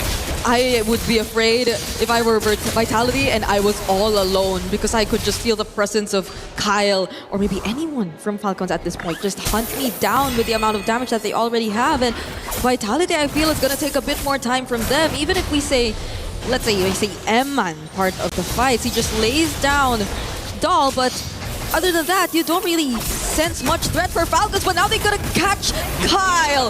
That is a kill that they definitely want. Yep, that was the combo they were trying to pull off and got outplayed on that top side. This is the clean version of it, but they still don't get the conversion, unfortunately, on that turret, but they do slow down Kyle. Luckily, don't have to worry about the purple buff. It hasn't even spawned just yet, so Kyle doesn't lose too much in general. Yeah, it is just gonna open up more opportunities for Vitality. You could see how they're trying to push their sides a bit more this time, but a concealed play from Falcons might just turn things around. They're trying to go for the kills! Look at how Haji sets that up beautifully, but the Wrath of Dryas doesn't allow Nile to escape, and they find one all over again. Abyssal Arrow onto Owen, though. Do they have enough burst damage to finish him off?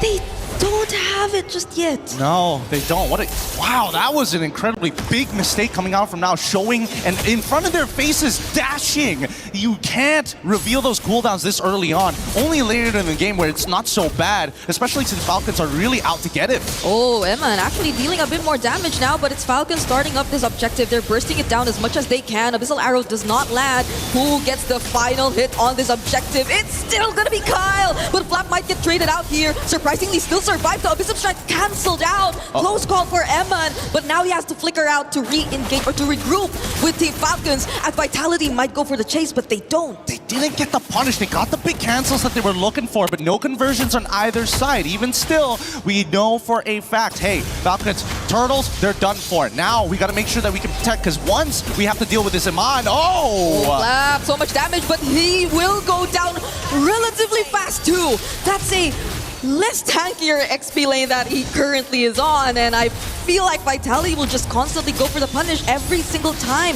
every single opportunity they find. I mean, they have to at this point, right? Can't give any options to their opponents. Super Marco now sure looking for anything across the map, and even for Kyle, he's just waiting, right? It's about a matter of information. Now should be okay here. Another 1v1, but now you see Finn. Kyle will not fight him there anymore, as Vitality will still deal with the Lord for now and are forced to play defensive. They're about to lose more and more of their structures as well if they don't successfully get to defend this, but it's barely hanging on. Honestly, this is great coming in for Vitality. Like, everything that could have gone wrong in the early stages of the game didn't necessarily hurt as bad. They walk away with some scrapes, okay. And Nile is still very, very bold. He hasn't backed down at all. And with the Malefic Roar on his side now, he can start thinking about hitting some of the bigger targets. Yeah, we're waiting if Vitality could pull off the combo all over again. So I think a lot of this is on Finn, and whether or not he actually finds that setup all over again, because you could already expect the damage to come through, especially from Nile, especially from Moreno, and even Eman, but Falcons are just too difficult to catch. Yeah, they have so much mobility.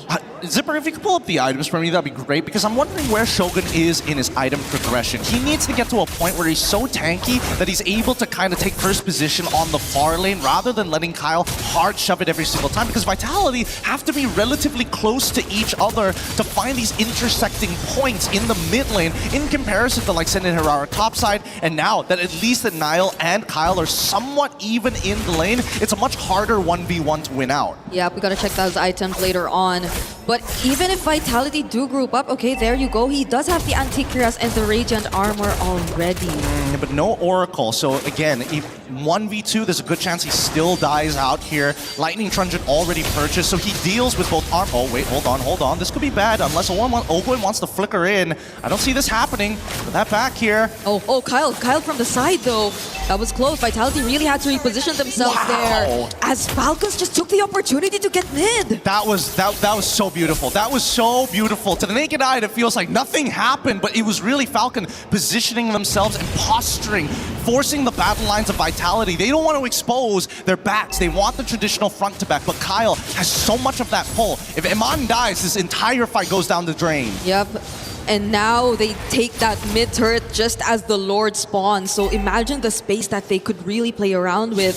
Vitality seems very uncomfortable with just freely positioning themselves. They have no idea Haji's in this position either. And you mentioned something about Vitality grouping up and using it to an advantage, but they have to be careful of Haji. Haji's been stealing away that ultimate from the Badang, and that could be something to punish Vitality later on. Wow, both of these guys, it's whoever shows up in the lane first, and Hirara shows, and guess what Falcons is going to do? Instantly take that space as Vitality are forced to move backwards. They know for a fact they got to clean up these lanes, but Niall, he's not wasting any time. He sets up the slow push and now is running back to try and collapse upon this. Oh, Emma tries to go for the poke, and with the go away, they don't actually find the kill. Now it's going to be a clap back from Finn. It's a shutdown onto Haji. Super Marco finds Shogun Do and will surprisingly pick up a double. But Eman is still alive. Do they still have hope? Abyssal Arrow will land onto Open, and they find another trade. That's exactly what you want to see. It's all about Iman here. Wait, no. Oh, Flap, you have to avoid Flap. But Finn, the disruption. It could have been enough, but Kyle was just too quick to act. Eman tried to go for the chase on Super Marco. 1v1 Wind of Nature, and Finn finishes him off. Yo, that was so sick. What timing on the Maestro must have. That's why he's the conductor. He doesn't miss a beat.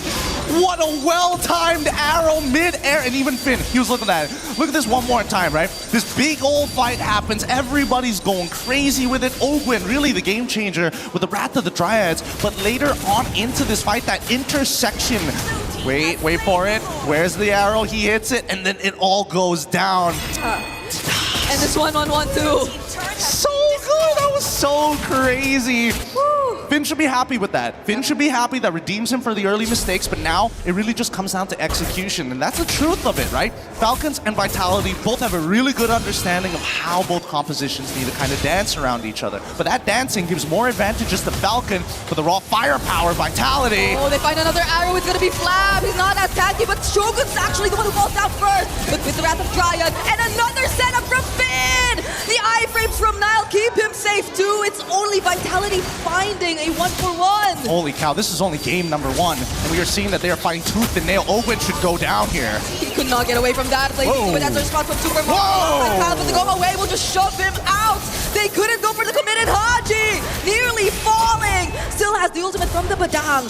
But Vitality are going to play it safe. They got to breathe. They got to breathe for just a moment. Kyle, he can still deal with these waves on the sides. It's just that main Lord force that they can't really deal with it. Super Marco will try his absolute best, but they're saying, you know what? We can't hold on to this. Let's give up this inhibitor. Yes, the long lane is not going to be in our favor, but we got Kyle to deal with that consistently.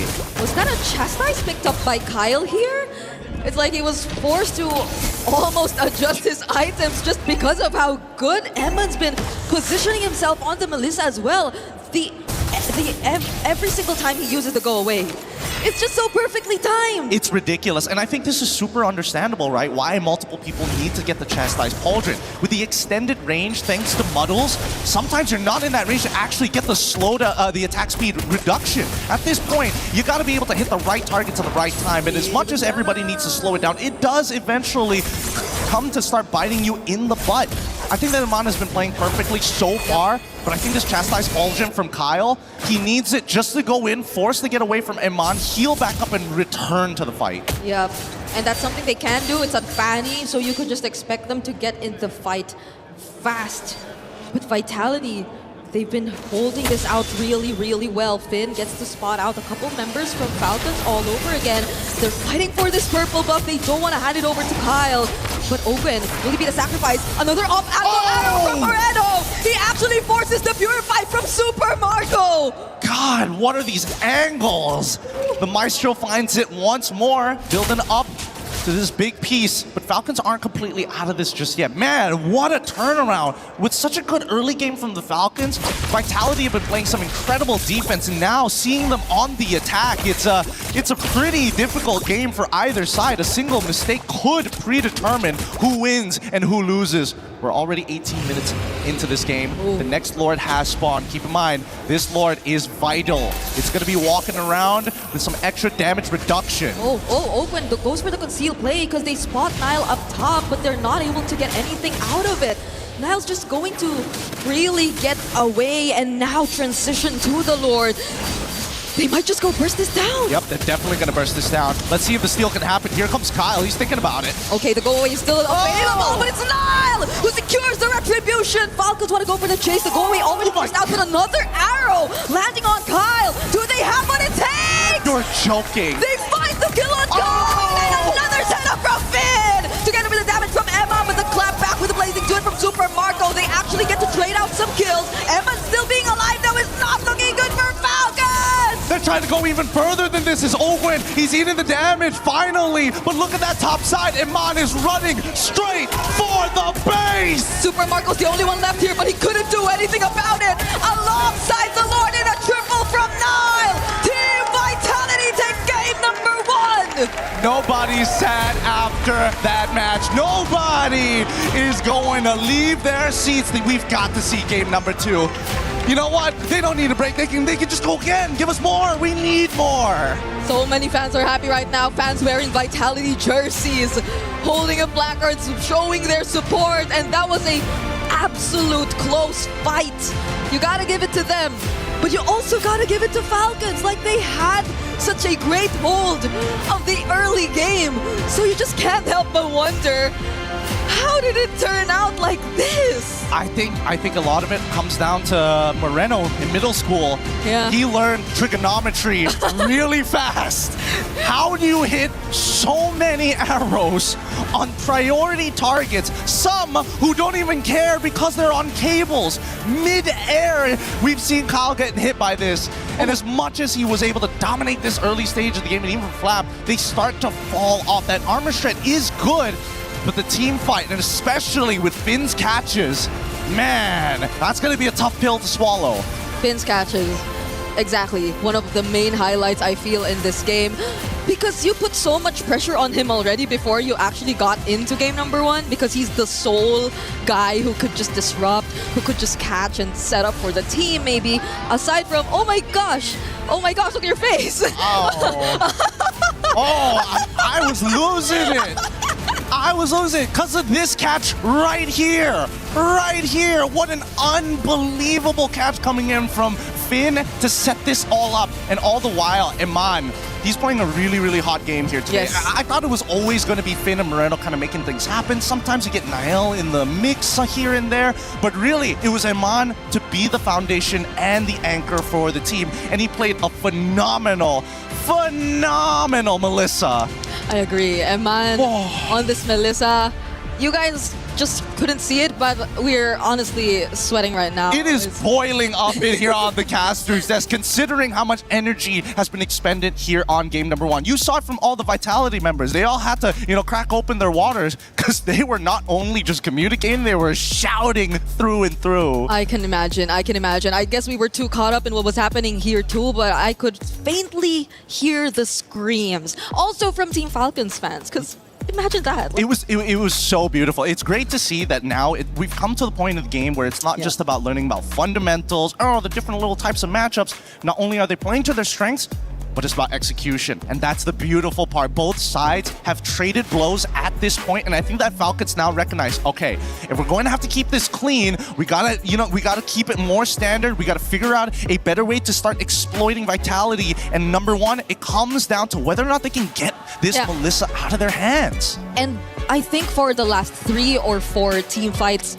major team fights at that, Eman was just always surviving. I always had my eyes on Eman for some reason because I just knew for a fact that Falcons had to take him out. And you could probably expect a lot of them to do that. It's either Kyle, maybe even Flap, because I feel like Flap went past the timers where he could just deal with Shogun. I feel like they really couldn't do the gyros into the Uranus all over again anymore, especially come late game. But even Flap couldn't find Eman. But here's the thing, Flap, he's going with the build that he had. He's going for that full tank. Yeah. Obviously, he has a component just to give him a little bit of damage in the early stages of the game. But then you see moments like him diving into that mid tier 1, trying to clear that wave and giving up his life. He is not at the same level as Uranus. He is great at tread. He is great at sustain. But if he's not in that middle of the fight, hitting multiple targets to get the heal, he's not going to be as tanky as you think he is. Yeah, it was really good execution, honestly. Vitality, I knew, I had a feeling that this was the kind of game we were getting ourselves into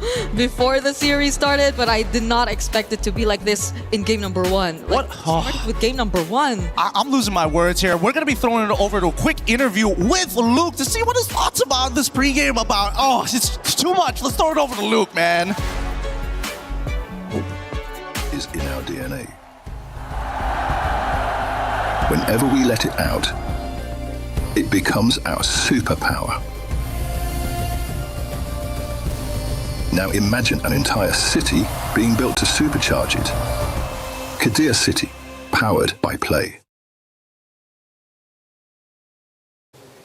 I was walking at the venue and it turns out Luke is here all the way from Indonesia, pro player from Indonesia. Pro player. Pro player, how are you doing? I'm good. Good. Yeah. Enjoying Paris? Yeah, enjoy so much. By the way, why are you here? Because I'm fans of Vitality. Fans of Vitality, not Onyx? Yeah, a little bit. A little bit, but more Vitality. More Vitality. Is it because you're close with them? I mean, because they are your I'm ex-teammates. Vitality right now. Oh, you are Vitality right now.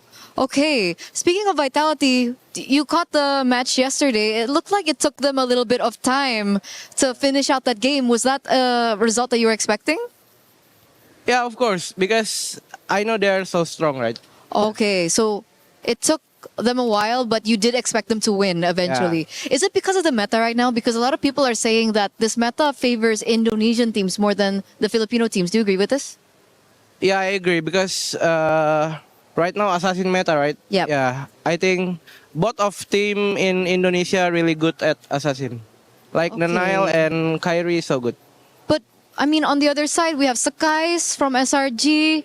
We have Zaur Egoist earlier on. We have Kyle, Carl, TZ. Are they not good at Assassins? They good, but I think I'm more biased on Nile. He's biased on Nile. Nile is so good. Nile is so good. It's not just because you guys are close, right? You actually think objectively he's good. No, I'm not close with Nile. Oh, you're not? Yeah. It's my enemy. Oh, he's your...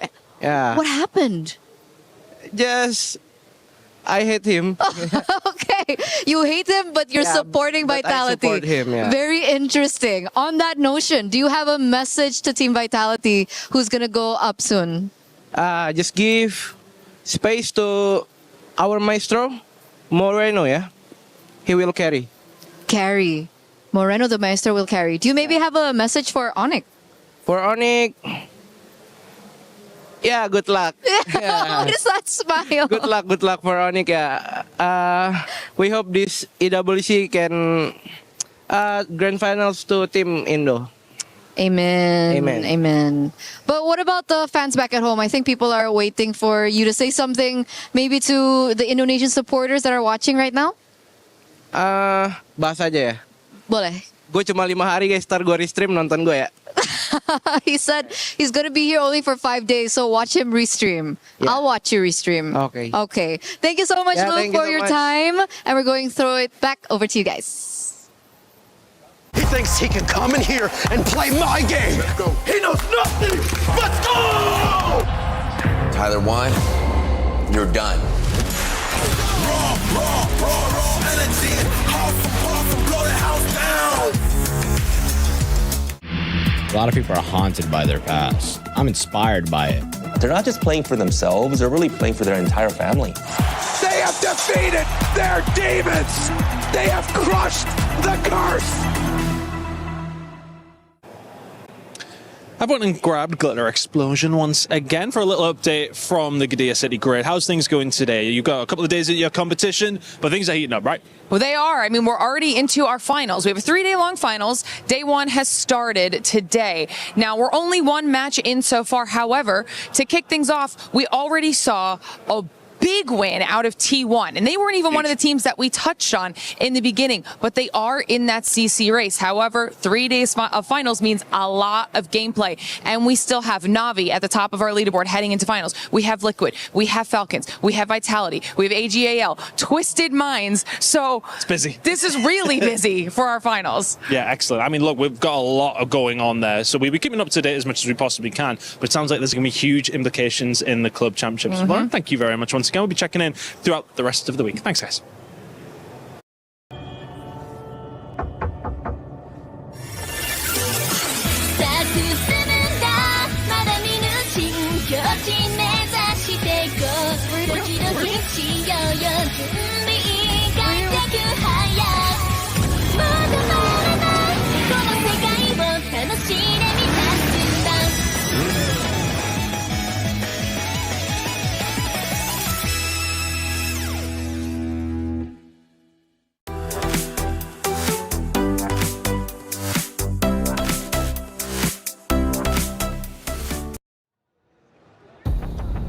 Welcome back to MSC.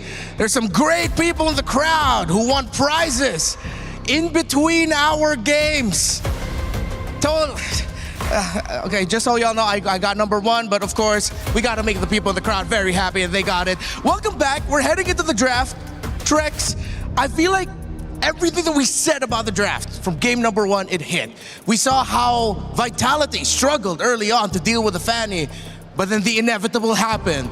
The Melissa, and of course, when that Selena and Badang started hitting together, they were unstoppable. Yeah, I'm not gonna lie, I doubted the Badang and the Selena a little bit there. I did not respect the game completely, and though it took some time, once it mattered, once they were able to buy into that late game, it was on. That final big play with the fist crack followed up by the arrow, completely foreseeing Kyle's entry into the mid lane and just stopping in its tracks. Very well done by Vitality. Now, will I say that the draft was a complete win? Will I say that I think honestly they won that game off of skill as well, right? 100%. Both teams had the ability to win that game off of their drafts, which means coming into game 2, anything could happen here, right? It's definitely possible for Falcon to tie things up. Both teams have shown that they know what they can do in their draft. And it's definitely possible for Vitality as well to pull this off and look for the 2-0. And it was such an entertaining game because we got to see both lineups do their thing. As we mentioned earlier, Falcons got to do their thing for majority of the game. But then Vitality, with their sheer mechanics and skill, as you mentioned, were able to pop off, make sure that Melissa and Eman was the one who was bulletproof in the previous game. So Falcons goes ahead and bans out the Phoveus, trying to bait out a reaction towards a potential first pick of Freya for the side of Falcons. But we also can't forget about some of the major trades that we have through the Atlas, the Valentina, and other great picks that we still have in the meta. Marcel is still open, by the way. Falcons will opt for that blue side first pick on this. Quick fun fact from Kyle. He has said that they're very strong, Vitality. Niall always bullies me in scrims. Just don't bully me in the tournament too. So it's a little bit more context of what Niall said earlier with the interview with Eterna about how he sees just him and Tianzi as the top junglers here mechanics-wise, based off of results of the scrims, but not referring to what he believes when it comes to the tournament space once you're there on the stage. So the Valentina gets taken out here by Falcons now, with the Atlas gone. Yeah, that forces out the Marcel ban. So far, it's the bans of Falcons are more on forcing Vitality to ban certain heroes. Yeah, and it's a little bit different than last time. We're not going to see the Valentina this game. Marcel banned out. Will that Ling be banned out? Last time it was Vitality on blue side who decided to ban out, which forced the big trade of either leaving the Fanny open or not, and Falcon called the bluff and ended up paying the price for it. Now with Falcons putting in their last ban, We still have all the assassins up. Jushin also still available and open. Freya still available and open. With things like Valentina and Atlas and Phoveus getting banned out, it means that there's a lot to trade up on, and Falcons want to go for that trade. Whoa. And while they're doing it, they take out the Selena, which I think is a good play overall. Do more of a target ban and leave some of those prio picks open. Yeah, I think at that point, Falcons are already deciding the possibility that the Celino is going to come in way early, similar to what we saw get drafted earlier in MSC. I mean, if I'm not mistaken, that was Vitality who was able to do that in day number 1. So a lot of great options here available for Falcons. All right, so Freya, Ling, and Fanny all open, meaning Vitality could go for the Harara ban. Yep. Could definitely go for the Harara ban. They could still get a Fanny or a Ling, or they can go, I mean, for any of the 3 essentially, right? They go for the Frey instead, which I'm a little surprised about, but still very viable because they still get the Belleric, that means, because if they wanted to go Freya +1, they would have had to give over that roam position. Falcons now deciding, what do we want out of the big 3? Yeah. And what do we want to respond with? They go for the Eudora, which didn't even see it. It's a hero that I still have to get used to. Yeah, same. Eudora as the first pick. Because with the Valentina getting banned out, they have to be wary of picking their jungler right away. Because Vitality, they are encouraged to pick up the Belleric in the first phase. With the Valentina gone, then Falcons won't have their own Wrath of Dryad to steal away. And with the Atlas banned by Vitality as well, they might just pick up the Belleric here and now. Did they just go for the Belleric Harara? They weren't the same thing as last time, pretty much. Belleric Harara, Belleric Ling. Honestly. Or just either don't even pick up the assassin because you're going to get one of the 3. Yeah, it's like you have such a wide field to play with. You could just adjust. A lot of options here for Vitality, but because left for mid lane. Okay, so they will get the Ling Belleric as expected. Mid lane for Moreno. Let's see if they're still willing to play the Juice in later on, maybe into Red 3, Red 4. But I think a lineup that can clear the mid a little bit faster for Vitality will encourage them to take control of the river and make sure that their Ling is happy. Does Falcon commit once again to an assassin pick, or do they try to switch things up here a little bit? We've seen a lot work against the assassins. They go for the Fanny once again. In the Barats into the EXP this time. Do we think we're going to see maybe something crazy and get the double fighter off? The only time we've seen the Barats so far is when there's also a fighter in gold or something of that nature. But it's tough considering that Vitality is going to be coming back at Red 4 as the first pick and they have bans. They can just take away the Paquito. The Freya is already gone. Usually when we saw Barrets in the EXP and then it's paired up with another fighter in the opposite side, it's either just the Paquito and the Freya, unless they're going to dig deep and go for something else, like maybe along the lines of a Ruby, but you don't really see enough picks that would warrant that. I think they can just double down and play the traditional in terms of their gold lane option, but let's see how it's going to go. Melissa is still going to be the pick here for Vitality, and the problem right now is for Falcons because of their picks. They don't have enough that long range reach to really mess up this Melissa. With the Ling, with the Belleric especially, Eman might be on the way to another bulletproof game. Looking good for Vitality in my book, at least for first side of this draft. At least in terms of how they were able to make everything work last game. Don't get me wrong, the early game could still be troublesome for them. Falcons had an amazing early game last time with the Fanny pick and everything else behind it. So Falcons maybe want to also run back the same type of game, but just play a little bit better, close it out a little bit faster. Maybe. Oh, wow, respect on the Minotaur of Ogwyn. That actually could have messed up the lineup of Vitality. At least that wider reach might give Falcons a moment to not get peppered by the basic attacks of that Melissa. So maybe the fact that they're not going, they're going into the second phase of the drafting without their Ogwyn pick just yet might hurt them. Atlas is gone, Belleric was taken away, the Minotaur option's gone. We see the Badong Ben from Falcon this time. And they did. Good call, Drax, good call. Still respecting the possibility that the Belleric will suddenly show up in the EXP lane. Belleric, who would have thought, would end up becoming a really poisonous flex pick for MSC at EWC 26. All right, so now Vitality, last ban on the field. Take out the Minotaur. Do they keep going into the roaming position? What is really left at this point? really trying to run through the names of roamers, but in terms of the top ones we see, these are like the main trades, unless Falcons are going to pick up something like the Cho. They get the could still be a possibility. Yeah, at least there's going to be a moment where you will be able to knock up the Melissa in her ult, but then you'll get yeeted out of the dome right away with a getaway. But if they're going to play this Barris and the EXP, you're encouraged to be able to rotate fast and clear fast in the mid. You need a concussive blast roamer with this Eudora. They might still just end up picking up the Cho there. Cho could definitely be a possibility. They can close out with a Cho Moskov, maybe, for Marco. Wouldn't be too crazy. If Vitality are looking to, and if they're willing to, get a mid laner that has to shred damage for the Barris, they might want to go and consider the Lunox at the center of the map. Oh, Sora getting taken away. Oh, forgot about Lunox him. definitely not a bad pick. You get the Brilliance to get away from the Fanny as well. You have some defensive capabilities. You don't have as much range against the Eudora, and you can still get one-shotted. You know, it's because the Eudora is just so quick about it, you don't have... It could be dangerous. On the side of Vitality... They do need to lock in your mid here and save the flex. Yeah. Save the EXP flex, the possibility. Yeah, at least you have room to adjust and surprise.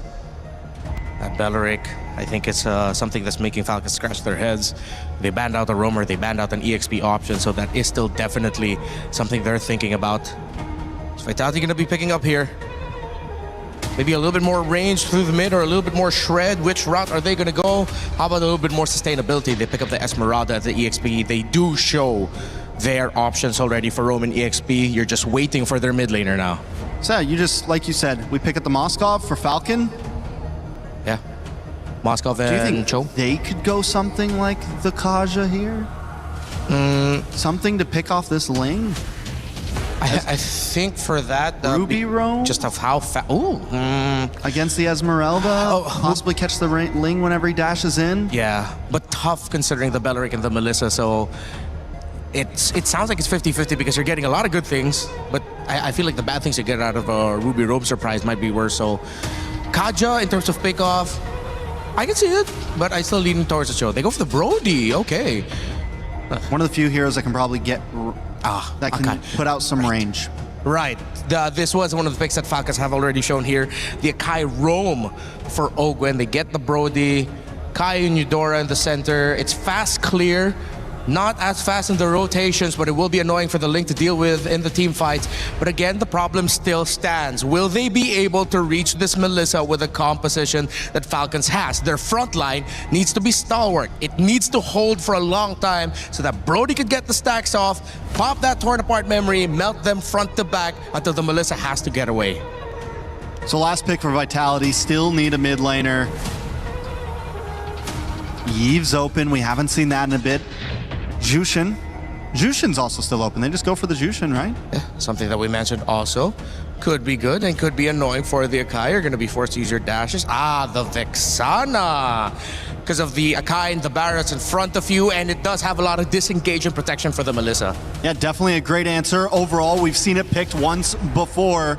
And even when before I was kind of questioning it, we saw how well it can do with the stiff arm, with the ability to get that Terrify. Something similar to the arrow, not as long stunning as the arrow, but something still similar, right? So if he can make some of those quick picks, drop down the warrior in the nick of time, it could be detrimental to the way they want to play this game. All right, that has been it for myself and Trex here at the studio. Will we see another game where both teams get to do what their lineup wants to do, or will one of them dominate? One to either advance right now or to still hold on and force a game number 3. Bring you over to our casters, Brigida and Gideon. 5 seconds. Thanks so much. It's going to be a good day here today because we're all hoping that this is not going to be a one-sided battle. We need to see a repeat of game number 1 where both sides are basically turning this MOBA into a fighting game as we jump into game number 2. Team Falcons PH on the blue side, facing off against Team Vitality on the red side. And let's go through this composition because again, that Vexana last pick actually is pretty genius here. So good at like just peeling, not only peeling off, but becoming a legitimate threat to the front line. It's like Ogwen at a certain point will not be able to take that kind of damage from Moreno. And it's like adding an additional front line to your lineup in general, which I feel would work out really well for them, but That's multiple pull yourself together. So many. And now, instant evade here. Oh, Fork Lightning, stunning multiple members. But Kyle, unfortunately, had to be the first one to go down in this fight. A not so good start for Falcons, but they traded out with the Roamer, which I don't think makes it any better.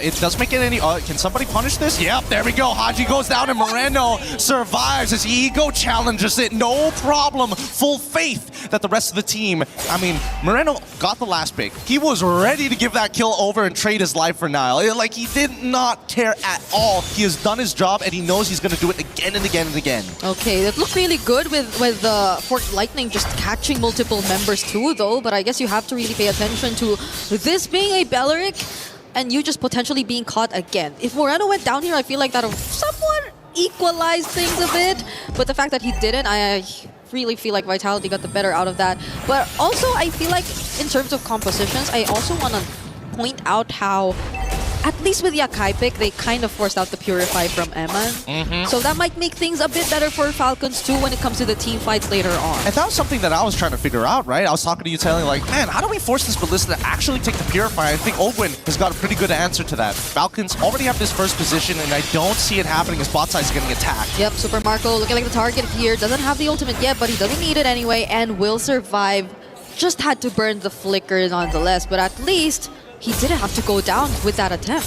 Yep, all he lost was his flicker. He still doesn't lose out too much. And even you can see Eman making sure he's doing his due diligence, throwing muddles into tri-brushes to open up that side of the map for him, just in case anything... Well, that was a Daytona's welcome. Oh, on to Shogun, and with the help of Kyle, they actually pick up the kill. So this is a different approach to the combos that we saw from Vitality. It's a Barretts and a Fanny working together now.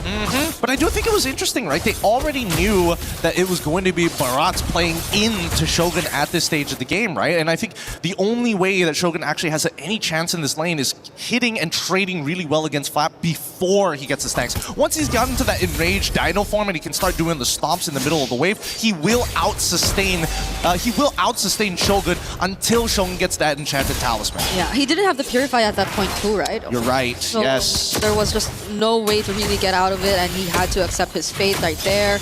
Owen gets poked down a bit here, though. He still have a couple seconds before the next objective spawns, but Falcons have been just quietly increasing this lead that they have in their hands. It's still a small lead. We saw how game one went, so until we start seeing like a 5K lead, something closer to like the 6K, then there should be, you know, a sigh of relief for all the Falcons fans out there. But for now, 2-2, a pretty even score as Nile has been hopping around and stealing away camps here and there. He actually got that gold crab, I feel, using the retribution forward though, but it's gonna come up again once the objective spawns anyway. But I feel like nonetheless Vitality will struggle to a certain extent when they if they wanna contest, because it's an Akai still that you're dealing with. It's not an Akai jungle, but I think that makes it all the more difficult to deal with, because its primary objective, it's not split between having to secure the objective and having to zone out. It's just really zoning out. Yeah, that was a... I'm going to touch on it later, but for now, the fight. There you go. It's the heavy spin pushing them away, and now Vitality are unable to contest for the objective. But the flicker in from Spin and the Falling Star from Shogun. The knockup as well from the Eternal Guard. Flap actually finds one, but that's a Purify used by Shogun, so he will be okay. Tempest of Blades coming in from Nile. Kyle trying to look for his target to go away. He had to change target. And the Terrify from the Deathly Grasp. He couldn't just freely cable his way through the fight. That's a 3-for-2 trade in favor of the Falcons here. And I think that Vitality, it was a pretty good idea. Overall, if they got Super Marco at the end there, it would have been 100% worth it. But just look at this Wombo combo, right? How do you deal with this? And this is why I think the Vexana is so good, because now it's not about priority targets. I do max % health damage. Build what you want. Hey, you know what? Build 3 Guardian Helms if you really want to. Yeah. So far, Moreno again and Eman have been untouched in this game. And it's starting to become a problem, I feel, for Falcons, because you even saw how Flap was just so decisive in wanting to go for him. Hold on, Ogwen. It's not a good time to be. Look, he's not lagging. Both sides are not lagging. They're playing a perfect ping here at EWC. Iman is baiting him to do it. Oh, they're all going in for Haji! Couldn't survive that. Now it's going to be Kyle trying to look for a trade, but he will be unable to find Niall. Now it's Finn setting up with the Wrath of Dryad. And now they're in the jungle of Team Falcons. Darn it, if only Niall had just a little bit more energy, he could have re-entered that fight to take Kyle out. But now, they've kind of used everything at this stage. They got their profit, they walk away. No point trying to greed out for more. And I think the Falcons this time, they need to kind of break the battle lines. I think instead of Flap having to target some of the other characters here, I think he might need to just jump on Moreno, but I want him to go for Iman at the same time. It's just a tough call. You really have to think hard about who your target is going to be because it's very single target, and Haji has just not been able to have the same free time as Moreno in this game. In the series, at least. Yeah. Moreno has been too free. The way that they've been linking together with Finn has been such phenomenal performance from Vitality so far. But now let's see, because Falcons are setting up for this turtle. Oh, interesting. Conceal to push Shogun out of position, allowing Vitality to reveal themselves first. The big issue is that Finn has that Flicker and Wrath of the Dryad, so, I mean, they've got good counter engage, so somehow Flap and Ogwin need to poke out their targets. I would argue that Haji needs to as well, but there's so many times where as soon as he shows up, that's an instant engagement from the side of Vitality. Yep, at least Ogwin now somewhat finds his way back to the turtle pit, but Eman is feeling like a zoner right now. The way he just puts Muddles out there and deals a certain amount of damage towards the front lines, it's not just making things easy for Falcons, who just want to position themselves around this pit. Ogwin now below half HP! Flap doesn't land the Daytona's welcome, and the heavy spin flicker combo just to get away, but Ogwin might just be the first to fall here in this fight. It's a killing spree for Moreno. Kyle doesn't even have his purple buff yet, and Niall's not allowing him to take it freely. He still has a retribution, but he can't get close. This is a scary game. Holy cow. Holy cow. Oh, whoa, whoa, whoa, whoa. Oh, Flap could not stand that. What? Where could he go? There's not much mobility you can rely on as a Barret's either. It's just the Daytona's welcome charge, and that's about it. This game is kind of ridiculous because it's really a game of chicken, right? It's whoever backs down from the fight first, and unfortunately for Falcons, for them to reposition, it's a lot harder in comparison to Vitality, who again are playing all for one and one for all with Iman here, who's doing a phenomenal job of keeping himself alive, and best yet, he's almost single-handedly getting Ogwin to use the heavy spin on him. And when Kyle went for him, he didn't even feel the need to use the go away just yet. He's just that much ahead on this Melissa. Again, 0 deaths in this game. No one could target him. So you could just sense that he perfectly mastered the timings in which he is supposed to use the go away, and that's posing multiple problems from Falcons right now. Yeah, and every single time you see Kyle trying to contest, trying to get a side. Wait, hold on. Okay, Eman still has the Purify, not using it yet, just uses the go away, and it's gonna be enough to push Ogwin out. Kyle trying to go for the engage, but the Wrath of Dryad once again catching members. Eman's though alive again. No. Falcons are low, and Niall is here for the cleanup. No. Even under the turret, he's fine. Kyle missed one cable, the most important cable from the destroyed structure of the turret. It just slipped right in between. I thought it was going to connect, but there was just too much noise in the middle of it to be accurate. Let's look at it one more time. Because again, Ogwin keeps him locked down, but as soon as the go away is done, Kyle instantly takes out one target, looks for the second, but that last cable didn't connect, so he couldn't get that last bit of burst, allowing Iman to reposition. How unfortunate.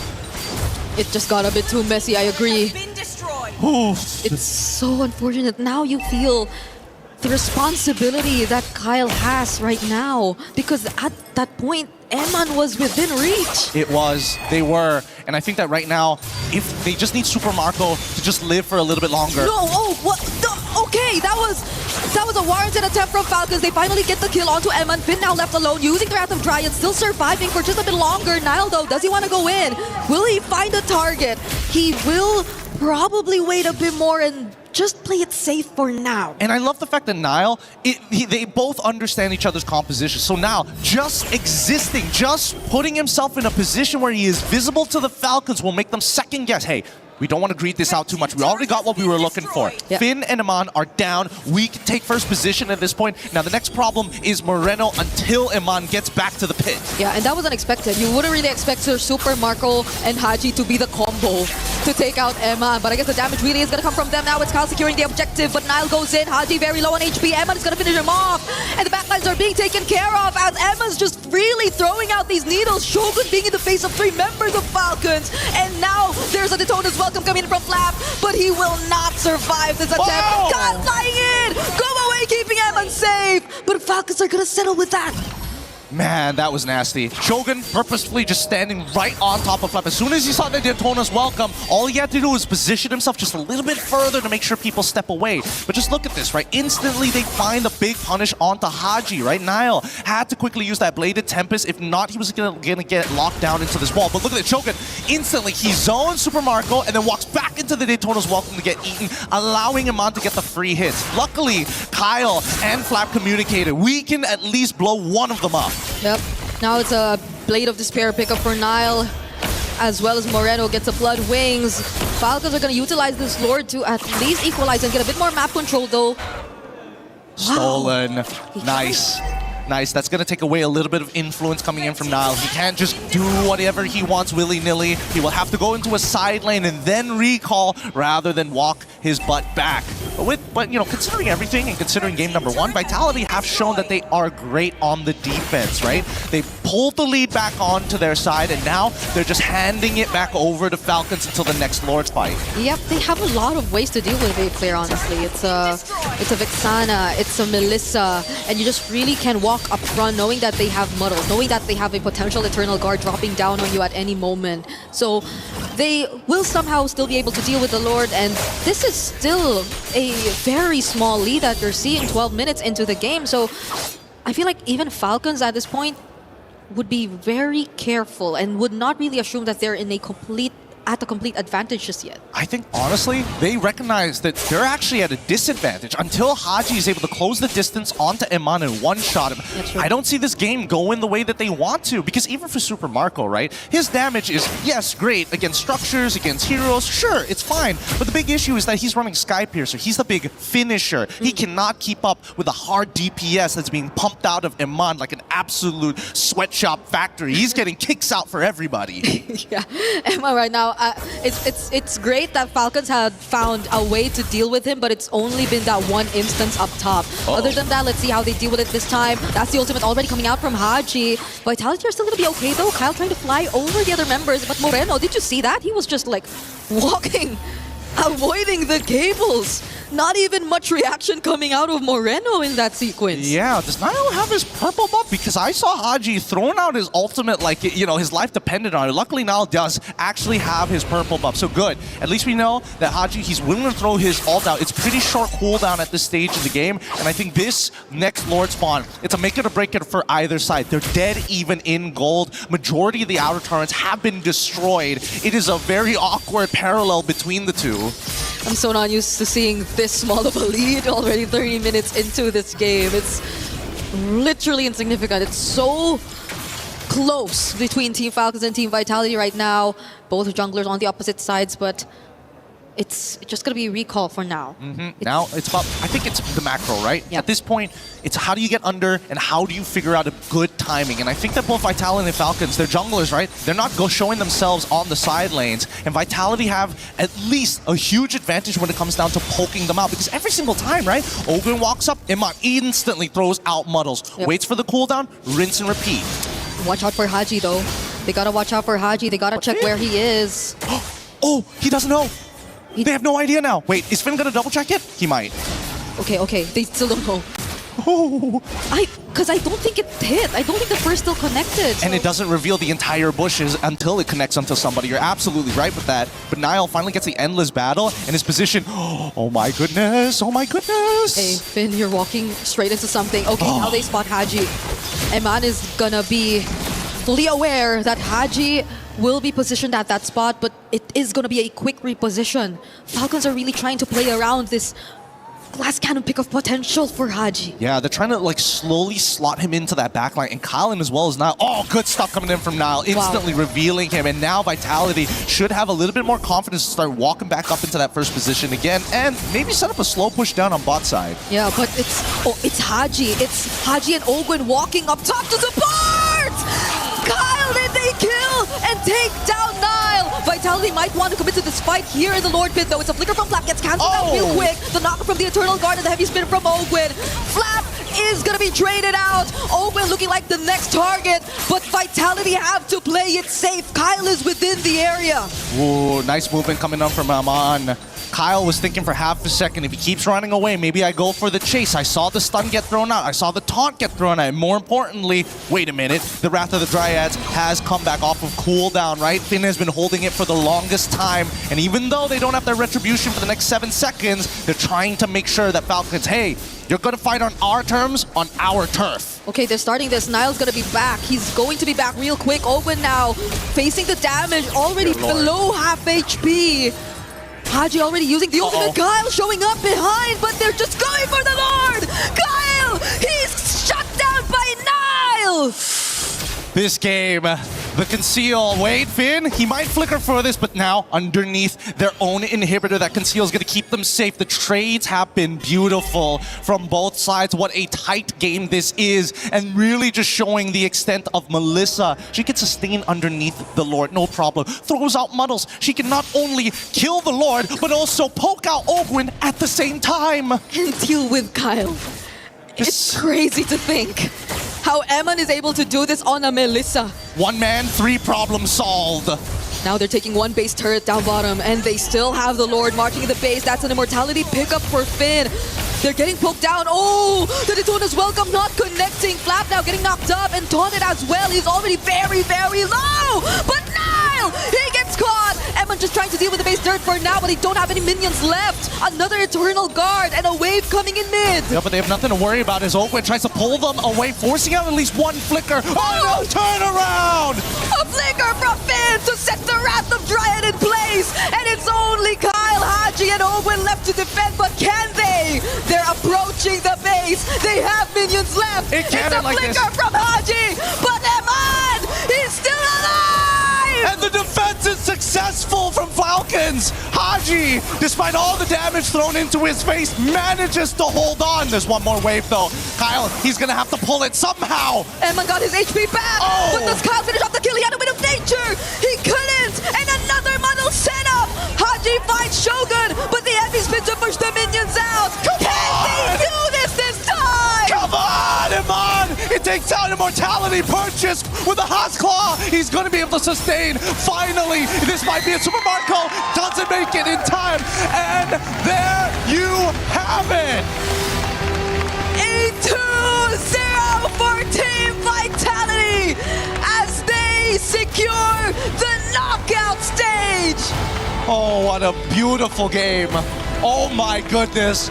I needed to see just 1 more. Just 1 more game. That would have been great. But now a new problem has arisen. A polished Melissa coming up from Iman, solving 3 unique problems all at the same time. The tournament meta is starting to evolve and really coming into its own. And it feels like each team has their very own version of it. It's so crazy. It's so crazy. I'm speechless because this early game, right? This Vexana pick really came in clutch to kind of work in the same way as the Eudora. You want to hurt your opponents, but at the same time, the big problem with Eudora is she's oppressive when she's ahead. But she, unfortunately, similarly to Moreno on this Vexana, are hyper squishy and are very useless once their cooldowns are depleted. Yeah. The only times we really got to see them maximize the Eudora burst was when they had to burn the flicker alongside it too. So that put Haji in a very vulnerable position already, and that's something they just had to accept because they weren't able to really make anything out of it if they don't make these certain sacrifices. And Vitality just take advantage of it every single time. Oh no, look at us again, we're just losing it. This series has been a 2-0, yes, but it did not feel like a 2-0. It was not a close 2-0 at all, every single moment. I think unfortunately for the Falcons, right, you cannot just out-mechanic these boys anymore. They're going to have to rethink it. The tournament meta only develops as we continue on. Let's throw it over to our victors up on the stage with Rose for the interview. Oh my goodness, this match literally blew my mind away. Team Vitality winning 2-0 clean sweep up against Team Falcons Philippines. And right now we are on stage with Shogun. How are you feeling after such a crazy game? It feels great, but we need to improvise something that we could do better like that. I agree, but that was already an amazing game, you know. It's your debut in the international stage. You have already qualified for the knockout stages. Shogun, I gotta ask you, how are you planning to spend your time? Perhaps maybe an off day walking around Paris? I think most likely we will practice more, but yeah, maybe we have a chill time also, but not as much as practicing. So the focus is more practicing than the others one. I like that. You guys are very focused. Head is very in the game, prioritizing practice and scrims over, you know, experiencing Paris as a whole, which I'm pretty sure you guys can do afterwards, as after all, this is definitely your home ground. Now, let's talk a little bit about the game, because currently this new meta, this new patch is driving everybody insane. We are seeing so many incredible new picks coming out in the Land of Dawn. But for you, as an EXP laner yourself, how are you actually adapting to the meta in the EXP? I think as an explainer, it's not much to adapt, but my teammates, I think my teammates adapt a lot from the meta, but I think we win on the good line right now. That's all. And I think you guys are definitely on track. Now, you know what? As you head onto the knockout stages after today's win up against Team Falcons Philippines, how does this win actually boost you guys? Are you guys like morally even, I don't know, better? Are you guys more confident heading into the knockouts? Or are you guys still just chill and taking it one step at a time? I think not boosting, but I think we treat all our enemies the same, like that. We treat they're the same, so confidence is all up there. Oh, wow. Okay, I like that. I like that. Very humble. You know what, Shogun, I know a lot of the Indonesians are, I'm pretty sure, very, very happy to see you guys taking the second ticket to the knockout stages. Is there perhaps any message you want to tell them? I think, yeah, just we wait and see. Wait and see. Wait and see. And as you can see, Mirko is there screaming his voice out. Thank you very much, Shogun. I'll see you in the knockout stages. Once again, congratulations. That's it from us over at the stage. Showing it back to you guys at the studio to break down what happened in the series. Rose, MPL Indonesia's champions, Team Vitality take the win, and they move on to the knockout stages, which guarantees at least $100,000. What a big moment for this team, and what an organization that is on the run in MLBB across both sides, women's and men's MLBB. Vitality taking the championship at MWI last week here in Paris, so a great start for that org. Welcome back. I'm Rain Day. Joining me is Renmar and Trex as we continue. I'm getting a notification. I think that's my daughter FaceTiming me back in LA, just waking up. So that does mean we're getting close to the end of the day. But to wrap up the series, Renmar, I mean, what's the takeaway from you? What did you notice about why Vitality was able to be successful in a pretty contested game too? Mechanically gifted and busted. Finn and Moreno, I was saying busted. I was saying it during the restreams for the MPLID playoffs. Finn and Moreno are my favorite Roma duo right now. Coming out of Indonesia, they're just so good. Finn, the timings. It's like the teams from Indonesia, and even not just Indonesia, teams around the world have finally met a perfect marriage of the macro that has helped the Philippines dominate for such a long time and marry it with their own great mechanical abilities. And Vitality is a great example of that team. Trex, you agree? I completely agree right now. And I think there was some doubts before this tournament came in, but Vitality is showing all the naysayers that not only is their draft and mental gifted, but their micro, the mechanics, everything was just on point in those two games.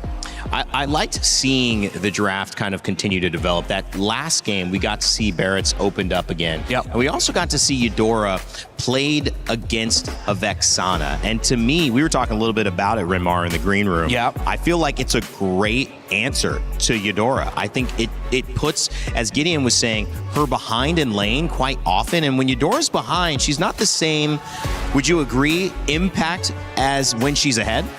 Yeah, there's just something about Eudora's pick, which is why I've been quite passionate about it online with my post this morning, saying teams have to really consider deprioritizing her. Yeah. Because Melissa has come back up, and now Vexana is an option. And you can definitely say, because of the lack of range, this is what we've been saying for 2 drafts now, the lack of range to really mess with this Melissa means the Vexana, especially this one, just supplemented the Melissa even more. Yeah, I think the reality of what we're seeing is even some of these teams haven't completely adapted a full meta just yet. We're seeing answers happen mid-tournament. This isn't something that they were all completely prepared for. Yeah. And Vexana, back in the day, what was it, about a year or so ago, was meta, and she was so good against some of these heavy, bulky fighters, these people that want to get up close and personal with you. And that's why we're seeing her slowly come back against things like the Barats, against things like the Esmeraldas, against a Eudora who doesn't have long range. Some of these types of compositions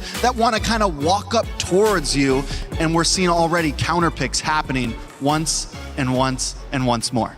In my experience of just watching and enjoying learning about the game, I saw, differently the approach of when I saw the steal. I'm forgetting the character's name, but she steals ultimates. The Valentina, who is being the choice most often, and they were letting sometimes the Atlas go, knowing they have the Valentina. Yeah. But then that was requiring a really aggressive approach to get in and use that ultimate, which is for a tankier character. Do you think Vexana might actually be a safer, more reliable answer to provide some CC and then ban the Atlas? You don't have to try to counter it?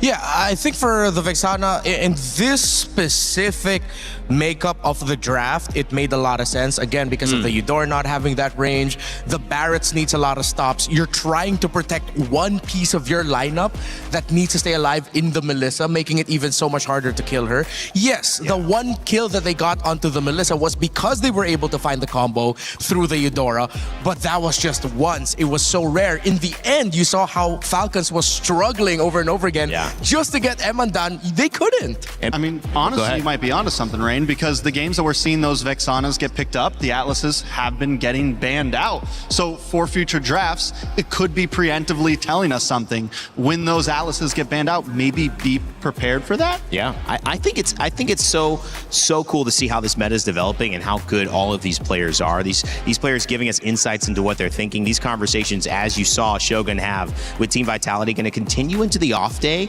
and that is going to make a world of difference as they have a chance to watch Group B. Let's take you to the schedule for the rest of the day, because we have one more series coming up. Group B will be tomorrow. We'll do the exact same thing. So we'll send 2 teams home. We'll see, and we'll send 2 teams to the knockout stage. We'll send 2 teams to continue playing. But Team Falcons meta in Group A and Ignite Gaming, that is of the latter consequence. One team will be going home. One team will be continuing on. And that is high stakes, about as high stakes as it gets. Trex, I mean, any words previewing that series for you? I think it's going to be I think a lot of people are thinking it might be one-sided. I believe it could be a pretty close series. I think it might go the distance. Falcons meta, yes, a great team. Ignite had a bad showing in their previous game, but I think they still have a little bit more in their pocket, honestly. 51-49, who you leaning? 51-49. You know what? Because I know which way he's going, I'm going to go Ignite. Okay, and you're going Falcons. Yeah, we were talking about it earlier. Well, I want to know what you guys think, the audience as well, because we have our tournament pick'ems. Get them in right now while you can. You have a chance to let us know whether you agree with Trex, maybe you agree with Renmar, maybe you're 50-50 like most of us here, waiting to see what happens. Let us know in your pick'ems. We'll show you the results before the game goes live, and then afterwards you can tell us in the chat if you are smarter than all of us. Coming up very soon, we're going to have that next series, and I cannot wait for you guys to be here with us. We'll catch you right after this short break.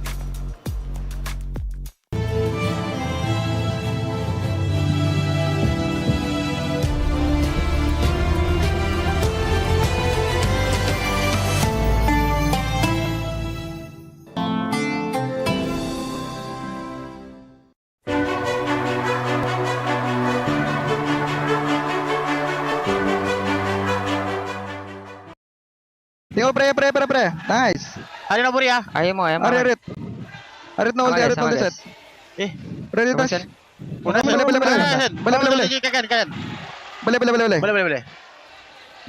Kill him.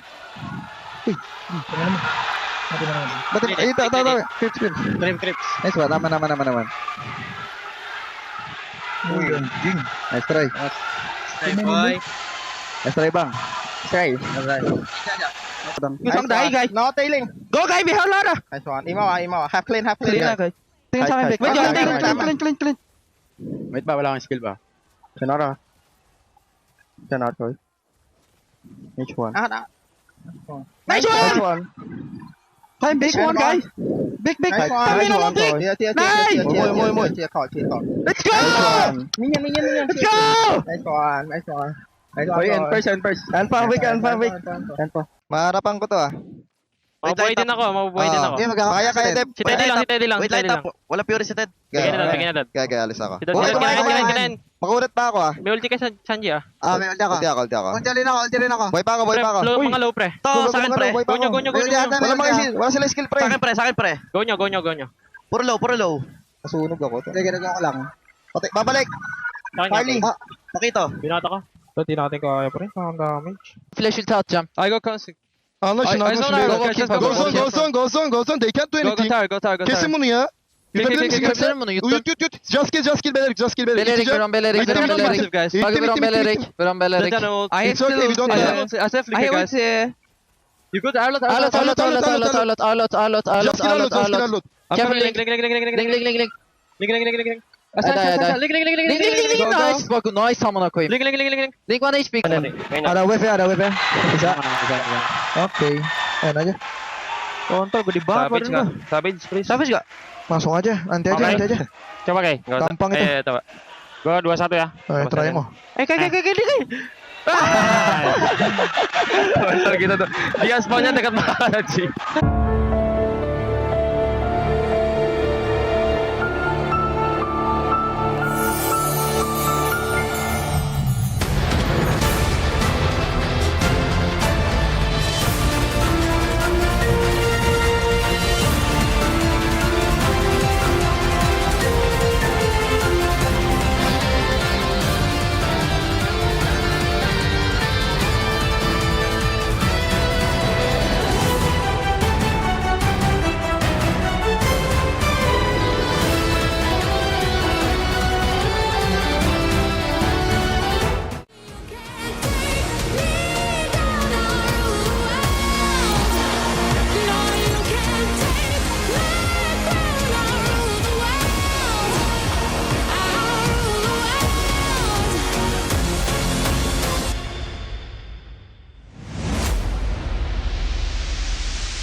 Play is in our DNA. Whenever we let it out, it becomes our superpower.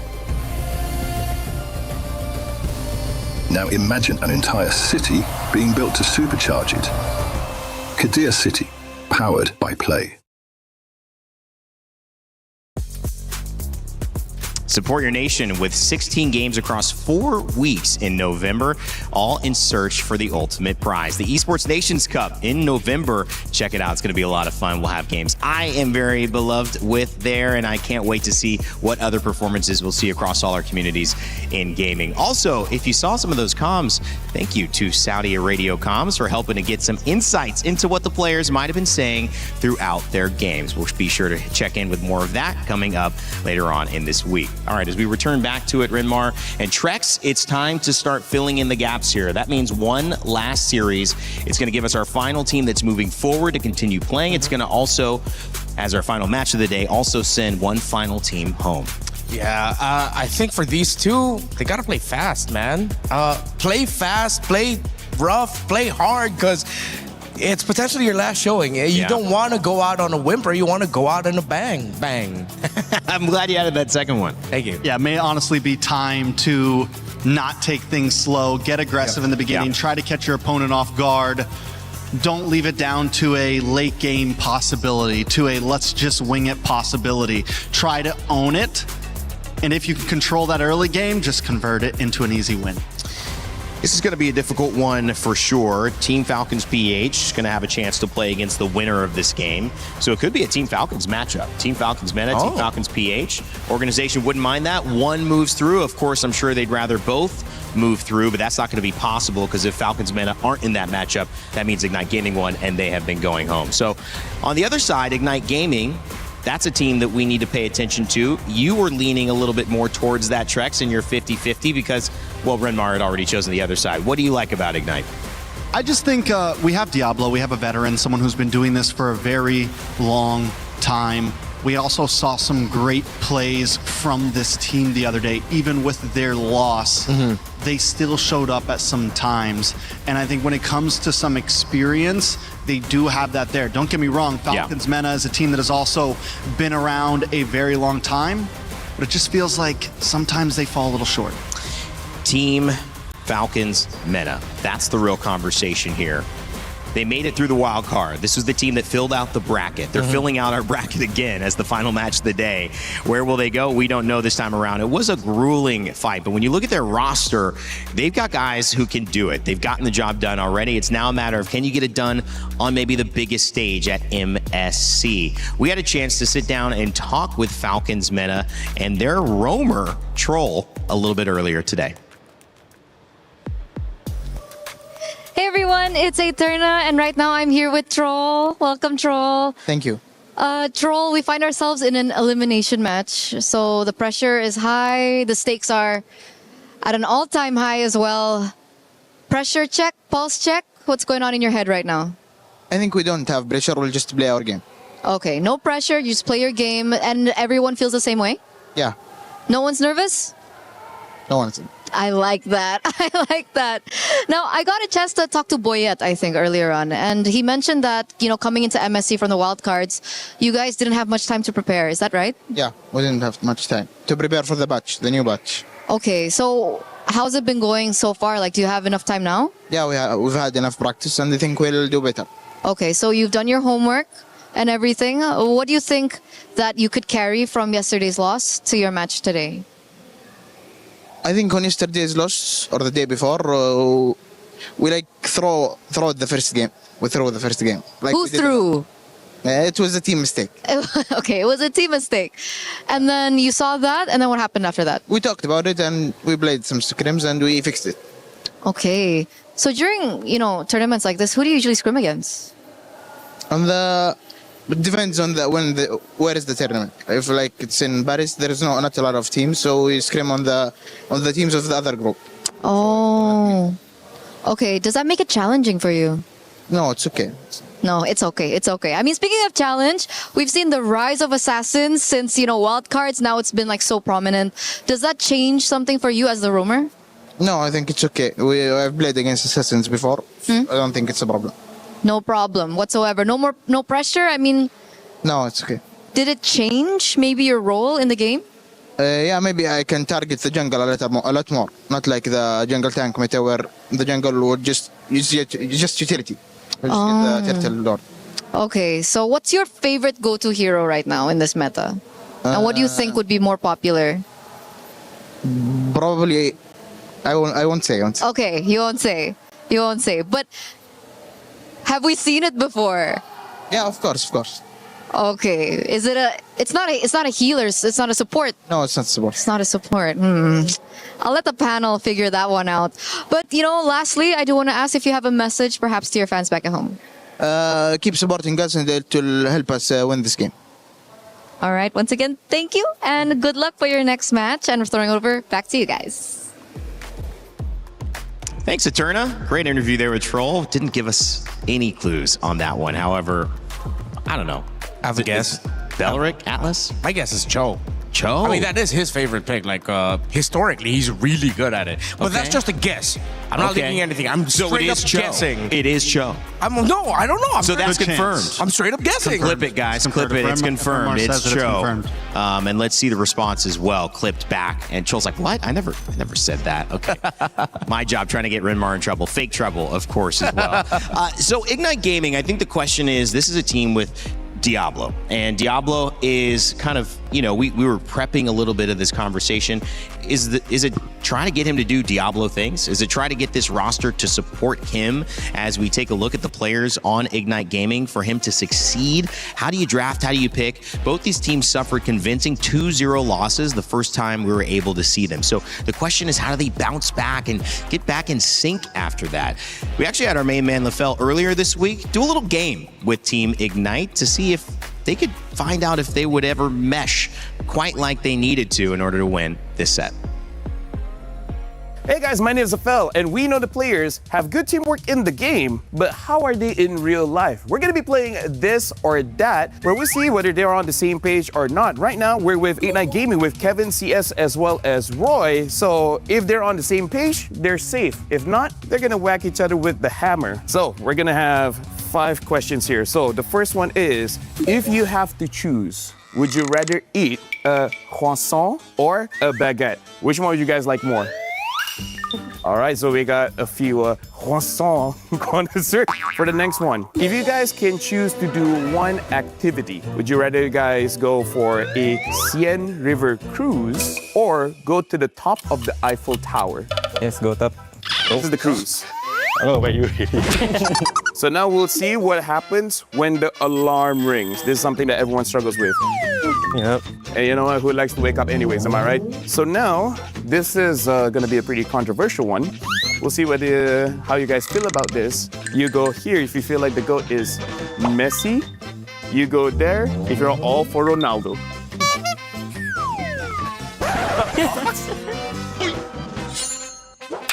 This is gonna be the final one. When you try have a nice French dinner, would you rather go with Diablo or Jay? Hey Jay, you got a friend.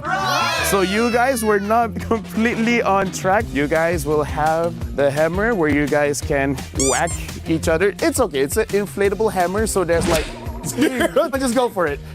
What? All right, that's good, that's fine. So that is Ignite Gaming. I kind of feel like whether they got it right or wrong, they would like to have that. So good luck for you guys at MSC, and we'll see you guys next time. Now, what I would have loved is to come back with those hammers on the panel and all of us to get in that game. That was fun. Yeah, can we get that? I want it. I wouldn't even need to play a game. I think I'm just straight up whacking all of y'all. Turning in what an incredible international competition for MLBB. Let's check out the broadcast and just swinging some hammers, having a good time. We do that too here at EWC. Hopefully you guys have been enjoying this one. It's been a phenomenal day. Our final set of the day, our final series, we've kind of previewed a little bit of Falcons Meta, now Ignite Gaming, Trex. I mentioned Diablo. Kelvin is a great talking point here. Who stands out for you? I think Kelvin, honestly. I think the whole team, we're at a point where we know Diablo, right? Diablo's been around. He's been in multiple internationals. Now it's time for the rest of the team to show up, right? It's time for the rest of the team to show that they can also be names. They can also be mainstays. They can also show that they belong in that top 8. And the only way they're going to get closer to that is by winning today. Yeah, Kelvin was a standout, and I think a lot of people, despite the tough loss that Ignite suffered against Team Spirit, a lot of people were pointing out that Kelvin looked pretty solid. Yeah. And I agree with Trex. I hope this continues to be a name-making performance for Kelvin. Diablo, he's going to be there. Hopefully we just gets to draft heroes where he can actually be, really felt in the map, if you guys know what I'm trying to get on here. But yeah, Kelvin for sure, for Ignite.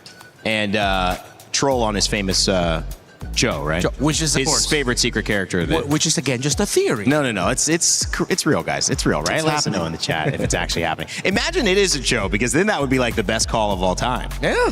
That'll be looking good for myself, but then the Menon boys might come up to me and say, hey, don't give our secrets away. Why did you say that? Yeah, don't give our secrets away. My friend Mar knows so much. I mean, I'm excited to see how the Melissa starts to have an impact? Was that just last set that we saw the impact? But I mean, it was 2 sets in a row now that we've seen Melissa be prioed, and sometimes like that pick that counters 3 picks. I'm wondering how many teams are actually ready to use that. And Mon, obviously exceptional on it, but I feel like he's had a bit more experience playing this hero. And I'm wondering, yes, I do think we're going to see more of it, but how many teams are ready That's a good to question. actually slot it in, and how many gold laners have played it as much as some of these other players? Do you need the same micro to be effective with Melissa the way that you might have that conversation around hitting Aurora iframes and min-maxing that, item buying, and all those crazy things? I think it's a lot about positioning for Melissa. Okay. Yes, there's some micro, but so much of it is more in the sense of where are you on the map? How good are you at kiting back and forth? It's a very different type of micro than, say, a Ling or a Harara, right? Yeah. And it really depends on the mastery of the composition with the team. Yeah. Like how well does the team position around their Melissa? Vitality positioned around Eman and their Melissa really well in those 2 games. I'm curious, if this is going to be as even as we think it is in terms of the votes. I know we may not have the pick'ems up yet. I'm curious what you guys voted for yours as well. I think it was up a minute. Oh, it was? ago. What was it? 83%. Oh, 83% for Falcons meta. Falcons. Wow, that is a lot. Okay, so a big Falcons fan base here. I mean, EWC Club Championship winners 2 years in a row, so there's no issue with that as well. Team Falcons meta, they headline our final game of the day, and as we continue to move on in this series, we're sending 1 team home, and unfortunately for them, that'll be the end of this tournament. However, 1 team fighting for their life, which makes this a must-watch. Don't go anywhere. Let's send it to the stage and kick it off. In the previous match, boy, was it interesting as Team Vitality drops Team Falcons to the lower bracket. Milosh, how did you feel about that? Honestly, I saw how happy you were also the preparation after, right?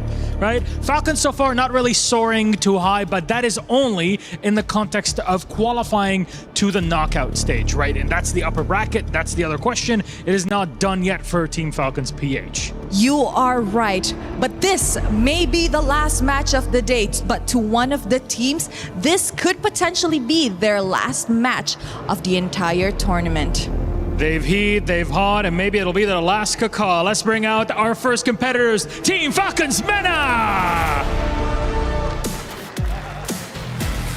It has been a long, dark, and lonesome road to qualify for MSC 2026.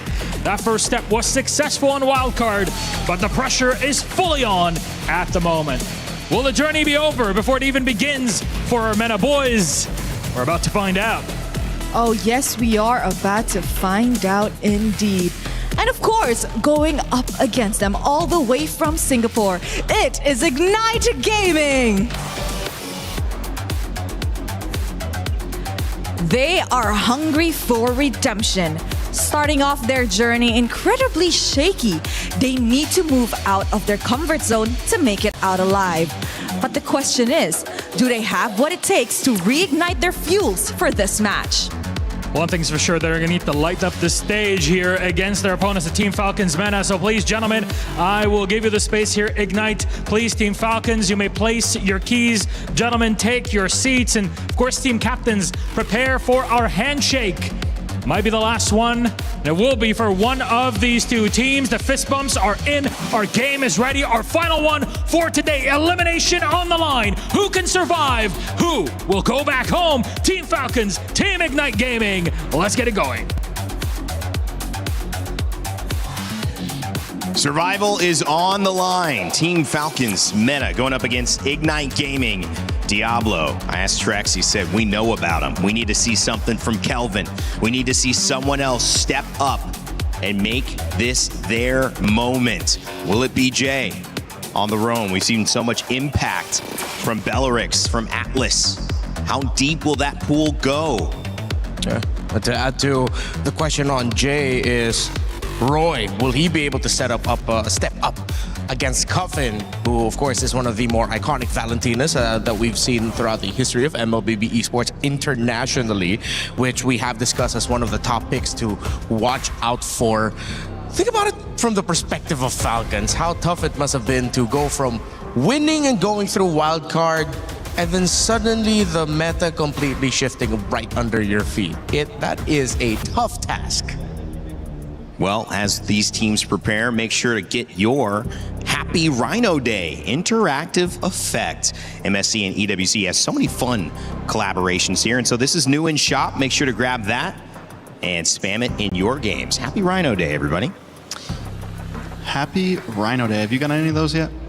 I think I can't tell whether she's... I pressed so much buttons and claiming stuff. I think I got the Lily already. Fair enough, fair enough. The really funny looking one. I like the ghost Layla. I don't know if she's a ghost or if she's scared or exactly what it is, but... Yeah, it's like that anime reaction of just like something bad happens. Like, oh. Hopefully, well, one of these teams will be making that face by the end of the day, sadly. Back to Diablo. You know, in that interview we saw the other day, the one with Eterna, you know, where she was blushing. That interview, he said, we're probably not going to do any cheese picks unless we get a little bit farther. But honestly, with this being their last game, do we think there's going to be something a little crazy coming out? And in all reality,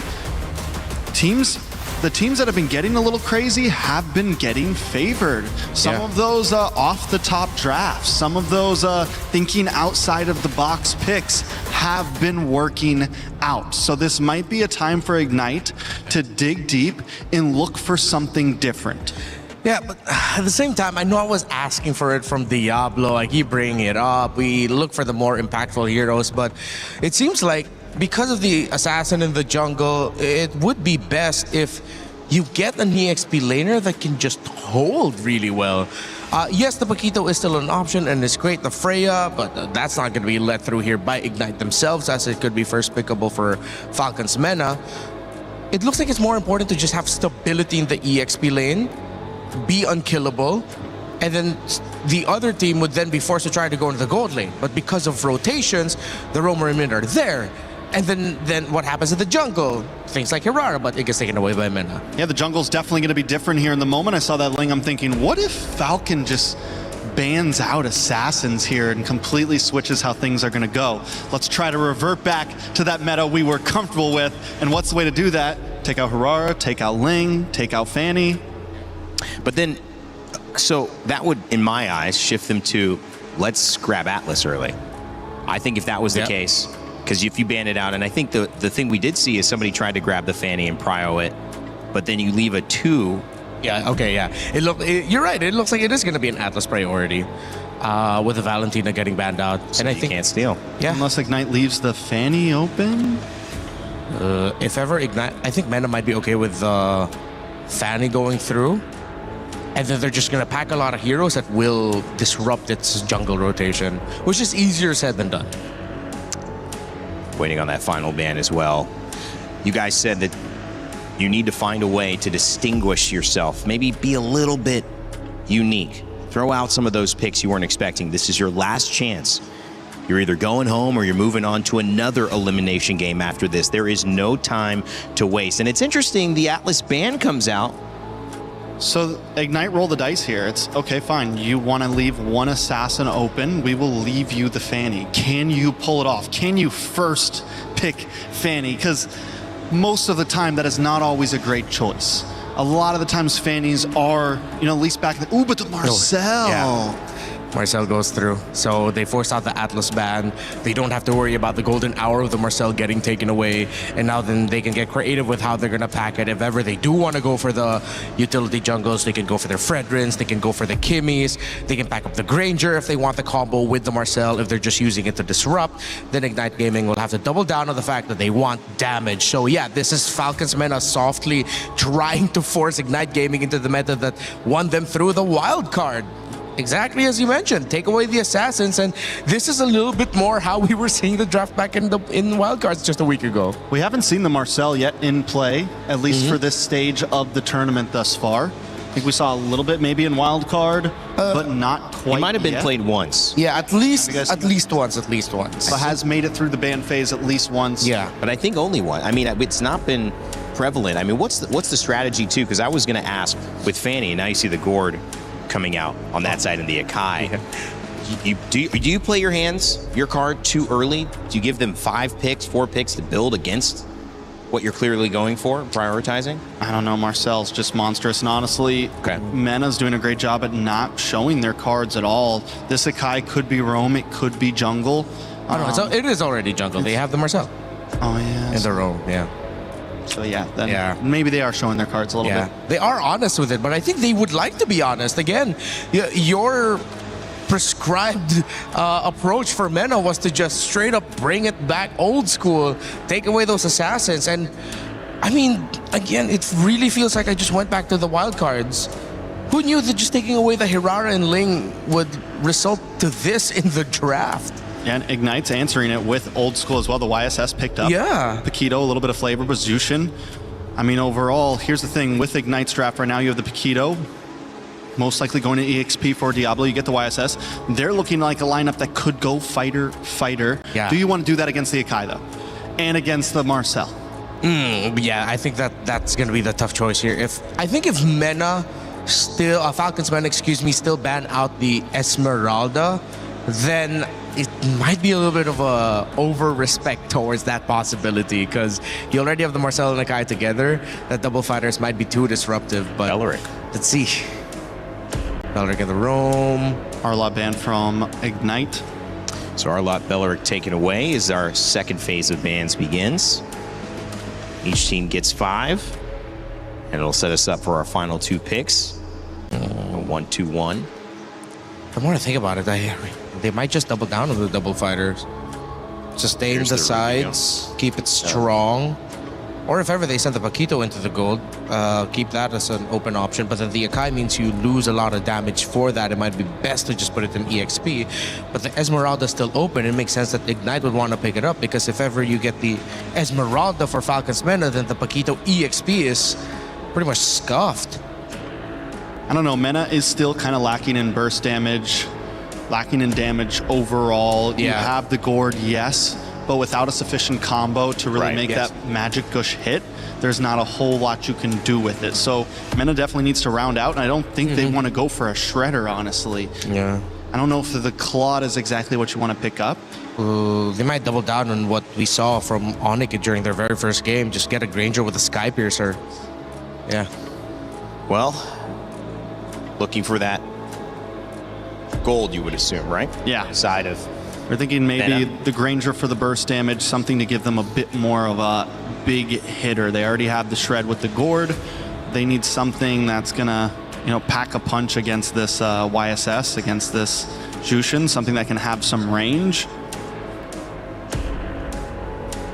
What if they do They should just pick up the Esmeralda here, right? Esmeralda then Gourd to round it out. Okay, they go Uranus. Oh, and the Clint. Oh, yeah. So the burst. Yeah, still pretty much like the same approach as to wanting to back up the Granger. And it is well supported with the Gourd, the Marcel, the Akai, and the Uranus up in the front. The Gourd with it in case someone gets to penetrate their formation.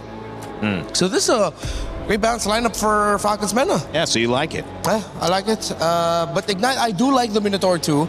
The range of Mena with them wanting to get close and create space. The Minotaur with a Flicker and a Minoan Fury might just break the formation of Falcons Mena, meaning that's enough space for the Yisun Shin to wreak havoc. Ignite now pack the Barrets in. So we go for the fighter off. We go for the funnel strat into the YSS. Definitely some danger here against a golden hour, against the heavy spin, against the Magic Gush. This is a composition that wants to group up on the side of Ignite, but still, it can look overwhelming. One big play in this type of composition can dominate a team fight. Yeah, I like this Barrett's, though, just for the sole purpose that it might make Boyet overthink of when he wants to use his heavy spin so that the Detonus Welcome won't affect him as much. Ignite Gaming sees the Melissa do well. They ban it out, do the double fighter. We'll see if the burst from Clint is able to be enough for Team Falcons Meta. The panel likes it. Let's see if our casters like it as we head it over to begin our final series of the day. Ignite Gaming versus Team Falcons Meta. Let's get it going. Thank you so much to the panel. We sent one team home earlier today for our first match of day number 3 here at MSC. Now we will have to send a second team home. Welcome to the Land of Dawn. I love it. Panel likes it. I love it. I love the drafts from both these teams. I like that they're going back to just comfort, right? Not necessarily the most meta picks, but it's what they've won with, especially in their own domestic leagues. Yeah, we don't even know how do we define the meta, honestly, at this point. So the fact that we're just seeing some of the more common picks nowadays, or at least in the past 2 days, such as the Barretts, and it's going to be in the hands of Diablo too. So that's also something I really like from IG, because finally they're playing something that's much more similar to the playstyle that we know of them. Quick emblem check right here. Pull yourself together, ready for Cuffin. Weapon mastery for Sano as we see CS go for the lethal ignition in the Festival of Blood, double tenacity and a whole lot of agility. And I think in this meta, even though you might not want to play these meta picks, you still need to rely a lot on that agility. Now let's talk a little bit more about Falcons meta and IG, right? Wildcard winners, Falcons meta. They usually do very well in the group stages of internationals. Unfortunately, this time around, sent down straight into the lower brackets. Now IG, Singapore, they've been on a tough road. The last few internationals just bombing out of events, completely eliminated on first day, second days, and now it's time to prove that they still have it within them to contend for the knockout stage. Yeah, and a lot of questions, right, for both of these teams, especially coming from a 0-2 sweep, a loss in their first showing previously here in the group stage, and now Falcons meta, it seems like they're still playing a very similar game to what we saw from them in the wild card. That's why it was also pointed out in the panel earlier that it feels like they're just drafting as if we were in the wild card, but I can't blame them. This is something that's very comfortable to them, whereas IG, I think they're the ones who switched things up a bit. So now we see the Barretts and the Minotaur in their hands, and they're setting up for this first objective of the game. Even Diablo on an enabler instead of a carry. Kelvin's waiting in that bush. It's an all-out fight for Turtle 1. And that Diablo is very, very low, but he still finds the Daytona's welcome. Boyet secures this objective for Team Falcons meta. Golden Hour already laid down as well, but it's CS trying to find Coven in the backline. The knock-up from Boyet and heavy spin. That's going to be first blood over to Falcons meta, but the trade from Diablo, he actually finds Sanji too. They keep on going here. It will be the end of the skirmish, but take a look at what Falcons meta were able to do. Again, controlling the neutral objective with the Akai. That's number one. But IG really just falling out to that tempo, and they don't even get the prio up top. Instead of trying to play out around this winning lane, they let it go, and Sano just got so much value out of it. I feel like they really wanted to go in first, though. You could see how Jay just wanted to position himself, but now he is yet to get his level 4. Just got it now, and they're not really going to commit to a fight just yet, but they had no idea this was happening, but Kelvin still actually takes his purple buff. So I think it will be an unsuccessful attempt here for Boyet. Does he get bursted down here? That's going to be the question. It seems like he will be, though. That's 4 members of IG on him all alone. And that's where you can see a little bit of that experience. Wait a second. Mystic Gush on Roy and a flicker as well. All right. That's a lot. Just a Crimson Beacon, but tendencies, habits, Brigida. Falcons meta, if that was in the wildcard, he would have already gotten the purple buff. Unfortunately for him, the Akai got his passive completely botched in the new patch, and that's why it was still so slow for him to actually take it away. Kelvin was able to rotate, taking it in time, and we get to see the replay of it again. The retry was also just miles too early. You see a little bit of cringe. Back room is like, oh god, why was it so early? A bit of panic from Boyet, perhaps. Yeah, this could have been a bigger lead if only they were able to take away that purple buff as well. But now we're back to a very small lead in their hands. Kelvin shows up here. Sano has no idea that even Jay is within or around the area. Troll comes up to them first, and they are going to play it safe. There's an objective upcoming down bot, and they will both make their way to this objective. All spells are actually going to be available apart from these flickers for Cuffin. So I think positioning-wise, it's going to be very crucial at this point now that it's actually Falcons meta taking control of the riverside. Crimson Beacon forced out of Roy. Golden Hour laid down too, but it's CS bursted down and forced to flicker out. Looks like it's going to be free here unless Diablo was able to get in, but no chance. Boya with the red tree, and now it's Troll. Diablo has a flicker. Daytona's welcome under the turret, so he is going to be safe. But they lose out on a turtle, and they weren't able to trade anything out of that. So IG, I think this is Falcons meta slowly getting the advantage that they want. I think it's just a pure control, man. With the Akai, it's just very difficult for IG to come in with the Yusung Shin, and it's also just them protecting their new... Yeah. No one saw that. No one saw that. It's okay. Falcons meta protecting their structures up top. Mystic Gush! Okay, the flicker is only back for Jay just a bit, but it didn't make it. He wasn't able to survive that. Look, his flicker came back just now, and he's already taken out by Falcons meta. So this is space for Sano. They're possibly taking this turret up top. Mystic Injunction landing onto CS, and he's bursted down too. Okay, IG are just losing the plot here. A few resources spent. Roy's gonna be caught again. It seems like there's only been one time, one style of Crimson Beak in this game, and it's all defensive. We don't really see them going in, and the few moments they do actually try, it's either there's a huge disconnect or they're just all alone. You saw it from Jay earlier on, Mystic Gush, and speaking of Jay, he had to use the flicker defensively as well. IG, there's just so much disconnect across the map, and Kelvin couldn't even handle Sanji by himself. No, definitely not. Not against Tro in a 1v1. I thought Tro was gonna pop the golden hour, try to go for that Sokolil, but no. Kelvin's able to keep himself safe under tier 2. We gotta take a look at the emblems, or sorry, not the emblems, the battle spells, and all of it is just down because again, Falcons Mena have just been reacting to IG's plays, but they've been forcing out these battle spells, these resources, and IG, every single skirmish. It almost seems like they use their battle spells before the fight even starts, so it already puts them at a massive disadvantage. Yeah, they gotta get back in this game. They got to sort this out. This is an elimination match you're talking about, but IG just don't seem to be playing the game that they want. Falcons Mena in control of this objective, and all they're gonna settle for is a wave up top. Not even a guaranteed turret just yet, because even Sanjay is going to deal with it by himself. So we're seeing action down bottom though. Falcons Mena, does IG respond to this? Nope. I mean, what can they do to respond to it, right? Their clear is horrible. Like, if you look at their composition, it's a double fighter composition. It's a juice it. Oh, they go in! Okay, Falcons Mena are gonna take another kill. Now it's CS going into the back lines. Crimson Beacon in finally from Roy, but it gets caught in the golden R. There goes Aditona's welcome for Boyet. He's brought under the turret, and he safely gets away. IG, they weren't able to take anything out of that. Not a single person down despite everything kind of falling to what IG wanted, you know? At the start of the game, this is the team fight that you would expect for IG, that they would want to win. But they just can't, they have no damage. And again, those battle spells all taken out. Sano was able to just free hit in the back. We get to see the replay again, and it starts with Jay taken out of the skirmish way too early.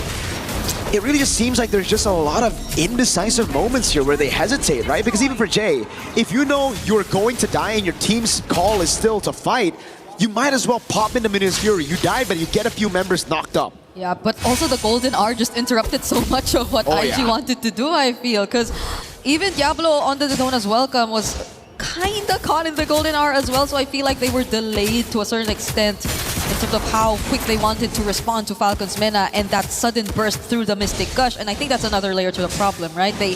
Falcons Mena have reliable burst if they just really want to focus on one member, and it's always been Jay. Whereas IG, I doubt that they have the damage, as you mentioned, to actually respond to Falcons Mena at this point. So it's always just been slow and staggered team fights for IG where they don't really get to trade anything every single time. And the slower it gets even worse for IG. Oh, they go up top, Sano. Oh, now they want to find a target, but the golden R might just save Sano this time. If he didn't actually go down there, I would have felt really bad for IG. Fortunately, they find him though, and now it's just gonna be a 1-for-1 trade. It's a gold for Rome. I think somehow they will be happy with that. Step by step, but a concealed play from Falcons Mena. You definitely see just a bit of a glimpse of that brilliance of that composition. Roy gets bursted down by Cuffin. Straight up against the Panda. Face checks the bush. Doesn't let Parats do it. And now Kelvin's pinned. Okay, it's Troll and Boy. It's surrounded by Diablo and Kelvin. But Kelvin, does he want to be in the spot? I don't think he should have been there. Trace this out. But you can't run away from Sanji and Cuffin. It's Diablo left here instead. And IG, I feel like they want to do something, right? They've been trying to do something. It's always CS trying to go for these backline plays, but it doesn't work. Oh man, that was literally the window that opened but instantly closed again. But it was shut by themselves. Falcons Mena now capitalizing on the mistakes of IG, picking up the neutral objective, not giving any space for IG to even trade on the map. Sanji goes straight into the bottom lane. That's a Lord up top, and Falcons Mena, they'll definitely learn from that mistake earlier, right? Where Sano was caught in the bad spot. Now they're gonna play for Sano all the way in the back. Everybody's just gonna peel for him. Everybody's gonna open Troll with the conceal. Oh, Troll going in. forces out the Crimson Peak, and then the burst on CS. This is crazy. Was that a Sky Piercer even? I'm not entirely sure anymore. It was. So Cuffin at this point is a very terrifying player on the side of Team Falcons Mena. They also still have a Lord Marching and Kelvin. Oh no. All he can do is just attempt to go for a cut, but he is being dealt with by Sanji. I don't know how Sanji became an XP laner from a mid laner, but Sanji's doing it in a 1v1 against Kelvin. Who wins it? Oh, Mountain Shocker already used. He's pretty low on HP now. Oh my He'll god. settle with the orange buff, but there's Troll already spawning it out. I think we all know how this is gonna end. The Traceless, he didn't get out of that wall too. Oh, Kelvin! He's still trying to survive. In between turrets though, and with Sano there, I don't think it's possible for him to survive. It was a valiant attempt. Yes, it wasn't possible, but it's all about delaying, right? It's all about buying time for space on the map, CS. Get some space, but unfortunately he's on a Paquito that doesn't really scale too well. And Troll, oh god, he's already got the read on, and CS cancels the recall. Okay, CS. Oh, that is not your side of the map. He gets caught under the golden art, gets to take down the turret before he does. And Sano's now on a killing spree. This is a Paquito who I feel like is just really having to sacrifice himself every time he wants to go for something. It's 0-4 on a lethal ignition and a damage build too. And the 12-minute hits the clock. That says, or that means, goodbye to the Holy Shields. Falcons Mena are just gonna look to go for the siege without the Lord. Mini's Fury! Okay, knocks up 4 members, but Cuffin responds with a Mystic Gush! Diablo couldn't catch anyone! With that Detona's welcome, at least they defend the base turret, but they had to lose Diablo in the process too and his Flicker, so Falcons Mena still win it out there. Oh god, it gets from bad to worse. Falcons Mena again just sieging it down, but there's literally nothing IG can do. Diablo tried his best, now Sanji on Uranus. Oh my god, it's Troll getting frozen moments as well. Look at that poke on Roy with just a projectile. It's so difficult if you're IG, because you look at this composition and I have to bring up the point that I made earlier. Yeah. No clear, they have horrible clear. If waves are gonna come in with the Lord, who's gonna try to actually get through the minions? That's why it seems like they have to sacrifice at least one member from their side if they just want to guarantee that Falcons Mena will not have an easy time going for the siege. It's either CS, it's either Kelvin, and I'm not sure who you really want to put out there at this point, because you'd really want all your resources to be there when you go for the defense, because again, it's not enough. Now Falcons Mena with a 5k goal lead just really secured this Lord, and CS isn't even able to push that wave up top as much. You can't really put yourself in a very dangerous position, not at this point where Falcons Mena are just moments away from another Lord Siege. I mean, you can't, right? I mean, you got that PTSD as well, a bit of trauma. Last time he tried to clear up top, it went really bad. He had to die for the 4th time in the game. He doesn't want to, increase those deaths, not to 5. Although, there might be a case to be made that, he needs 7 to get a power spike. Who knows? Maybe the BBB special. And not on the Paquito, maybe on that Minotaur. Diablo! Troll getting the stun. It's Diablo. They're bursting down right now. Not even with the Detona's welcome will they find anything. IG just lose one of their frontliners, and now they have to deal with a Lord and multiple waves. Roy, Jay, what can they do? There goes the heavy spin from Boyet. The knockoff from the Minoan Fury and the Golden R onto Roy once again. But the burst! The burst coming from Sano, and he's still alive. CS trying to push them back, but it's not gonna work as Team Falcons Mena secure this game. Falcons Mena are a game away from stepping forward in towards that next round and also eliminating IG from MSC EWC 2026. Staying true to their identity on the utility jungle, Boyet shows that he can still make it work. Now it's up to IG to go back to the drawing board to see if they can make their identity work, if they can adapt to this style, because right now it's looking bleak. Boyet had his entire team to rely on to make it work. We had a lot of questions for them. Were the amount of practice that they had, as minimal as it were, enough to actually get them through the group stage, the main stage?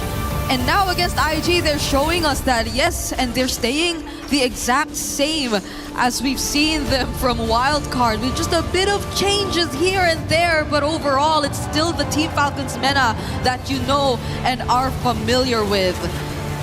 Again, maybe, yes, a few of adjustments from IG, but now they should have learned and they should have understood that it doesn't work. It did not work out for them this time. It was too spread out. You couldn't really see them united in terms of what they wanted to accomplish here, if it's team fight or just splitting up. It's a rainy day with the two dinosaurs, Raptor and Trex on the panel. What you got for us? Almost like you were saying it's a rainy day, and I think you were saying rain day. However, it was a rainy day if you were on the side against Team Falcons meta, because Ignite Gaming, well, that fire might have just been put out by that first game.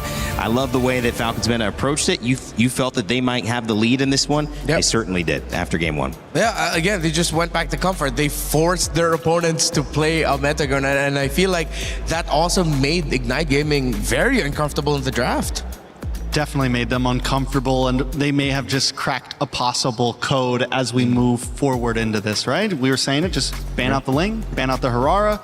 If you really want to be crazy, ban out the Fanny, and now there's no assassins to worry about. Yeah, you force teams to go back into assassins that may not be the absolute best. You still have the Nolan to deal with, but then picks like the Akai can deal with it. Then you redefine the main trades that have affected the first phase of our drafting phase. I hope there are teams right now still, like maybe in the upper bracket, still like comfortable here looking at what Falcons meta has done with this Ling Hirara ban and realize, oh, wait, that's a way to approach the game. What do we do to prepare for that? I think the question too is it such a good ban that if you were to put somebody at a high, well, let's not even say that. Let's just say one of our top organizations who have already made it into the knockout stage, if they were to play against that, do you think it would have the same impact? Or is this something that, you know, we're seeing Falcons meta abusing this certain matchup right now against Ignite Gaming? Yeah, I think they're definitely, it's not just a cheese pick, it's a cheese draft approach that they use coming into this matchup. Right. The fact that they banned out the Ling, the Hirara, the Valentina, which forced out the Atlas ban, but I feel like if that's one thing that Ignite Gaming could have changed up, now that you know the type of opponents you're gonna go, you're going up against with, you take out the Eudora ban, you keep your Freya ban, you change the Atlas ban to a Marcel ban. Again, that's considering they stick the same sides here, and I feel like if Ignite want to keep things a little bit more familiar, stick on the same side. You already know what Falcons meta are trying to do. Yeah, Melissa also being banned as well has been a kind of final answer for some teams that are going up against lineups that feel melee heavy, but also I think just Trex, is it maybe being on the back foot early and now you're kind of, I don't know, in water, treading, trying to just survive? No, I think another big issue with Ignite there was, you know, what Falcon did in the ban phase was okay. You can deal with that, but it felt like Ignite picked a composition that they wanted to play against an assassin, that maybe they wanted to play against something like that, but instead they picked it against a Kai that is going to push this Paquito back, that is going to push this YSS back, that is going to push this Baratz back. They played it against a Marcel that is going to freeze every hero that I just said once again. Like all of these picks that IG have want to get up close and personal with you, and Falcons meta draft loves that. You have something that's going to literally run up and freeze you all with the Marcel. You have something that if you're not going to get frozen, you're all going to get pushed away by a heavy spin. And then you have a Clint that's going to capitalize on all of that chaos that's just going to stand there and take advantage of it all. So IG, I said it at the end of the draft, these picks weren't going to play that great against it. Maybe it could work, but they were definitely at a disadvantage the moment that game started. Yeah, it was really tough there for Ignite. Despite the few slip-ups here and there for Falcons meta, at the end of the day, their lineup is just so much more solid in the big picture of it all that it would be rare for Ignite Gaming to get wins wherein they would be victorious, that they would be the ones able to build through a team fight win, leading into map control. Nah, it was just all pretty much Falcons meta's game to lose. And again, it was just a masterstroke what they did. Ignite, they weren't ready for it. Well, this series has got the potential to go 3. Most of our series have ended 2-0, however. And one of the things is that we've seen early on this meta shifting, people throwing those early punches. We even had it to start the day. Everyone has a plan until you get punched in the face. This is a plan clearly gone awry for Ignite Gaming, but maybe it's also a little bit of a haymaker from Team Falcons meta earlier on. To count this team out is to do something that you should not do, because having to go through that wild card, I don't think anybody would have said, oh, I'd rather do that, because there's so many things that can go wrong with those 10 teams trying to qualify for that final spot here. Falcons MENA made it through.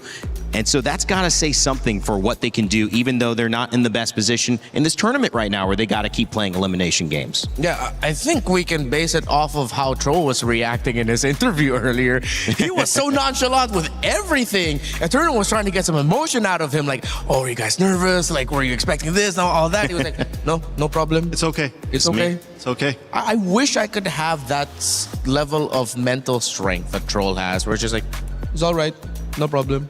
You might have to be named Troll at that point. His name is kind of a shield right there. Then. Oh, yeah, we need crazy Renmar. What do you think, Renmar? Was that crazy Renmar right there? Was that what I just saw a glimpse of? In this world, we just call it Renmar. Just Renmar, okay. No need to add the crazy. That's just me. That's a bit of a tame crazy, man. I don't know. Maybe you're not as crazy as you think. Rain Day. Okay. Wait till TL or Falcons if they make it to the grand final. You'll see a drum in his hand. And Listen, I've seen Brigitte go a little crazy on the stage as well. I'm not going to say what was going on, but there was some hype moments when some of those upsets were happening yesterday. Guys, I mean, this is a series of upsets, and this is now a series where we could see a continuation of teams proving themselves against the odds. That would be, however, Ignite Gaming's turn to fight back. They just took a big one against Team Falcons MENA. A surprising draft, maybe. Maybe it set them up. Those haymakers, are they able to withstand it and bounce back up on their feet and have a go again? You would hope that Diablo and his experience would be able to do it. You mentioned Roy having a big impact. What's the answer now going into the draft for Game 2? Well, they have the choice, right?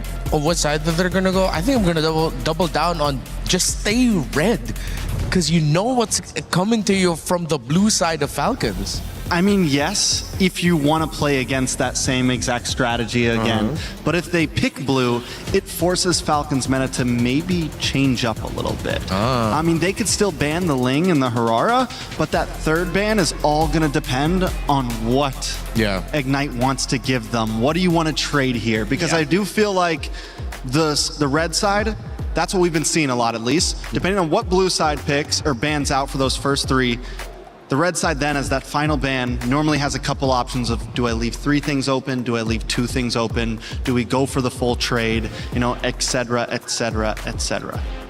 Yeah, the idea is, are you setting yourself up to be able to get more of what's left over or less? Or is it strong enough to get just one thing that ends up twisting the other team's intention and now have to deal with what you've grabbed? Yeah. We've seen that be, again, we've seen strong first picks throughout the day. You guys watching at home, you've seen sometimes when the Fanny has had the impact, when the Atlas has had the impact.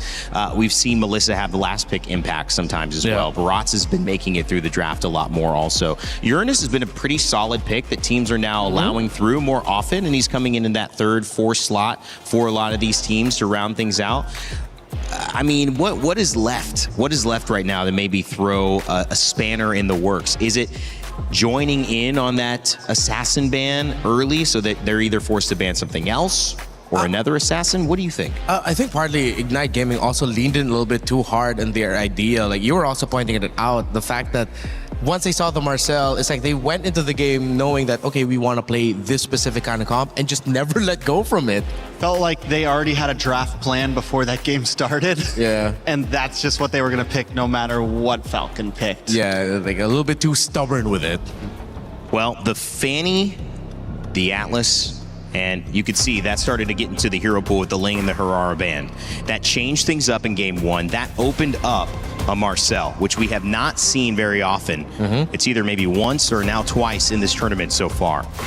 Will Falcons MENA be on the front foot again? Will we see Ignite Gaming pull something off here? In total, including the numbers from the wildcards, Marcel has only popped up 7 times, which is crazy considering. All the way to wildcards? Yeah. This includes our numbers from the wildcards too. So now, I don't know if that made it the 8th time he was picked with the previous game, but still less than 10. I think that's something that the 2 coaching staffs can definitely latch onto. Yeah, it's definitely not something you want to push through. I'm ready to see the big question of if Ignite took blue side here. It is going to be dangerous grass as the map, something that some of that assassins will thrive on, something that a Harara will do great on. see. I wonder if they do go to get that side switch, like Ignite Gaming follows your suggestion and just goes blue. If Falcons Mena still does the same thing red side and just go Ling Aurora ban, it's Listen, like, ooh. if I'm Ignite on blue side and I ban something and then I see the Ling ban, I'm banning Akai, second ban. Fine, let's do this. Dude, look at that. They banned it out Akai, first. Ling comes in. Let's do this. You want to ban assassins? We're going to ban utilities. All right, I like it. Okay, they're getting scrappy just at the draft already. It's like, okay, we saw what you could do. We're going to just take it away from you. No more like dancing around it. We'll be honest with it. Target bans from both sides. This time the Freya will also make the ban list. But I like how Falcons doesn't ban the Harara second. They're still letting Ignite guess. Like, will we leave it open? Will we ban it? Maybe we can bait you into banning it. Theodora does get banned, so now Falcons Mena has to decide.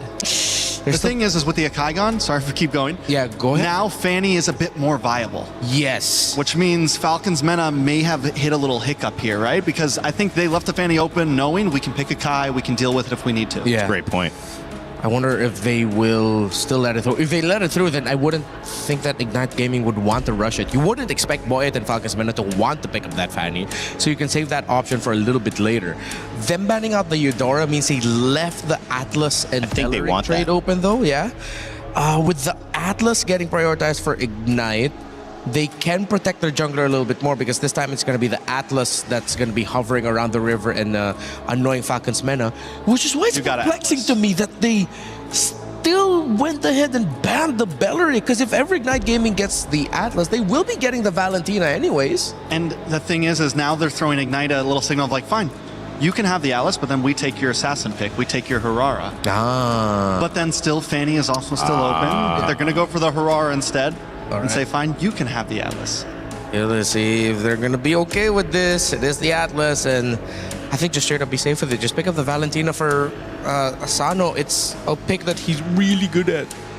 Excuse me, not Sano. Oh, yes. I know, Cuffin. There we go, Cuffin. Let him cuff the Valentina real fast. Yeah. Yeah, would obviously take away what a lot of people are doing against the Atlas, which is Valentina's ability to steal abilities, normally taking the ultimate of Atlas and trying to use it in to counter engage or to initiate, depending on how spicy you're feeling. So that's an answer.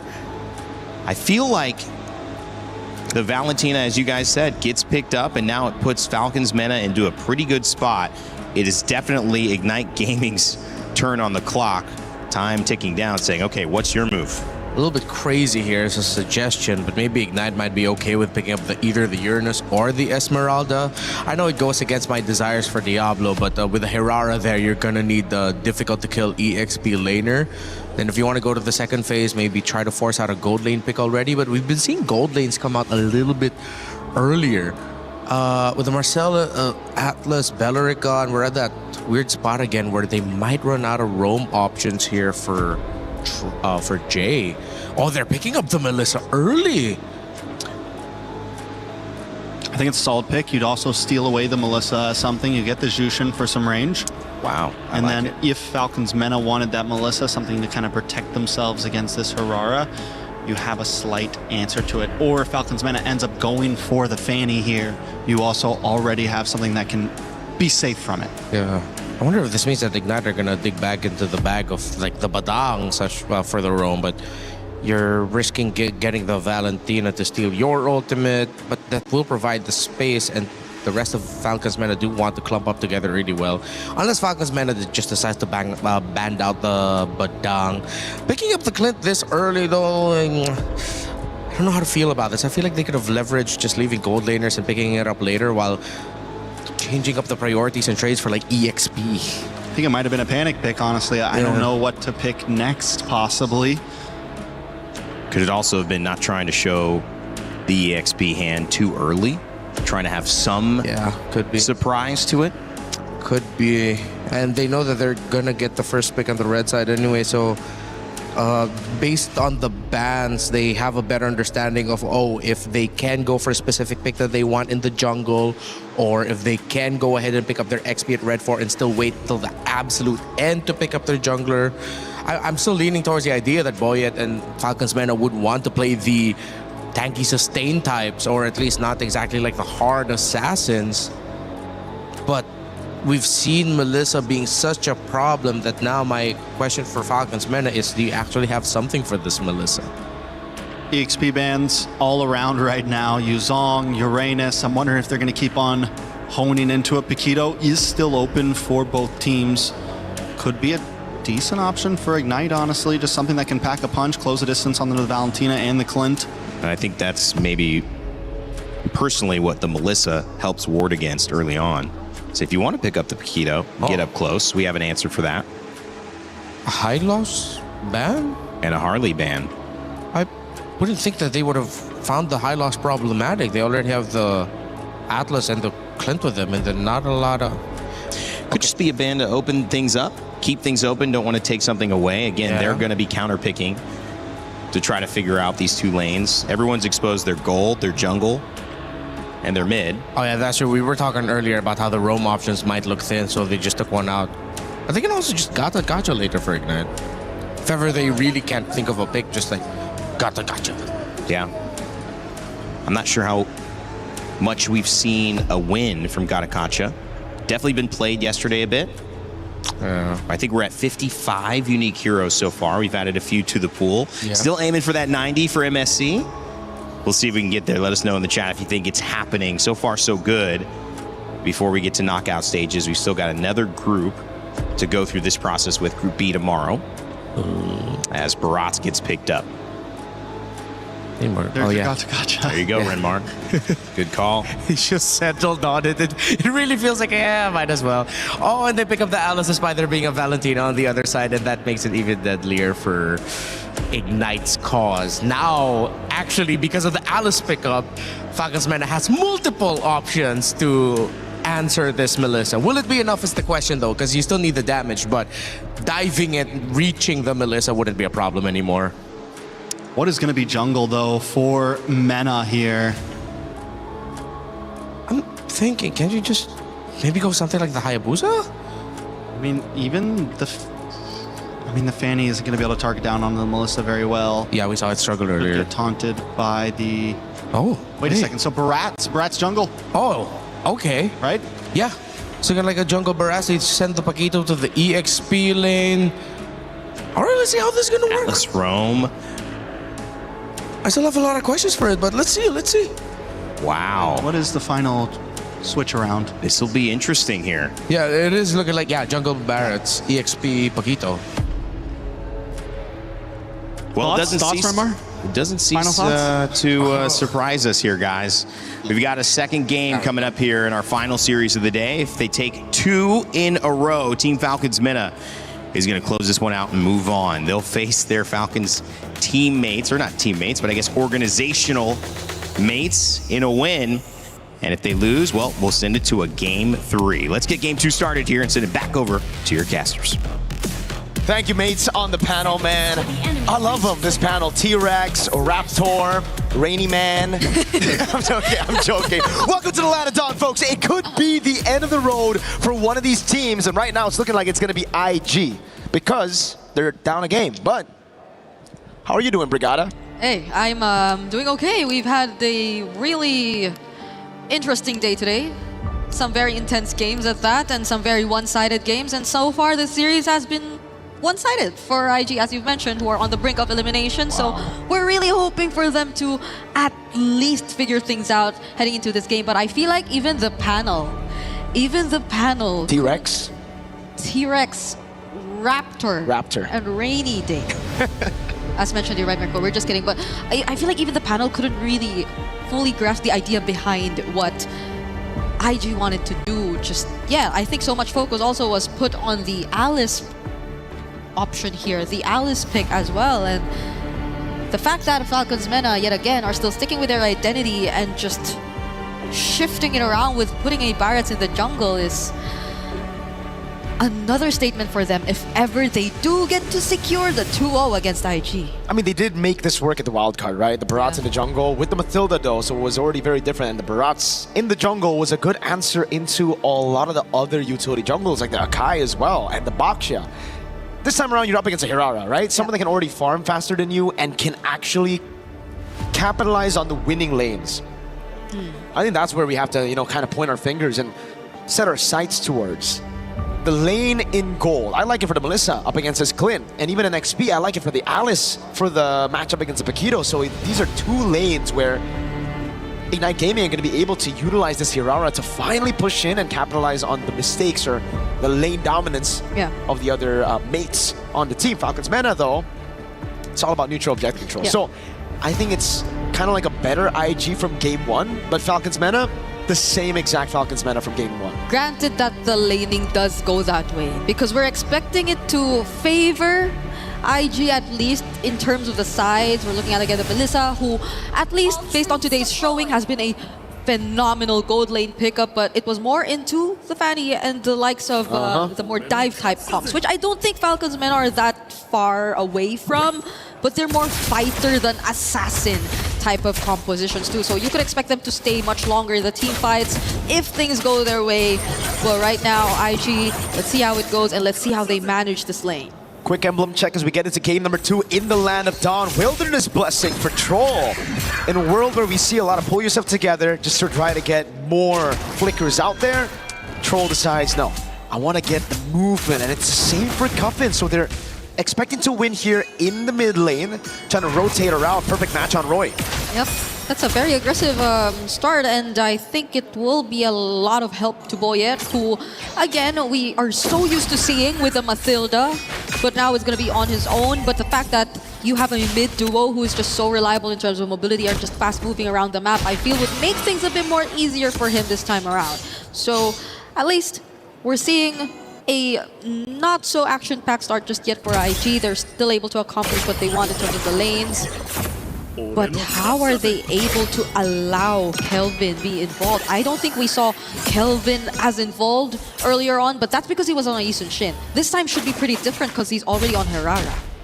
The thing is, though, they are playing, again, as you mentioned, very, very slow. This isn't really what the composition is meant to do, right? With the Hirara as well, they kind of need to go a little bit faster. Boyet's got level 4. Yeah.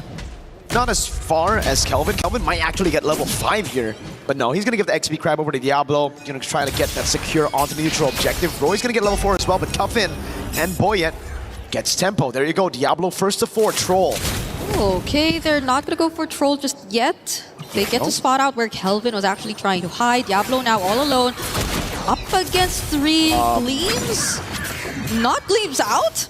And is now 1 HP away from going down. Kuffin actually steals away the Throne of Ruin, but they are still gonna go and re-engage. Their Vitalize is already committed, and there you go! Throne of Ruin onto 2 coming in from Diablo, but it's still Boyet! Winning out onto Retribution, picking up First Blood onto Kelvin, and now Jay falls next!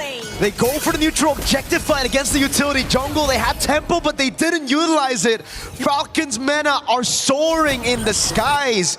Turtle number 1, a complete win for the Falcons, and a big double for Boyet on the Barats, bro. And what happens now? Because we were really looking forward to see IG at least win it out on the sides, but this is going to heavily impact what happens from this point onwards in terms of their early game, because you see the setup, you see the attention coming in from IG, and it looked great. It looked great for Diablo, but the fact that it was just such a great response as well from Team Falcons Mena, and they were too tanky as well. There wasn't enough burst.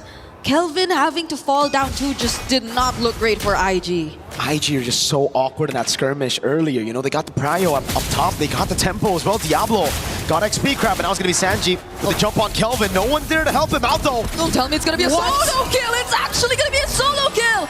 And a flicker just to get out of that dangerous position. Sanji on a 2-0-2 Paquito, clearly winning it out against Diablo in the lane right now. Sokolil, and it's Sanji on the Paquito against the Hirara in her own jungle. We were talking about that earlier, the Paquito should, oh god, he wants to do it again. This time Diablo is going to be there to shoo him away, but this could still be good for Falcons Mena as Boyet's going to walk up. Okay, he doesn't steal away that jungle creep though, at least for them, but now, when is Kelvin just going to be able to play? The Yisun Shin game didn't work out for him. Now on a Hirara, he's 0-2, and that just slows things down even further. We wanted them to pick up the pace. We wanted them to be as more aggressive, but Falcons Mena now on a utility jungler, now with a hyperactive XP lane. There's just not much you can do. And now it's just Falcons Mana doing exactly what they did in game number 1. After getting the initial lead, they just play it slow. Diablo just used Throne of Ruin to survive against Sanji. And it's still Sanji who wins it out in that skirmish. So down below, they're going to go for the turret. They're losing this tier 1. Now the Fatal links onto a single member, and that's going to be Jay. Oh. They don't care if they just find one. They already have what it takes to burst down even one of the tankiest members of IG. And now both sides seem to be in favor of Falcons Mana already. Oh my god, Roy! Oh no, Roy, Crimson Beacon out. No Fatal links for Troll. He is still gonna try and defend this, but is it gonna be worth it? There is gonna be the muddles from CS, but the damage is just not enough threat for Falcons Mana to get away. What do you do at this point? Boyette's gonna try to steal this away, but the Hirara is nowhere near. It's a retreat from Boyette. And Kelvin's gonna be very careful. Troll's already on the perfect match. Boyette's gonna figure it out. Uh-oh, Kelvin! Oh, this is a running Atlas. He's moving so fast. Kelvin, can he get out of this? There are still flickers in their hands. Kufin, Sanji, the wraparound. Oh no, Kelvin dashing out with a flicker. Iframes were close to saving him there, but Sanji says no. Nope, a flicker to take him out. Sano picking up the 3rd tier 1 in this game. He's had a hand in all the turret takes so far. It's all about sieging with Sheriff Sano. Troll again just opening up for Sano to have such an easy way through these turrets. And again, it's Cuffin on the Valentina this time around, providing that peel as well. It's just so difficult now for IG. They have a combo, that AoE with the Throne of Ruin and the AOG. But there's just no damage. Sanji in the bottom lane, picking up his own turret as well. They're just taking turrets left and right. Orange buff stolen as well. Yeah, honestly, this AoE looks very promising for IG on paper. You mentioned the Throne of Ruin, you mentioned the AoG, but you could also pair it up with muddles from CS, honestly. But again, you don't see them synced up. You don't see them really coordinating the team fights. You also saw Diablo earlier on just using the Throne of Ruin all by himself. It's more on a one-on-one scenario rather than the Alice being a part of the fights, but they probably can't even afford to take on any fights at this point. They still have to catch up. It's a 6k gold lead. They're about to lose on more, but they're still gonna set it up nonetheless. Throne of Ruin coming in from Diablo, and now IG are gonna fight and clap back. Roy going in for the Crimson Beacon. Boyette left all alone, and this isolated pickup might be the start. But then, Sanji, the damage does he have? Was it enough? He did not expect this amount of pressure from IG2. That's 4 members he tried to take on all by himself. They got a shutdown and a kill on Boyette as well. And finally, the combo lands. Throne of Ruin into the AOG, into Kelvin with the AoE as well. And everything, when it lands perfectly, works out. The thing is, there's still a big problem. Falcons Mana, with all the lead that they've been able to get, it wasn't through kills. Yes, Sanji got shut down, but nobody else on this lineup has a bounty on them, right? So you look at the gold lead, it went from 7k to 5k. Usually it would be a massive turnaround, but this time it was different. It started off with that crazy Throne of Ruin with the AOG combo, but again, Falcons Mana were just that ahead. That's why Sanji and Boyette were able to buy enough time for the rest of the team to escape. Now Falcons Mana, they're definitely going to learn from that mistake, and they're definitely just going to play around the neutral objectives, and get this, they won't stick together as much. Yeah, I even feel like that engage from Sanji would have been a huge punish if only the lead was a bit smaller, but since Falcons Mana are this much ahead, I don't think it really hurt them that much. They still have the control.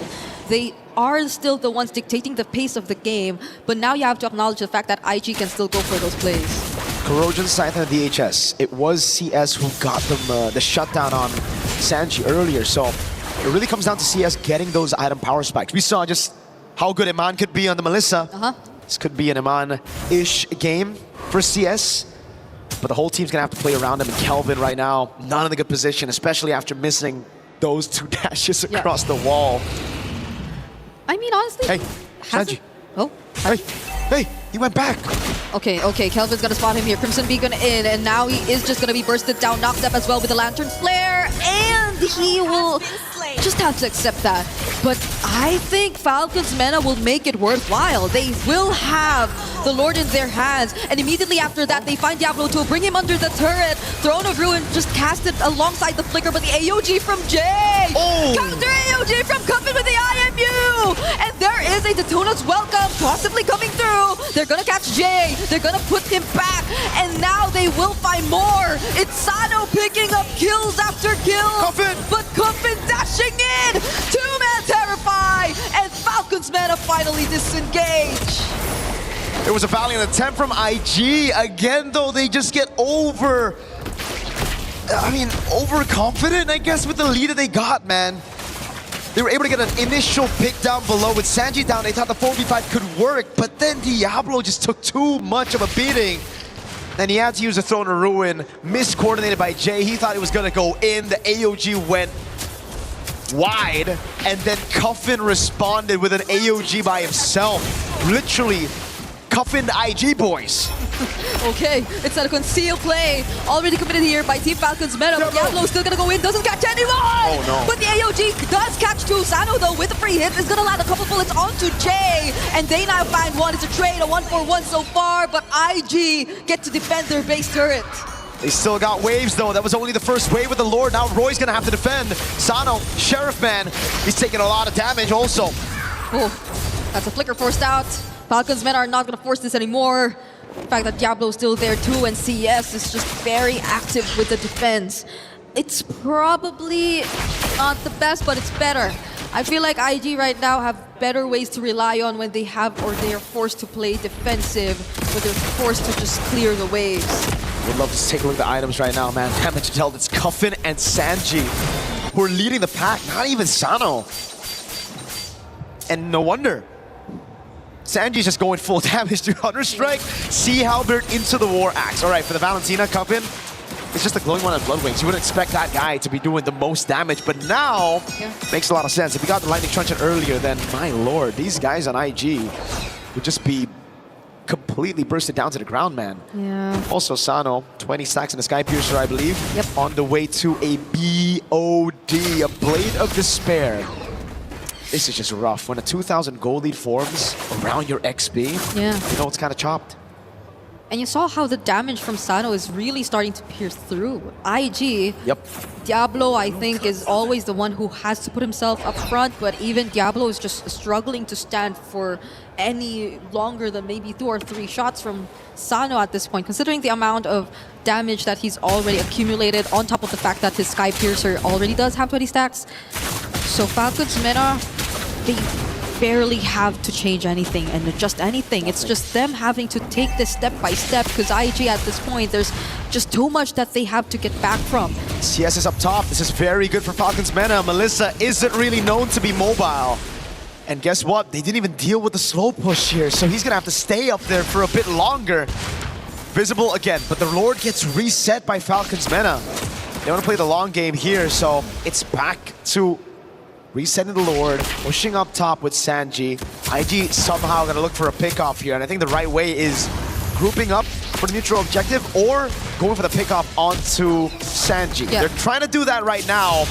I mean, CS got it, but Sanji just walks away. Oh, what? The go away committed too? Guys? I don't think there was a need for that to happen. Kelvin trying to help as well, and they might just successfully find the pick-up onto Sanji, because he did kind of get an off-angle punch right there. But that's in exchange of the Lord. So IG, they willingly walked into that. Yes, they did. To be fair, I really feel like at that point it was already very honest from IG. It looked like, okay, we're not gonna throw the ruin. Oh, this is honest too. Diablo going in, but the response with the tone is welcome, and now he's just back. And another AOG from Cuffin. The IMU working wonders together with the Fatal Links. It's a double kill now for Sano, and Boyan just finds one more. Kelvin, what can you do? Roy is just too low, and it's just IG scrambling to get back to their base. Brother, the AOG was used on Sanji up top. That was literally, it just happened. But they went in for the Throne of Ruin with no AOG under tier 1 and tier 2. Oh my god. Oh my god. We are starting to run out of words in this game. 15 minutes almost in, and it's just Falcons Meta still with this really big lead. Kelvin nearly getting caught there. Oh, Crimson Beacon in from Roy. Now they're on to Sano. They'll find and shut down the gold laner of Falcons Mena. Falcons Mena capitalize on a mistake. IG says we can do it as well. Yet again, staying afloat with a pick-off on Sano. A shutdown as well. A way to cut down on those Sky Piercer stacks. Again, we see the set. But it's like, bro, the AOG was literally just used earlier. And it's like, dang, it's under tier 2 and tier 1 with it not even being there, and it just baits everybody in. By everybody, I mean it baits its own team in. Yeah. Valid reaction. Valid reaction. Okay. That was a slow-mo. Oh, God. And they clear punish from Falcons Mena, earning them an additional base turret and more map control. But IG, at least you, saw that just now. They found the kill on Sano, and they found a tier 1 in mid. That's the second turret they've been able to take down in this game. 15 minutes in. So maybe there are still some signs of hope, because you actually see them moving out of their map a bit more now. Dude, I'm just so impressed right now. Such an interesting game so far. Take a look at the equipment real quick.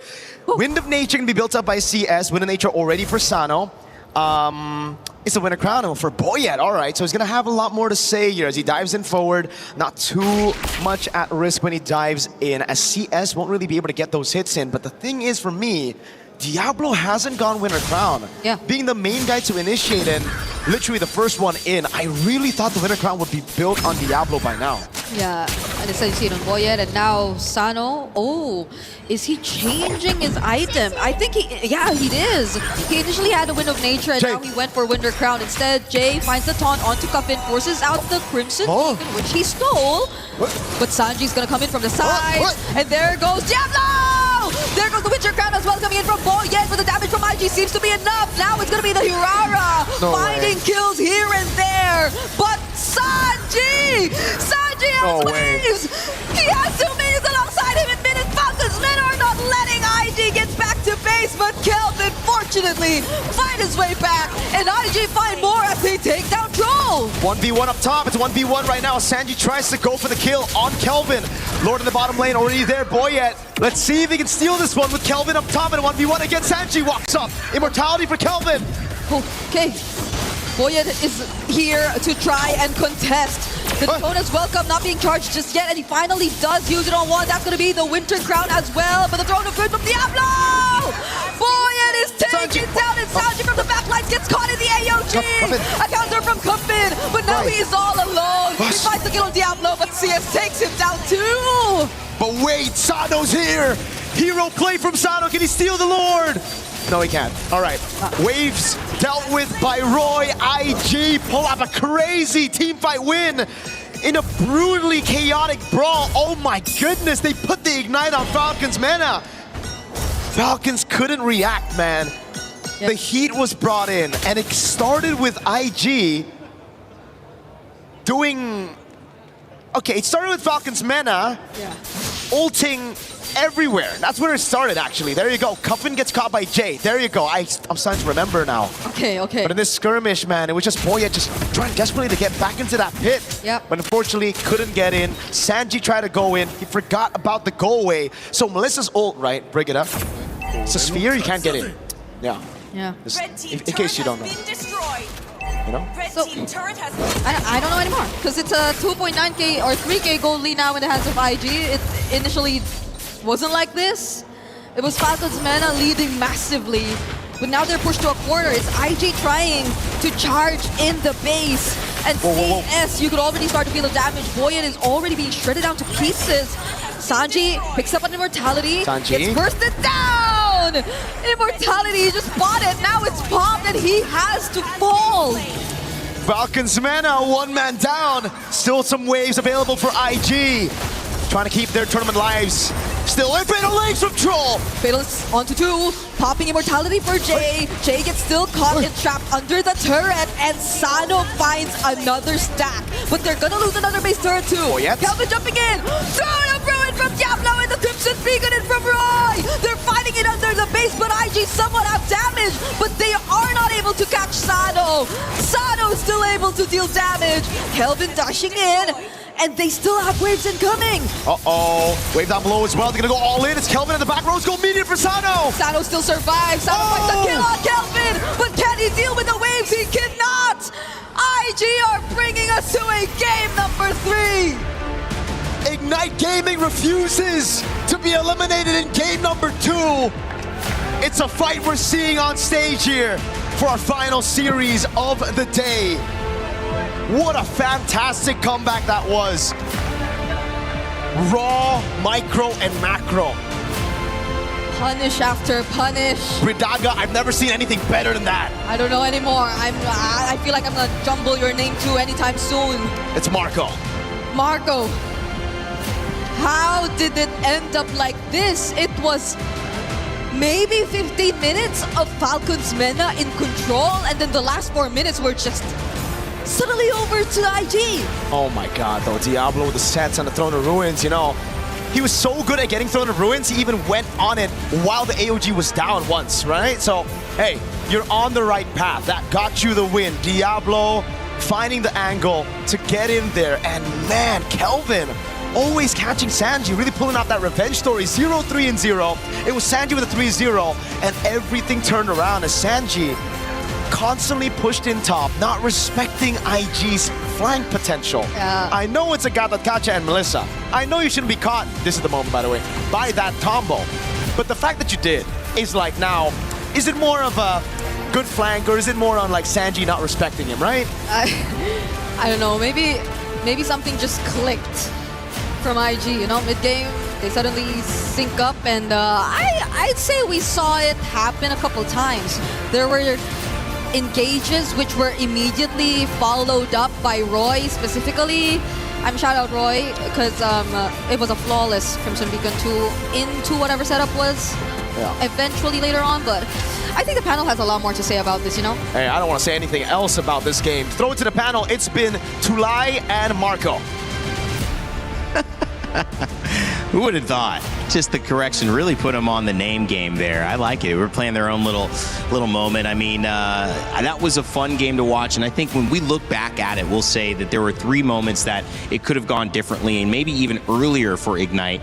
But they needed to learn their lesson. And finally, at that Lord fight, Renmar, they found a way to deal with Sanji enough to delay and actually prioritize taking the Lord, and that ultimately snowballed into winning that game. Yeah, and they found Sano. It was Diablo. It was the guy that we were looking for to step up. Yeah. Well, not really step up, but finally make his presence felt. Got the wish of getting Diablo on something that's big impact, and he delivered the biggest impact for Ignite Gaming. Yeah, I think Diablo, along with the big AOG finally being able to connect, you know, there was just a lot of miscommunications throughout that game. And once Ignite was finally able to actually combo up and play as a team, not just man for man, you know, sometimes you got to switch up the formation. And they were able to do that and actually succeed in getting a win, forcing this to game 3. Yeah, it was great. And this is what you want to see in a final series of the day where one team goes home. Now it's all a best of 1. Renmar, I mean, I know you have some stuff for us, but looking at these stats as well before we jump into the telestrator, you asked for Diablo to show up, 120,000 damage taken, 37,000 damage dealt. He was involved in both sides and made a big difference. Yeah, I think the biggest numbers I want to look at here is the difference in damage dealt between the 2 gold laners, 13,000 more for CS and the Melissa, which is why we had that feeling for the Falcons Mena draft where with how they closed it out, yes, we saw how well it went for them in the early game, but then that worry of, okay, what happens if the Melissa is free and the Melissa can damage? Is the Valentina and the Clint gonna be enough? The answer was no. I mean, all that really matters is the last fight, right? And as long as you can hang on long enough, it takes that one big team wipeout. And they had nothing. They had almost no inhibitors left. They were down to the wire and were able to just kind of hang on. And whether that is them making the right move or Falcon Mena making some of the wrong moves, either way it happened in the end. And though the way they got there might have been a little sloppy at times, Falcons Mena also has some things they need to look at coming into this last game. That was a heck of a slow-mo. Yeah, to see from heck of a slow-mo. Go tongue out, going crazy, and then immediately cutting to his teammates at the moment of defeat. That hurts. These are actually scrims shots. Those weren't even in this game right there. He's just doing that randomly. No, I'm kidding. That was actually recently. It was a real reaction. It was live. And what do you expect? You're playing for $100,000. I mean, the hype is real, and getting a chance to move in gives you that $65K in this situation instead of the $45 from going out earlier. So still a lot of money coming up on the line for both of these teams who are fighting for their last chance at it. Renmar, I want to give you the opportunity to break down what you saw there. Right. There were a lot of failed fights, a lot of successful fights, but like Trek said, you only need one fight. Yeah, I'm ready to break down. All right, could you hold this for me? All right. Both mics? Yeah, I'm good. All right, we double it. Oh, okay. Okay, so we look at the draft. So this is already post-switch up where you see the Alice come in, but then we have to put focus on this Melissa. We look at the Falcons Mena composition, and the only source of reach that they really have is the Clint. Now, yes, there is still the problem for Ignite Gaming of the Valentina being able to take away the ults of the Gacha, even able to take away the Jushin ult, and of course the ult of the Alice. All of them as a means to break the formation of Ignite Gaming. But again, the question is, will they have the damage? We saw in the numbers difference, it was 23K lead for the, I'm not even going to try to make numbers anymore, for the Melissa hieroglyphics over the Clint. Yeah, that looked like hieroglyphics there for a second. But then with the combination that Ignite had, as long as they're firing off on all cylinders, despite Falcons Mena being able to hold a very strong line of defense for their Clint, they're not just pumping out enough raw damage compared to the Melissa. Alice is even dealing damage as she has her passive up. We know the Gacha is one of those surprisingly hurtful roamers with a good amount of damage, and even the Hirara being able to come in and provide damage as well. Overall, Ignite Gaming just had more damage, and Falcons Mena, when the Clint was taken out of the equation, no one in this remaining 4 can deal with a full 5 that Ignite has. It was way too Clint dependent for Falcons Mena. And that burst, I mean, it does scale late game. And so they had the early game handle. Yeah. And Baratza's, I mean, dominant. Like he was a high level, maybe 15 when there was 11s, 12s roaming around on the side of Ignite Gaming. But you did say that it all felt like if the Clint was gone, then what was the answer? And they didn't have one. Yeah, it was also, everything should have gone so well for Falcons Mena after Ignite Gaming surprisingly fought Turtle 1. They committed all those bodies up against the Barretts. I think they were a little bit too egotistical in thinking that they could get the turtle, but even if they got the turtle, they still would have gotten taken down. But maybe a little bit of ego is what they needed. It is a little bit of ego that allowed them to get that surprise jump play onto Sano and Sanji and then turning it around. So, hey, Ignite, they have the ego, they have the confidence, and they force game number 3. I mean, how about that 1v1 down at the base? Sanji's trying to take it all. Trex, we're watching that together. We're thinking this could be it, but it's the delay that leads to the lore, that leads to things turning around for Ignite Gaming. What was going on through your mind watching that? It was a very all or nothing play, right? And a lot of time that is what you want to go for, but the fact that they couldn't delay Kelvin. Yeah. So that means he can get back. If they were able to delay Kelvin, easy, good win. But once they're not able to delay him, at that point, I think as the Paquito, you gotta back off, because once that keeps on going, it gives the rest of the team the time to get the wipe on the rest of Falcons Mena. And once that happens, they're able to just drive that win home. So it's a lot on the line. It's a lot of plays that I think both teams made throughout that game that maybe didn't have to be made. When you look at a game like that, you think maybe scrappy, you think, I mean, I'm going back to some of the World Cup final moments, especially for Spain and Argentina, and you say, there was almost not a shot on goal for Argentina in 90 minutes. Spain had a ton of shots, but everything was like that last bit of effort, that just final touch to try to make something happen. It feels like when you're in an elimination game or a game of high stakes, you know, some of the regular plans and composure goes out the window, and everyone's just like really trying to almost will themselves into a victory. Some of those team fights felt that way, Redmar. Yeah, I think also the Trex may have willed this into existence. You're the only man who saw 3 games for the final series, and you called it right on the money, bro. I know everybody loves me for that one, right? Yeah. I'm here for the excitement, the fans man. do. Come on. I came halfway across the world to watch some MLBB. Hey. And that's what we're getting. More MLBB. Hey, MSC at EWC 26. Wait Come till on there's now. best of 5s. Oh my goodness. That's really going to be fun. Well, what would be crazy is seeing reverse sweeps, because in that situation, you're thinking 2-0, maybe 2-1, and we somehow go to that fifth game.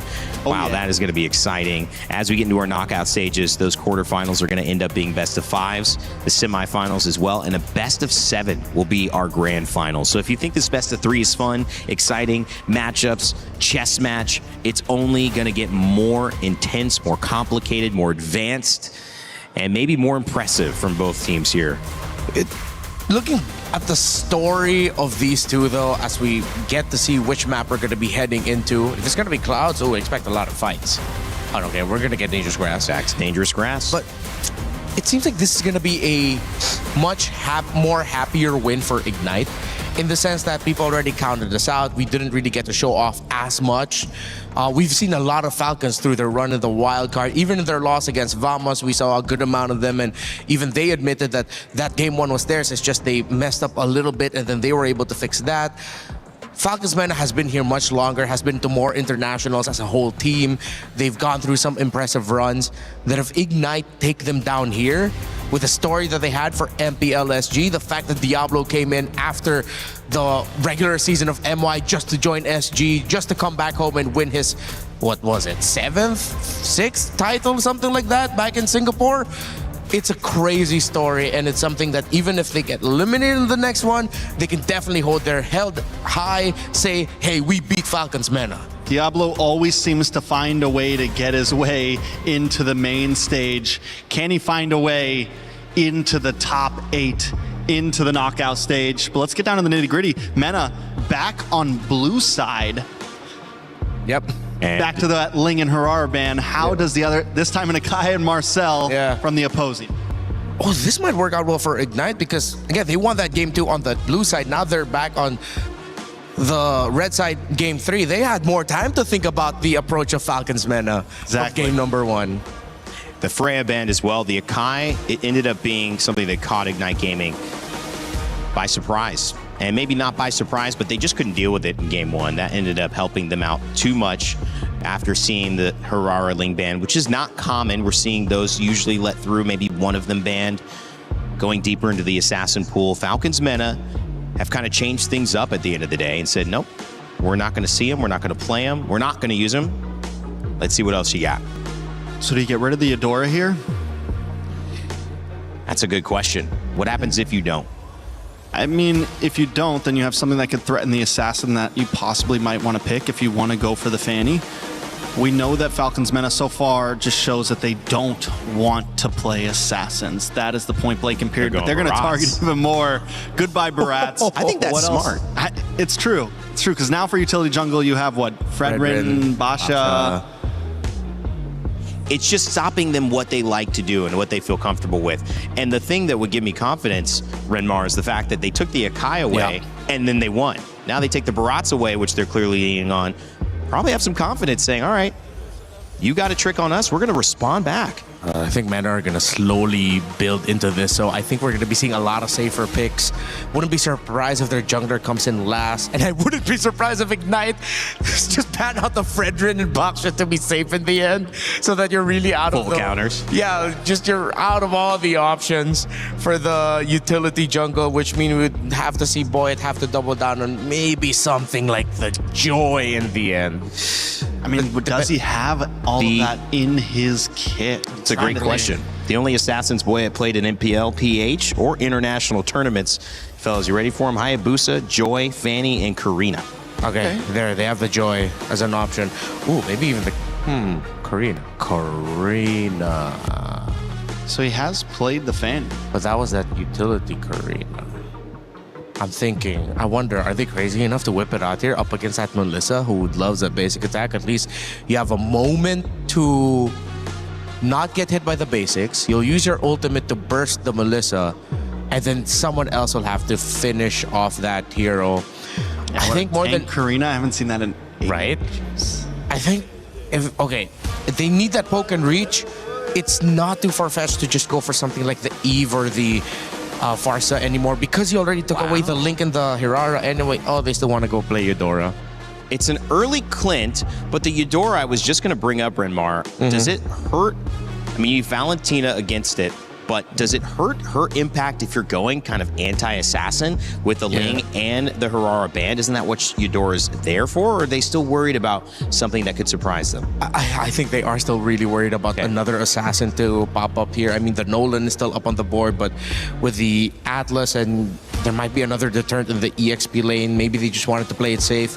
But again, we saw how difficult it is for a lineup with a Eudora to go up against a lineup with a Melissa, and then they pair it up with an Atlas. So Ignite are really just doubling down on what has been the hero of the past 2 days. In the Melissa, it's going to have a lot of protection. And not going to get stolen from the Valentina, which Alice was getting that ultimate stolen in the original matchup. Yeah, now Valentina's comfortable. She gets a nice Fatal Links of her own. So Ignite Gaming so far in this draft, it looks good. It feels comfortable. They're not having to go too far outside of their own range. Second band's coming in. Will, you have called it right, Renmar. The Guinevere, so something similar. Another, I mean, definitely could have been a jungle option. We've been seeing more roam Guinevere lately, but this definitely viable in the jungle position. I think they just have to accept that maybe they'll end up with something like a Uranus in the EXP here for Team Falcon's Mena, and then they close it out with a Joy, just get that damage. Got a Kacha band that was picked by Ignite Gaming, got them the win. You can call back to like a Liam Ward. I guess not against the Alice and Melissa. Yeah, that might be tough. With the Alice, can go Yuzhong. I wonder. Ooh, they can. No, but they can't even go Sora because the Valentina's there, and the Sora ultimate being available for the Valentina is going to hurt Falcon's Mena more. Arlott band. Arlott to be safe. And Bellerin band. Ooh. Still looking for that presence. Yeah, actually that roam pick now, are they? Maybe this time they'll just end up having to pick up the high loss. The high loss empowers the Alice, slows down and sets up for the Melissa. Okay. Theoretically should be safe. You have Revitalize for it. You don't want to go pick off. You're not going to play a Kalea here. Kalea is pretty much snuffed out by the Atlas. I wouldn't mind the high loss. Okay. We've seen it before. Yeah. Trex. Atlas can definitely work. You already have a big ult. They go for the Grok instead, even more aggressiveness on their side. You pair that up with the possible Fatal Links. I mean, they have big... We saw the possibilities of them wanting the big Wombo combos. They still have that. We're talking Throne of Ruin, Tech Charge, Fatal Links, every bit of crowd control that you could want. And this would make playing something a lot like the Fredrin or the Boxer difficult. You don't have any more of those as an option. If you play the Hayabusa, you risk getting invaded constantly by the Grok Valentina, and then the Alice coming out of the lane, whichever side that's on in the jungle. I think they have to double down on just the Joy. Even the Joy will struggle. Ignite might have just crawled back for a reverse sweep. Okay, at least they still get the Harley. And then the Uranus that we expected earlier for the Uranus-Alice matchup. And it's a strong matchup. I mean, that's a strong team. Yeah. But are they hampered by anything? Do you feel that there's still an edge that Ignite Gaming can get? Oh, how do we feel about Hayabusa for Ignite here? Not bad actually. Honestly. Yeah. It evens things out. This makes it really demanding for Boyd though, like to answer Rainday's question. The Valentina and everything mentioned also. Ooh, and Lancelot. Wow. That's another unique That's some hero. unique picks, baby. Yep, Lancelot making a comeback here. Yeah, the Lancelot into the Harley, of course. That was one of the answers. Not gonna lie, Ignite might have actually crawled back for this. They feel good. They look confident. Yeah. See Troll there bouncing up and down. I'm feeling a little bit more Ignite here, but it's more a question of how the Alice and Uranus handle their game in the map. All right, ladies and gentlemen, Mena, Team Falcons, and Ignite Gaming in their final game of a best of 3. One team going on to continue their dream for an MSC championship. One team going home. Let's send it back to your casters, Mirgita, to finish it off. Hey, thank you so much, panel. It is Mirgita, the combo right now, to bring you this elimination match. Earlier, there were a few lives still, you know? It was one game after another. It was the equalization, but now it's the climax. One team's got to go. The other team's got to make it past this stage. IG or Falcons Mena. Yep. And it's going to be very devastating for Falcons Meta if it is indeed true, because the panel are starting to feel like IG might have actually found a way to get that reverse sweep because of the nature of this draft, which is looking to favor them in a lot of aspects, Mirko.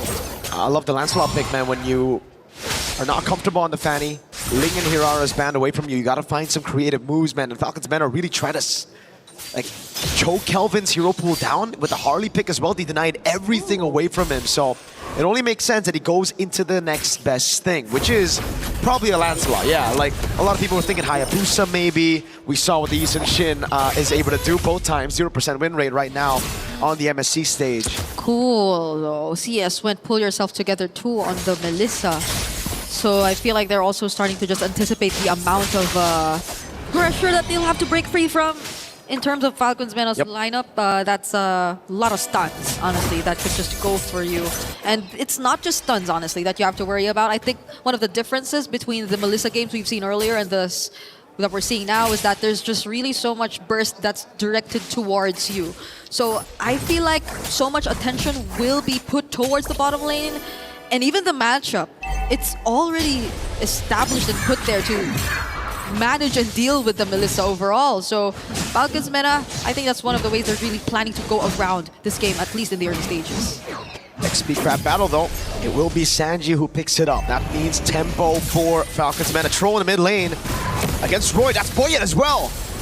Flicker already burned by the mid duo for IG. So this is a pretty great start for Falcons Meta, honestly. Sanji all alone, already being enough to zone out multiple members. Throne of Ruin from Diablo doesn't connect, and now Stroll's gonna go back in. Cuffin gets the last hit on the objective, whereas Sanji's just trying to go in for the chase. Kelvin might survive this deadly magic though.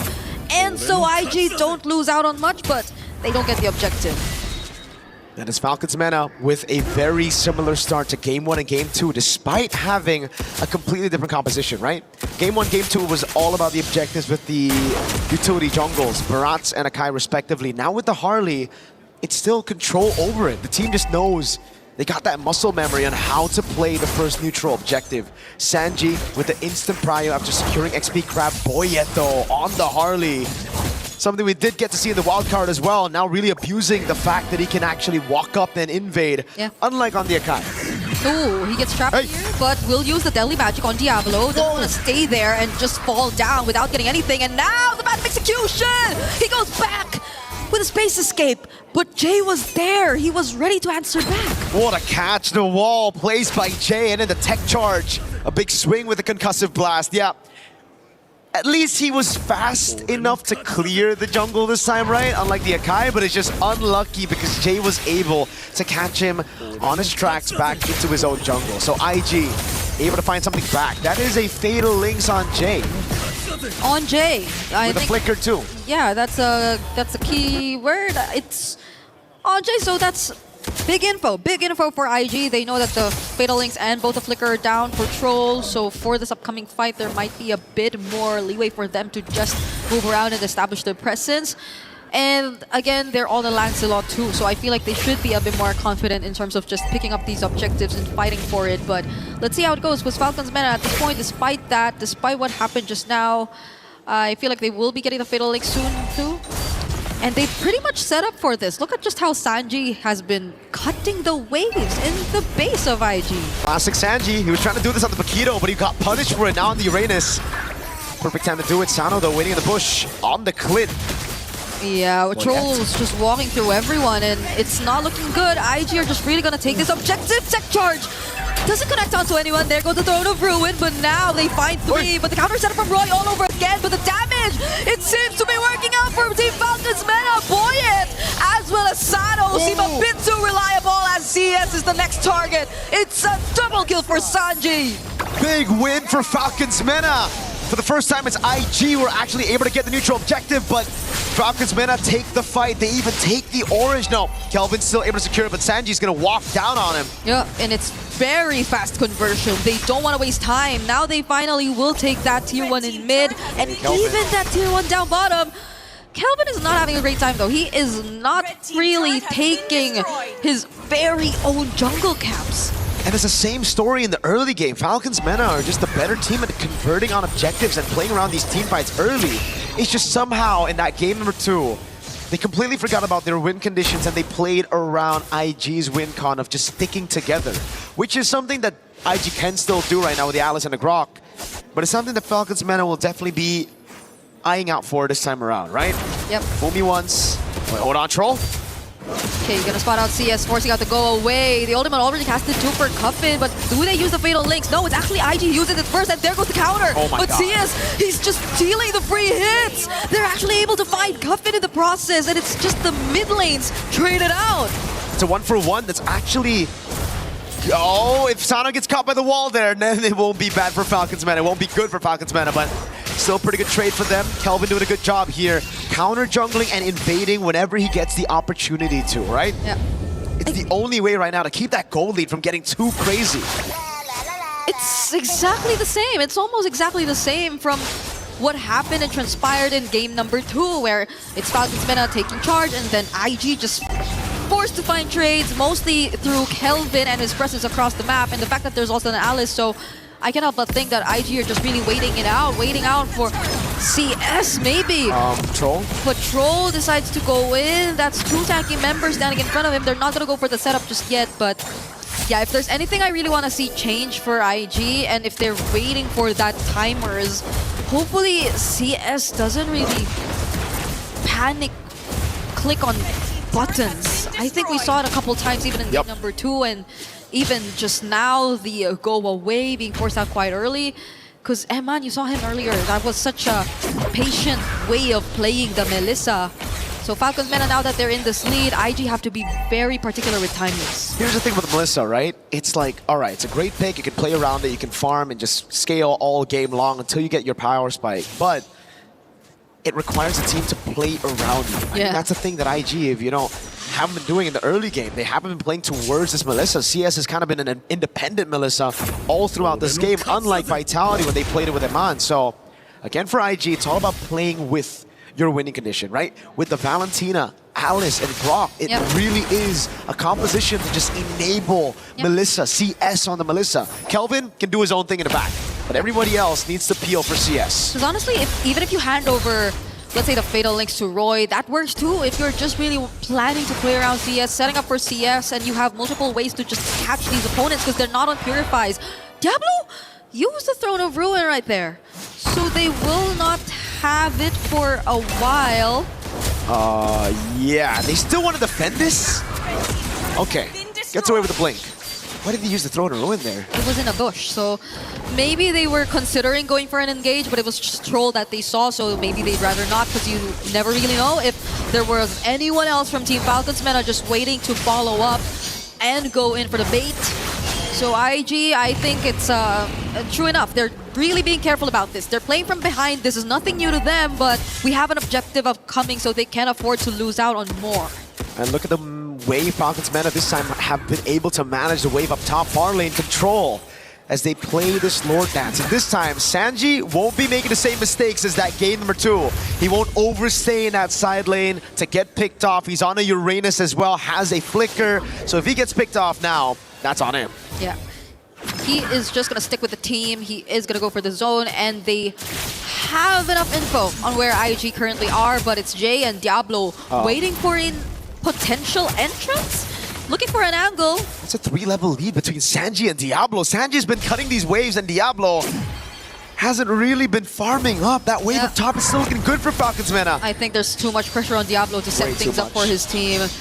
It's almost as if he barely could split up his attention between farming and just finding the right entries. But speaking of entries, it's actually Falcons Meta who go in first. CS doesn't get caught though. Jay already looking very, very low. Sano with a reposition. Actually popping the immortality now. They lose one. Jay is down for IG. They lose one of their engages. And now it's up to Sanji to actually just... Diablo! Oh, Diablo goes right in. Even after they just lost a member, they find Coven in the process. I think that's going to be a trade they will settle for. And now CS looking at a target for Sanji. Kelvin trying to hold the objective, but IG are low. Seal. They don't have full HP. Now it's Joe just going to go for the charge, and the Diablo looking like the next target. Sano picks up the kill. And Falcons have this Lord all to themselves. All that time used by Falcons Meta to bait IG into the skirmish while the wave was pushing up top. That's a free tier 2 as Kelvin desperately tries to go in. Fatal Links! Gets caught. Thornrose tries to immune himself. Oh. And the Phantom Execution Red Tree steals away the objective from Falcons Mena in exchange of Jay. Ignite Gaming has to get Kelvin. Book him a chiropractor session, man, because Kelvin's been winning these red trees. He's been constantly carrying this team on his back, even yesterday in the loss. What a steal again to save the game, to delay it even further. Even last game on the Hirara, you know, a real, oh god, yeah. Valid crash out in the back rooms there for Falcons Mena. Yep. But Kelvin, even earlier in game number 2 on the Hirara, constantly farming, invading the jungle, keeping that gold lead from getting too crazy. Now he has a path to get that lead on Falcons Mena. He's the only member on the team who's ahead. He's ahead of Boyet, and Boyet, by the way, used the Retribution earlier too. It was just much more accurate for Kelvin in that particular instance, which gave them at least a bit more room to breathe. And not Falcons Mena just knocking on their base or potentially taking out some holy shields and base turrets here and there. So they're keeping it close, but this is still a very significant lead in the hands of Falcons Mena in all lanes specifically. And on top of the fact that, again, Diablo, he's still on a level gap against Sanji. So you see how IG are just forced to play together, and Falcons, I feel, are taking advantage of that. You see it in the way they're starting to manage the waves a bit more. So for IG, it's about clearing. Last time I saw Lancelot and the Melissa on the same team, it don't matter how many lords you get, they'll still be able to come back somehow with hero plays. And so far, we've been seeing exactly that. CS managing the waves, Kelvin making those hero plays happen for the team. And Falcons Mena desperately looking for the closeout. How do we get to that point? Earlier, it felt like there were a couple times they forced it too, so they probably learned from that. They don't want to risk it too much against this composition from IG, where you could just expect multiple layers of counter engage to come in. Just a single mistake is what it takes for IG to potentially turn things around, I feel. Because again, it's also been Roy holding on to the Fatal Links. You also have to consider the fact that Jay might go in for a tech charge, and that CS is gradually scaling up. But Jay and Roy... God, Boyet, they know where he's at. Oh, Boyet! Space escape out of there! And now they have to deal with the waves up top as IG scramble to get away because Falcons Mena are going in for the chase troll. Diablo going in as well. They find multiple members from IG! And that was the moment they've been waiting for. Boyet going in, trying to go for CS. The flickers from Saji, a triple for Sado! And a potential wipeout coming through. There you have it! Falcons Mena! They take out every single member of IG! The moment Troll stops trolling, he gets a massive set. IG, they thought they had Boyet, but Boyet was playing a game. He knew where IG were, he reacted to it. Falcons Mena are gonna move over as they eliminate IG from MSC at EWC 2026. They found the closing angle they struggled to achieve in game number 2. And that was off of a smart play from Boyet. Such great and commendable game sense to put himself in such a position where IG just had so much ways and angles to capture him, but he still got away safely and they went straight for the punish. GG's to Team Falcons Mena as well as to IG. They put up a fight. They didn't allow us to get a 2-0 for their last showing here at MSC. That they certainly did. Was it enough though? Unfortunately for IG and for Singapore, no, it was not. We get to see the replay again. You know, these moments here and there, it's back and forth for IG, even though they were behind. Some hero moments from Kelvin that saved the day. CS constantly just playing in the back, dealing damage. This is the play for Kelvin to save the day one more time before inevitably we saw the collapse of IG. And it started with IG thinking they had the catch, IG thinking they had Boyet in the clutch of their hands. But what was this again? The 2-time Diablo with the push down below, and then now again throwing that Throne of Ruin. gave Falcons Mena all of the information necessary for them to die, to go in, and to go for IG's throat. We're gonna throw it over on stage for an interview with Falcons Mena. What a sweet victory for them. They live to soar another day. Team Falcons Mena victorious. And this time with me is Troll to have a little bit of a discussion. MVP, 100%. You were playing incredibly throughout this game. Game one, especially on your Marcel. It was beautiful to witness. How do you make sure you're always in the right position to make sure you're in every single fight as a roamer? My position for Marcel is I'll always give vision for my team, so the enemy team cannot do anything. So that's the whole point. I mean, you say that, but then in game two, which things, really got tough there, you were constantly being shut down by Diablo in moments that really turned the game around against you. What happened in that game in your mind? I think game two we made a mistake in the blue buff. They made sure to banish us, and they came back and they did a good job. And how do you reset from that sort of gameplay? Okay, mistakes happened. Now we have to forget about that. There's the pressure of elimination. We're getting into game three. How to reset from it? We reset. The coach just told us about our mistakes and told us not to do it again. We played the third game. You didn't do it again in game three, I can tell you that much. Well, you're someone that's been around for a long time in the MENA scene in MLBB. It's your second MSC that you're competing here. How do you feel things have evolved since your participation at MSC 24 to today in Paris? I think the experience of us players, we've been together 3 years, so our teamwork is really good. It definitely showed here today, even under pressure. That is, and you're someone who's been kind of balancing competition and studies at the same time. How do you manage to do that when you're now hitting these big stages and you have a lot more to worry about also at home?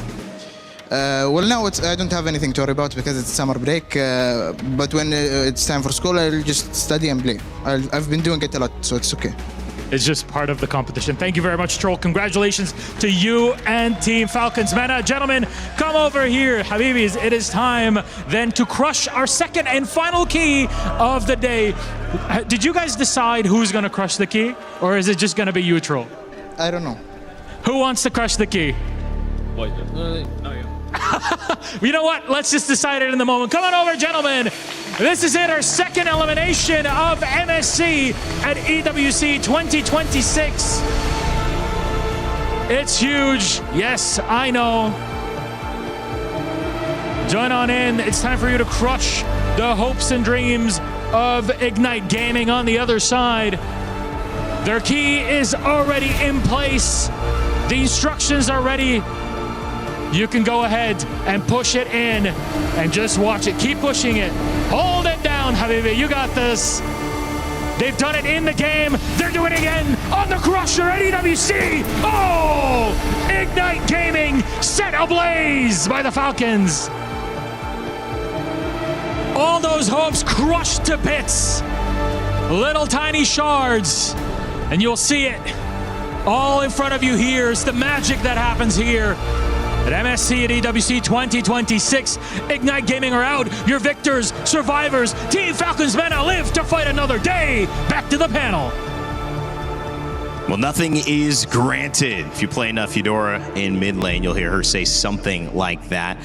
And everything certainly earned in this best of three set. It went down to the wire, and it was Team Falcons Mena who have booked themselves a match against Team Falcons PH. What an amazing journey and story that is going to be when we face off again and see some more Group A action. But as we turn into our panel, I welcome you back, Rinmar and Trex joining me, Rain Day as your host. And guys, closing out the day, closing out that set, really, it could have gone either way, but Falcons felt in control of it once that third game got going. Yeah, better execution. I'm still going to double down that I had a little bit more preference to the draft that we saw from Ignite Gaming, but we saw from how they were moving, it looked like wasn't really hitting all the marks. Meanwhile, Falcons Mena, they looked confident.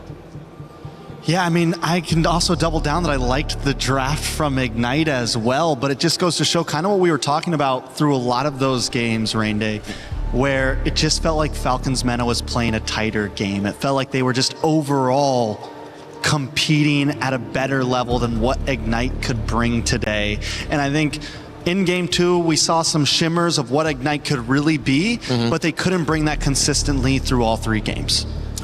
I mean, these are tough moments to go through, because on the flip side, you've got Ignite Gaming, who are, doing their best to try to stay alive in this competition, and it doesn't go their way, and that's part of competing at this level. You get the chance, you get the experience, hopefully you take something from it.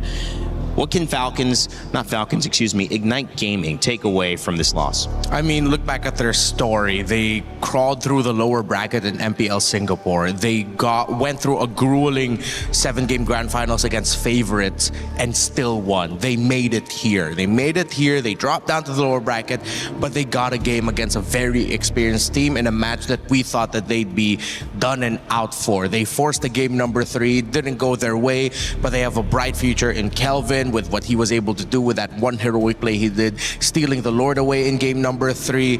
There's a lot to be able to grow through with the progress that they've made.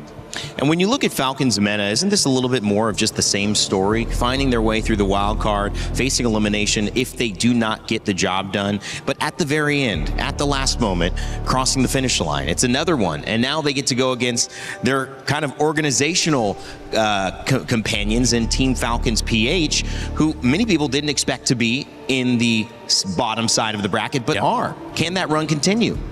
It's definitely going to be something that's going to keep them up late tonight. There is a lot to think about, a lot to look at the games that were before them. Yes, Falcons Mena has been a part of MLBB competition for a very long time. And if they want to break through tomorrow, it is probably one of the biggest mountains they will have to climb. One of the most important games they are going to have to play, not just today, but they have ever seen. Well, this has been a series of upsets as we take a look at the post-match stats from Game 3, one of our only sets to go. Our only set to go 3 games here today, and mostly throughout the tournament. It's been pretty quick. Renmar, what do we take away from these? Yeah, we were looking at the end of the draft, 2 heroes that could be the X factor, the Uranus and the Alice, how it's going to be played and how they're going to get their impact felt. The most damage dealt by Falcons Mena is the Uranus at 42,600. Yeah, wow. That is 6,000 more than the Clint, which is supposed to be like the main carrying source of damage. Almost, well, not double, but even way more than the Eudora and a lot more than the Harley. So Sanji was definitely the anchor for the draft for game number 3 for Falcons Mena. How did you feel the jungle matchup went with Boyette and Kelvin? Boyette on the Harley this time around. Did we see some comfort from him? Do you think there's more to see? Well, if we remember in the previous meta, something that Falcon Mena is trying to bring us back to, Harley was a monster, was just completely dominant in so many ways, and I think it's something that maybe IG forgot a little bit about. Yes, the Lancelot can do well in it, but when you have everyone else on the team playing so well, when Sanji's able to just harass consistently in your jungle, in your face, it makes that Lancelot's clear time even slower, and Harley was just able to capitalize on that and have a great game. Before we head into tomorrow, seeing these shots of Troll walking ahead, Team Falcons Meta giving Kelvin the dap, and the fans, they've been amazing here at MSC. Paris has been a delight. That key being crushed, representing your hopes, your dreams at EWC across all the games, not just for your championship hopes here, but also your championship hopes for the club championship as well, which Team Falcons have won back-to-back. They got to be happy as an organization, sending 2 teams now to qualify and have a chance to continue that pursuit here in the knockout stages. Oh yeah, for sure. I'm pretty sure the happiest out of everyone here right now, if I'm not mistaken, would be Team Vitality. I know, look at that. Yeah, they're looking really good. And they're not sweating yet. Yeah, not sweating at all. Their understanding of the meta seems to be a step ahead of everyone else. We haven't seen them go down the more cheesier routes, but then the fact that they can bring in the Vexana in mid, they've won a series solely through building around the Melissa. It's great. You know, I love kind of, I started in MOBAs and, a game called Smite. And one of my favorite things about learning new MOBAs and diving in and seeing these communities is it's kind of the same thing over and over again, where when you develop a meta, you're really looking at a chessboard, but you don't know the quality of the pieces yet. You don't know what's the knight. You don't know what's the rook. You don't know what's the queen. And you're constantly figuring out what's the king, what's the one thing I need to protect, and what's my one win condition. And as metas change, they continue to change. I'll start with you, Trex, and if you want to add on to this, Renmar, what have we seen develop with the pieces on the MLBB chessboard after day 3 going into now day 4? Oh, it still feels so. And you can't give me this wide open answer. Right. I've asked you this 3 times. It's just the reality of the situation, Mike. Like we just saw Falcons Mena even open things up. We banned out what we thought was the king and queen, right? We banned out the Ling and the Harara, and there wasn't any detrimental change because in the past it was these picks always need to be banned out. We never want to see it. The Marcel, I think, is something that needs to continue to be banned out. I don't think that is a pick that is ever going to be let through. But outside of him,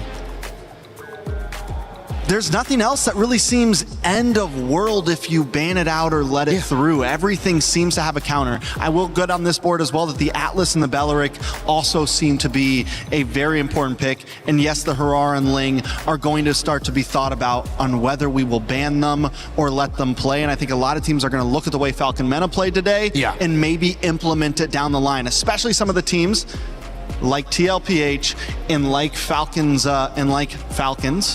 PH, whatever we're calling them, are going to have to think about because those are two teams that had trouble dealing with that Harara and Ling. Yeah, exactly. It's so cool to see that Falcons Mena still was able to end the day today with adding another layer to this already very open and wide meta to consider that. It's so complicated. Yeah. Like, I'm trying to run through permutations in my head constantly about this, and I'm just like, oh, that's why I'm here. I can't think about it fast enough. These coaches, what more them with all the pieces that they have to consider, the scrim results that they know. It is exciting, and I wouldn't be surprised if once we are into knockouts and teams finally find stability, that even then it's still going to be so hard to predict because now they have all these permutations to consider. Well, it could be considered disappointing to go out at this moment in day 3 of a tournament that's going to last about 9 days overall, but to even get here was an accomplishment. So heads held up high for Team Ignite. We had a chance to talk with Ignite Gaming's Diablo here in an exit interview. We're here backstage with Diablo from Ignite Gaming after that loss against Falcons Mena. What happened? They were just a better team, I guess, and we were underprepared, so we lost. Yeah. Underprepared because you lost because you were underprepared. I think as a team as a whole, we weren't prepared enough to face them because we kind of knew they were pulling out the tank junglers, but I think our strats are not good enough. Okay, so I think we're referring to game number 1. Yeah. Right, game number 1 was the Akai jungle like a surprise pick for you? Honestly, it's expected, but I feel like we didn't prepare much going into Akai jungle because we don't have much counter strats. I think we could have come out with something. Yeah. So, I mean, the casters from your loss yesterday to what happened today, they were wondering, where is Diablo? What happened to Diablo? Was that just a part of the strategy, or what happened there? I would say just my part, I'm adjusting to what the team needs, so I'm unable to bring out my full strength. I think I'm more specialized in damage heroes, but for me, this is also something I have to improve on. So if I'm not doing well enough in sustain, then I'll just have to keep improving, and maybe one day you'll be as good as my damage heroes. Yeah. Yeah, we remember. We remember for sure. Yeah. I mean, game 2, game 3, you were on the Alice. It seemed like you had a little bit more to say in that game. But come game 3, what do you think went wrong? I think we were too hasty in our decision making. The game was going not too bad at the start, but a couple of wrong engages made us lose. I think we could have just played it slow and wait for good timing, just like game 2. Yeah. Is everyone okay though? Did everyone? I'm not sure. I haven't seen their faces. Oh, okay. So you went off stage. You're here now. Yeah, I'm here now. Well, it looks like the Singaporean fans are obviously still supporting you. Do you have anything to say to them as your final words here at EWC? Just sorry. Very disappointing result. I think throughout this year, it's quite disappointing. I think as a whole, Singapore has improved, and sorry I couldn't bring the performance up. But if there's ever we make it back into the main stage, I hope you guys continue watching, and maybe one day I'll be back. Like my form will be back. For now, sorry for disappointing you guys, and sorry you can't see the Diablo that you want to see. Yeah. We'll wait. And we are all waiting. All right. Thank you, Diablo. Thank you, thank Ignite you. Gaming, for all your hard work. We're going to throw it over back to you guys. The world will wait, Diablo.